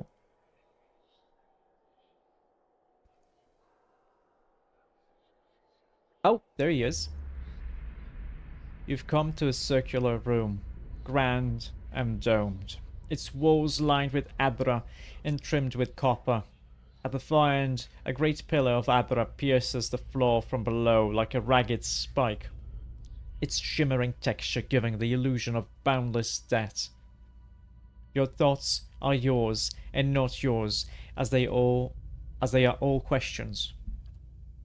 At the base of a pillar stands Theos, a look of concern on his face as he notes your approach. You have something you want to ask him, one question above all others, spinning madly in your mind, but you don't dare ask it yet. You need some admission from him first, some hint of the veracity of your suspicions. You are far from your post, Inquisitor. What brings you here? Your mind races, weighing different angles of approach, her emotions barely in check. Of these statues, who are they of? They are monuments to Woodica's greatest servants among my people. I hope to join them myself one day, but my work is not yet complete. What is this place? We are in a sanctum holy to Woodica. There are others like it in service to the other gods. I come here often to pray for her counsel, and in this space I may be assured that she hears me. And the machine behind you? What does it do? It has many uses, but its purpose is to bring structure to the chaos that surrounds it. Was Yavara telling the truth? That woman sought only to destroy the foundations of peace and civility that my people sacrificed everything to build. And was the entire Inquisition based on a lie? The Inquisition was based on the need to cut the flesh from a rotting wound. You are shaken now, having lost all patience for tact. No more evasions. You have to know everything you believed, everything you have done for the gods. Did you lie to me when you said the gods could end suffering? Are there no gods? What is a god? A higher power? A rewarder of good deeds and punisher of the wicked? Something men can turn to in their darkest moments when their days seem only like bridges from one tragedy to the next. Our gods are all these things. With Theos's every word, you find yourself losing control of a boiling cauldron of rage and doubt and fear and hopelessness, until we can take it no more. Are there no gods? We are in a sacred place within earshot of the gods themselves. This is not the time. You've been through much these past few months. You will return home and you will rest. When you feel you have recovered, you may rejoin us at the trials. The Inquisition is far from over, and I will have need of you. There are many who continue to spread the lies of the apostate. The Inquisition will not end until we have pronounced judgment on all of them. His eyes linger on you, and there's no mistaking the threat behind it, and your rage shrinks at the image of an iron wheel in your mind, monolithic and caked with the dried blood of thousands. You do not ask your question again. Past me was a little bit of a coward, huh?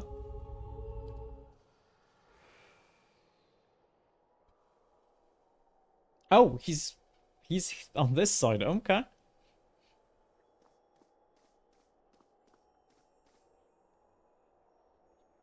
How did you find it?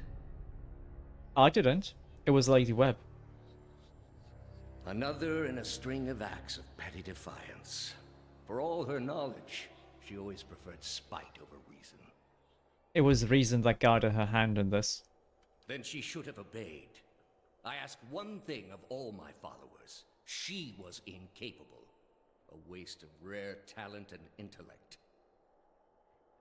Actually, her talent and intellect were far too great for her to live as your servant. What of your cohorts, then? They have followed you to their deaths. Is it loyalty that brings them here? Or is it, as my agents suggest, that they have no direction of their own? Screw you, Theos. You worshipped Aethys, did you not? Your spies are good. What gave me away? The cape? Yet when your god needed you the most, you chose your country. It frowns, irritated. We were being invaded, not by anyone who was acting like a god. Then I should think your hometown gave you a hero's welcome when you returned. Well, they made cake. And I think you can expect folks to get jumpy when the gods aren't there to reassure them. Maybe if they weren't all too busy trying to kill each other. Yeah. The gods argue over how best to prevent Kith society from destroying itself. Of course they do. Disruptions would not be necessary were mortal instinct not so diseased. I understand your Duke's bells gave you a mission. Their orders do not absolve me of my greater responsibility to the safety and well-being of the Republics. Mm-hmm. You might want to skip over this one, Theos. Don't want to pick a fight you can't win. Yet you disobeyed. Something you already have a reputation for. They will know, of course. If it had been for a worthy cause, they might have forgiven you. But I don't see them pursuing animancy after seeing what it's done here. They trusted you, and you disappointed, as you always have. And you will again be disowned. The parents scold, but the children are safe. Whether animancy research continues in the Republics or not, they will survive. For now, that's enough. In any case, I wouldn't be so smug about my fate, Theos. I imagine Woodica responds to disappointment much more severely than even my dukes. State your name and purpose, young acolyte. Alof. Huh. My name belonged to the gods and my hand to their service. No more. Oh, belonged. Because the oath of the Latin key is belong. But this is the past tense. You serve none but yourself. Without contact with your order, you can have no higher purpose. Only the base concerns of the flesh. You have cast yourself from our ranks. And I should have done it years before. I'd rather live in uncertainty than servitude. And that uncertainty would lead you where it leads everyone. To doubt, to emptiness, to the many cruelties inspired by disbelief. You will have to forgive your Grandmaster for remaining skeptical of his initiate's choices. Theos regards Maneha. And the lost gift-bearer. You have been many things in this life, all because you fear what you really are. And what is she? Last I checked, the Ingwithans didn't make you a god. You want to tell me you don't have any regrets of your own? There is no greater calling than the spread and protection of our faith. I regret nothing in service of that cause. Then you haven't been looking hard enough. Or perhaps I have merely witnessed the alternative. You are here because you are lost. The gods cannot reach everyone, I'm afraid. May you fare better in your next lives. Oi! Why did he forget grieving mother? Huh? Even he doesn't see her. I gather you have had your soul awakened. Why else would you shadow my footsteps like some stray mongrel? You think I have something to offer you, but our business was concluded long ago. I lived my life by the lies you told. You owe me the truth. I answered your questions once. That your soul is not fit to accept the answers is of little concern to me. I lied to no one. Not to you, not to anyone. The gods are real. They are everything we need them to be, and the world is better for it. You denied a generation its place in the world. The heart of this country has skipped a beat. Nothing more.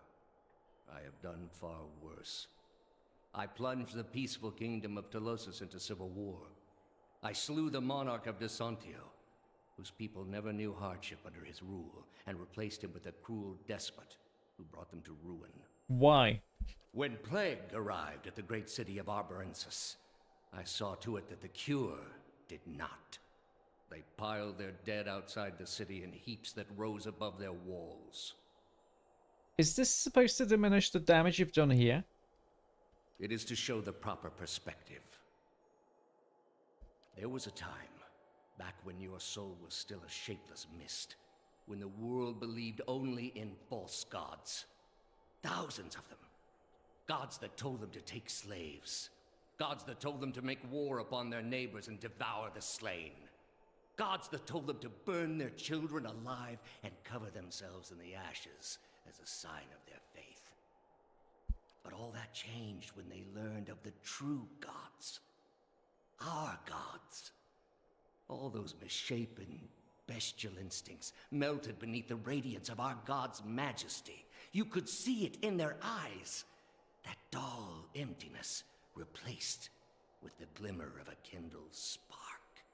Well, teaching them there's no gods would have achieved the same purpose. And replaced it with one far worse. Have you imagined this existence? The one the apostate would have created. We are not all so virtuous as she. Without our gods, the most wicked, the most tyrannical, they would take that power for themselves. But more than that, it would be a hollow existence. All mysteries forever unanswered. All purposes constructed from meaninglessness. No endings to bring closure. Only a wheel, turning without mercy, grinding our spirits to dust. It's better that to live than to live a lie. Telling yourself each day that what you do matters, that it isn't all for nothing, that the world is just. The apostate's world is built on believing lies. All I have seen, the millennia of experience. I will not be dissuaded from this course. This is the only way. Okay, at least admit it. Admit to me that the gods are not true gods. I need to hear it from you. You have not thought this through. There is no leaving this place for you. I allowed it once, but you have made it all too clear what a mistake my mercy was. With your soul and thousands of others, I will see this world purged of its suffering. Hear me, Woodica. Your servant calls for aid. But he still ignored the grieving mother.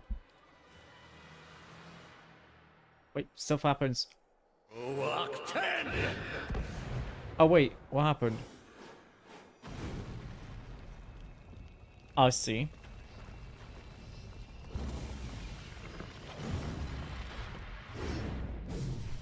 I mean, this was kind of to be expected. Okay, everyone murder here. However, you two, must flow deeply and deep. you have to go here.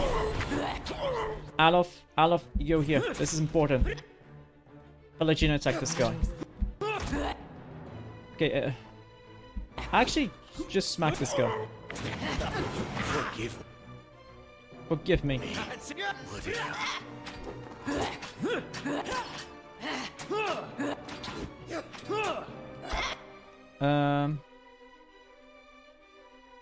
We can probably put them to stone, yeah? My mom. Yeah.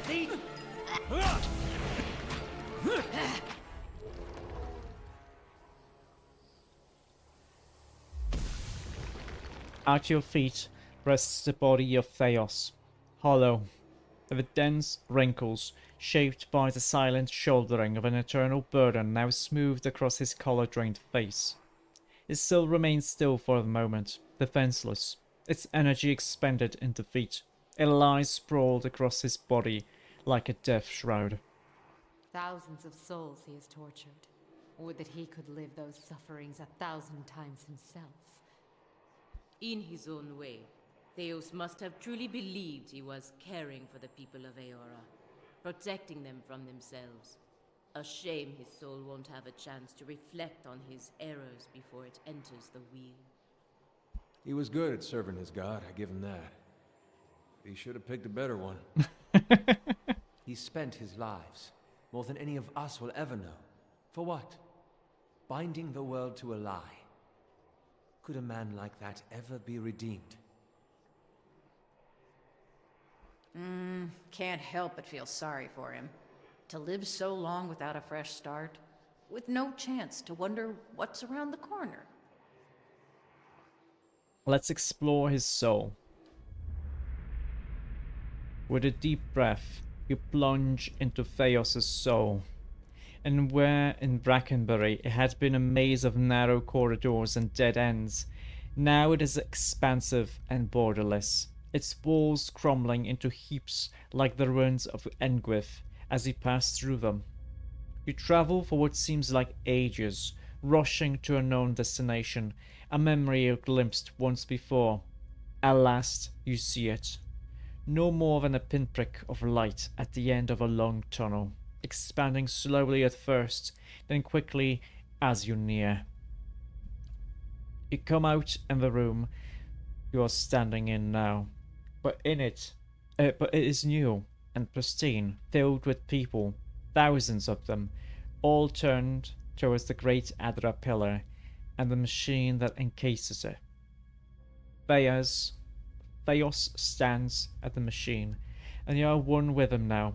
You look out at the crowd, at faces of shriveled old men and carrot-cheeked little girls, at mothers bouncing infants to quiet them, and fathers clasping their children's restless hands and watching you with somber acceptance.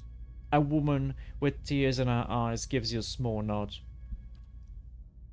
You turn back towards the machine, your breaths constricted beneath the weight of unwanted knowledge, preparing yourself to set out alone on a journey without end. You close your eyes and open them again to find the machine still in front of you, beckoning. You take your place in front of it and place your hands upon a large mechanical disc at the base of a great crystal column and speak a single word. Giant rings creak to life, building speed, setting arrays of carved draconic mouths aglow and sending tremors through the platform beneath you. The entire room shakes now, with the force of the accelerating machine, all sounds drowned out by its deep, deafening thrum.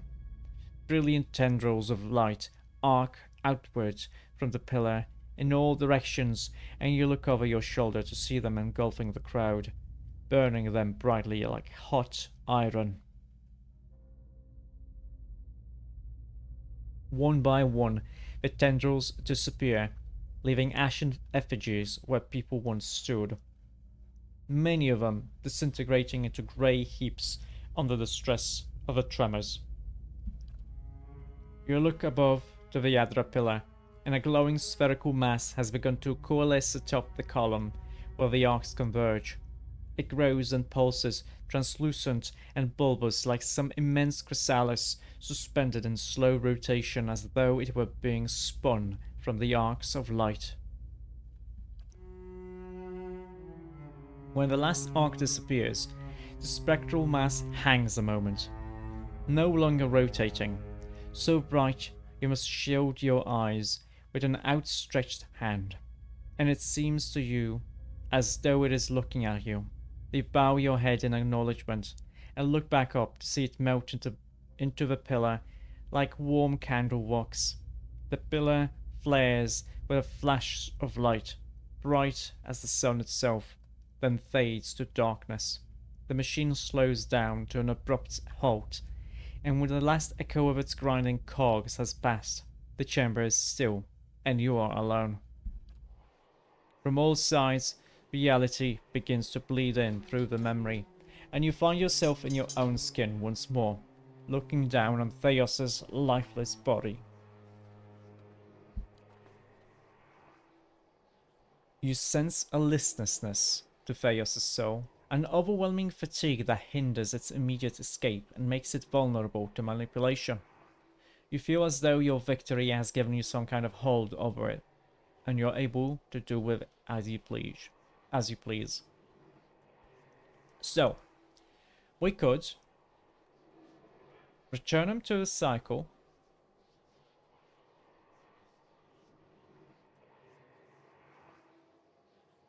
We can tear his soul apart.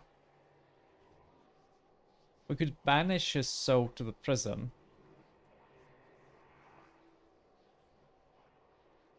We could basically destroy all of the memories that he has.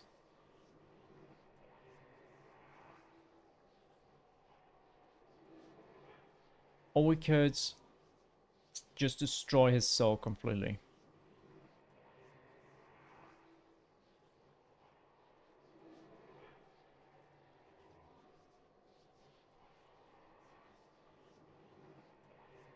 I think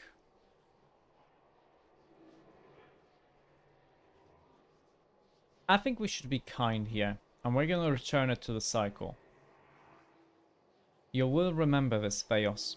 Remember that no man can hide the truth forever, and all you have done was done in futility. Your memory shall be your penance. Some acts cannot be forgiven, it seems. A cruelty worthy of this man. Let him know the pain he has wrought. Let his own choices be his punishment. I suppose we'll see if he can rise above that. That's rough. Still, if anyone deserves it. You can... Adair didn't say anything. You can feel the pool of the intricate adric capillaries that rise up from the depths below the chamber. Many are bound up with a great pillar, and would pass Woodica, but some are filled with the souls of the dead, bound for somewhere else entirely. And you know these are paths of rebirth. Stretching your presence as far as your spirits will allow, you make contact with one such path, and between it and yourself you open up what feels like a long tunnel, sheer and undulating, like a gullet of some enormous beast. You shift your focus to Theos' soul, clinging weakly to its vanquished shell, and with all your concentration you wrench it free and send it hurtling through the channel until it passes into the adder vein and can be felt no more. In the stillness that follows, a single word echoes through your mind, a word you spoke when you were one with Theos in an ancient memory. You realize it is the word that activates the machine.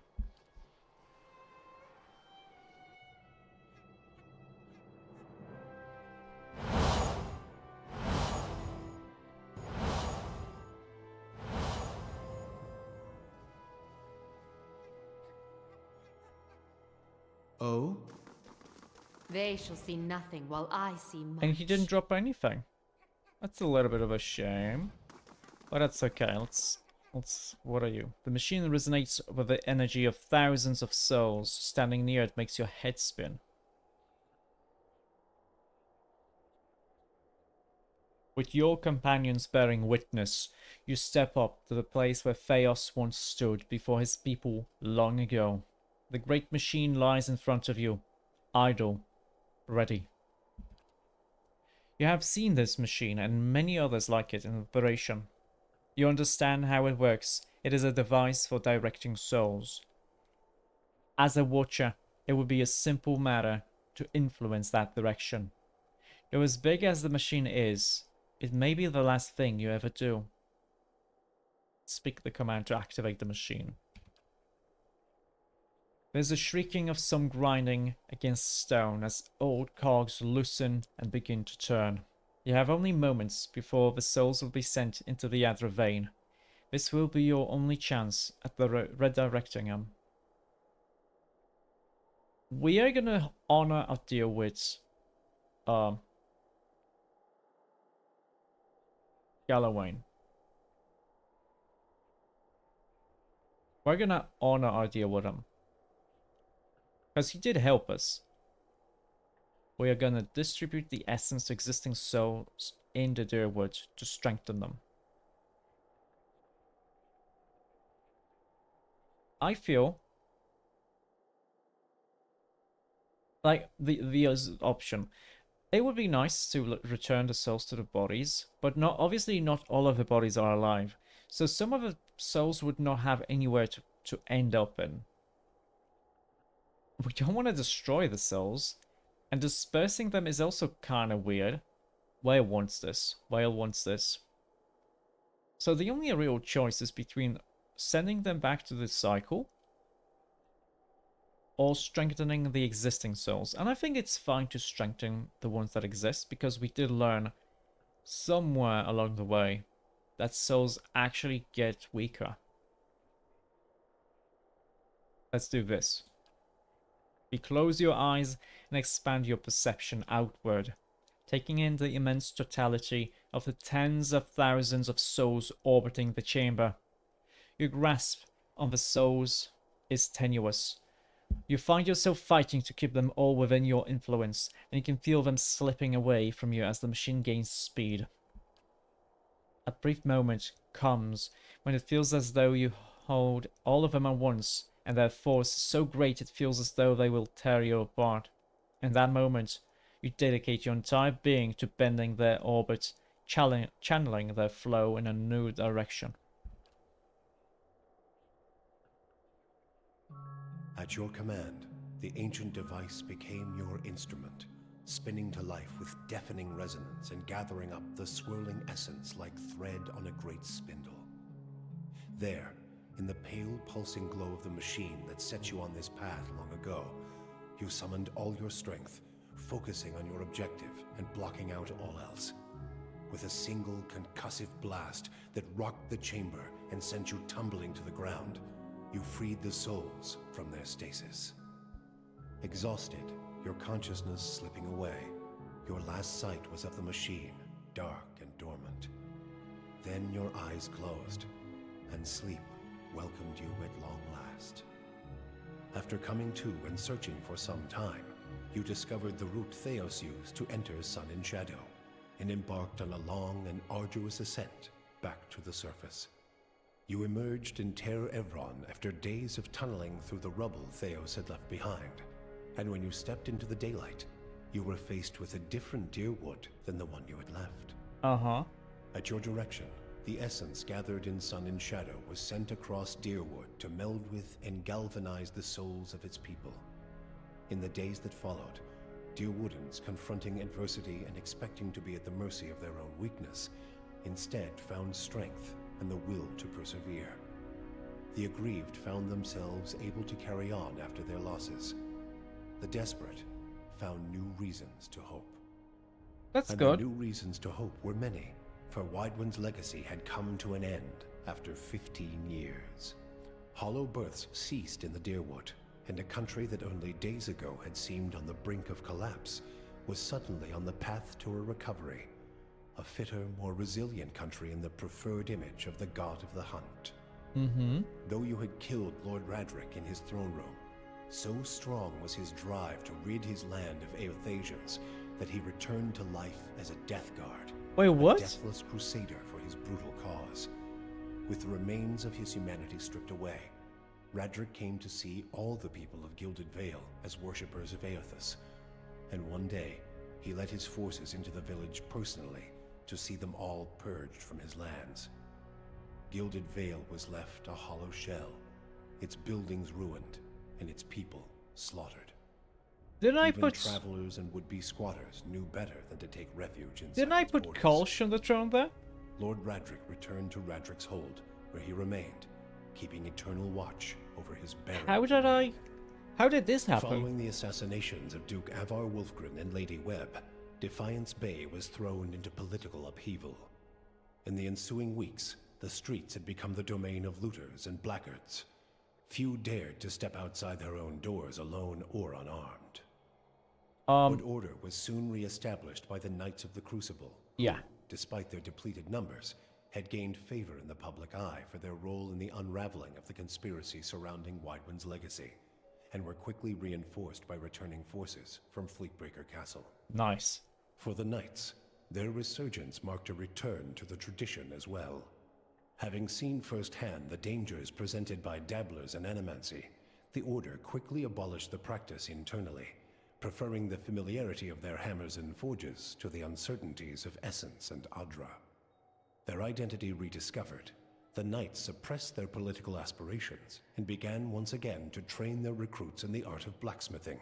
Oh, that's good. Recapturing the post-revolutionary ideals of Deerwood and regaining the respect of its citizens as a result. This is good.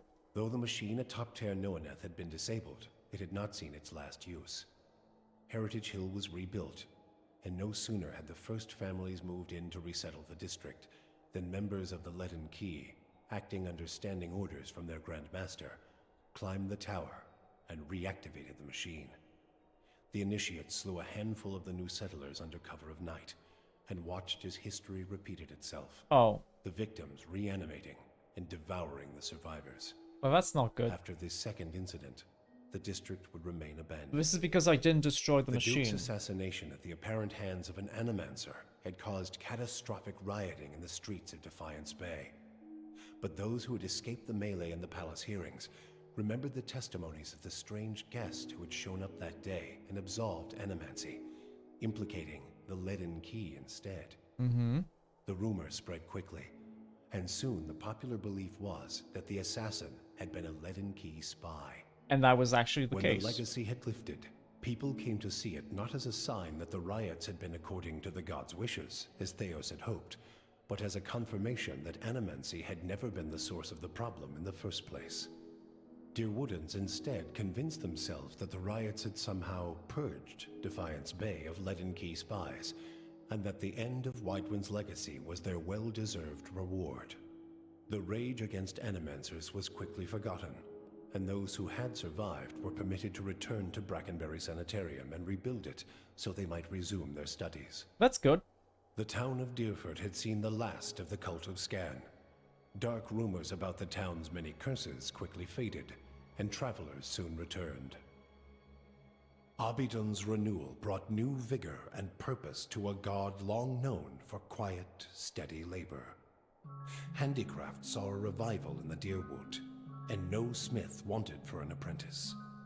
Additionally, Abidon's restored interest in preservation led to redoubled efforts to survey Ingwithan ruins. Animancers and craftsmen alike found much to study. What about Ondra? Tensions with Aer Glanfath rose. As for Stalwart, the Battle of Caron's Scar only strengthened their resolve to unlock the mysteries of Durgan steel and build new marvels with the White Forge. However, Stalwart's ambitions brought them into further conflict with the Raid Serans, as more and more impoverished communities gathered at the border and vowed to finish the work of the Iron Flail. It would be many generations before the region saw peace.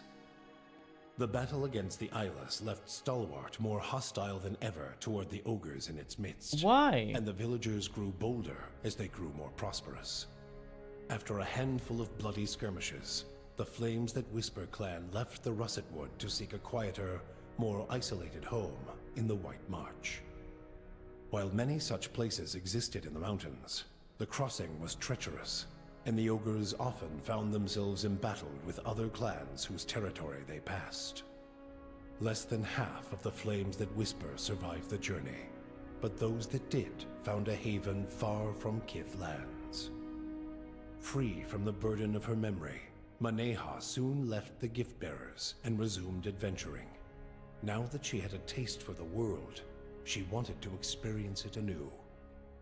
Maneha rediscovered her zest for battle, extravagance, and romance.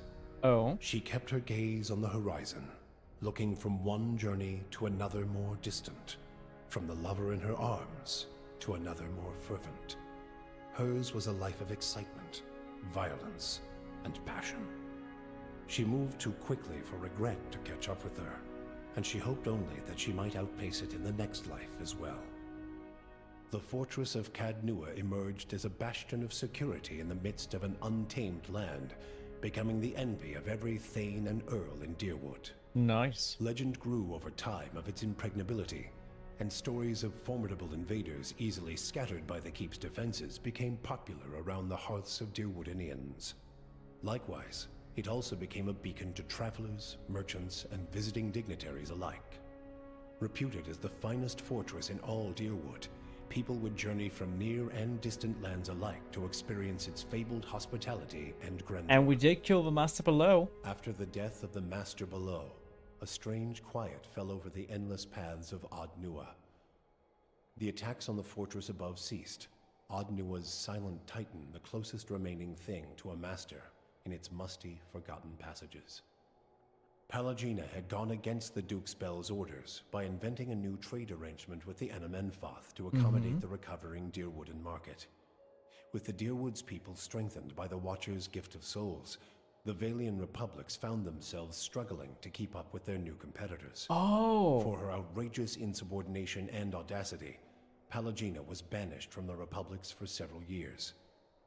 After the southern forest of Erglanfoth opened to both the republics and the Deerwood, the Valians found that the combined efforts of all three nations had created a robust trade network. The Duchessa of Biajepi granted Palagina a pardon for her foresight, though it took many years for her to regain the trust of her superiors and brothers in the Order. That's still nice. Adair chose not to return home to Gilded Vale. Through a number of quiet inquiries, he soon found his way into the underground organization of Aethasians known as the Night Market.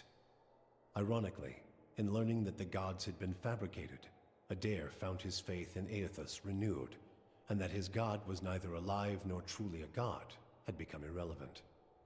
He rose quickly through the ranks of the Night Market for his optimism and for his bold leadership, his ultimate goal to make the Deerwood a place that would welcome followers of the Shining God once again.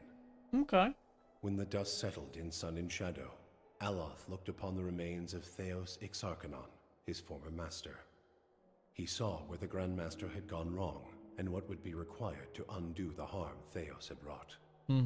With a flick of his wrist, he burned Theos's robe, headdress, and every other symbol of the man's power. Never again, he vowed, should Kith live in fear and blind obedience to an authority they did not understand. Armed with the knowledge and courage he had gained on his journeys with the Watcher, he set out on the long and lonely task of dismantling the Leaden Key. After all that he had learned in the Watcher's company, Kanarua could no longer see meaning in his pursuit of the Tanvi Oratoa. He decided to leave what remained of it within the depths of the Endless Paths and return home. Kana bid the Watcher farewell and sailed back to Rawatai, spending the tempestuous journey reflecting on the time he had lost to the pursuit of falsehoods. His family found Kana much changed, his fiery excitement replaced with a weary solemnity. Determined to change his wandering ways, Kana took up a quiet life as a lorekeeper at the college, teaching young students the traditions of their people. With Theos defeated and the souls released from Sun and Shadow, healthy children were born once again in the Deerwood. Pleasant and peaceful memories rose to fill the cracks in the grieving mother's mind. She returned to the birthing bell, unaware that the village nearby had become an empty desolation in her absence. Thus she began her tireless vigil atop the Adra, awaiting mothers and children who never came. Oh. Durance continued That's to blame not good, Woodiger then. for the atrocities of the Saints' War. Believing Magrin to have been a pawn in the machinations of the Queen that was, and feeling that Theos's expulsion had been a step towards reconciliation with his goddess, Durance tried for a time to reopen communication with her. When only silence came, he took it as a condemnation of his continued existence. Ultimately, he built a pyre and threw himself upon it, using his own shattered staff as kindling. You and Sagani never found Persok together. The Adra figurine had gone dark by the time they emerged from Sun and Shadow, and it was another month before Sagani finally accepted that Persok's trail had gone cold again. Her search took her beyond the Deerwood and as far as the Living Lands. She saw the great coastal cities of Rawatai and the ruins of Old Valia, absorbing the details of these strange and distant lands. 20 years passed before the Adra figurine finally glowed again. When it did, she followed its signal to a quiet hamlet on the outskirts of Adir. There, she met a young farmer and told her of her past as an elder of Masuk. Sagani returned to a village that had forgotten her face, but remembered her story. Masuk greeted her with cautious warmth, and Sagani found that their ways had become strange to her. She also learned that Kalu had perished of winter fever a few years before, and her middle child, Majuo, had died in a raid. But she found her daughter Yakona a hunter and mother of 3, and her son Malak a builder of mighty walls. In them, she came to find her place in the village, and the familiar contours of a world that had changed in her absence. For you, the death of Theos brought an end to your waking visions, and a silence to the whispers of the past. In their absence, you were able to sleep. The questions of a distant lifetime ceased to trouble your soul. All that remained was what to make of the answer. But at the moment, there was little to be done, and the matter would have to wait. A long journey loomed ahead.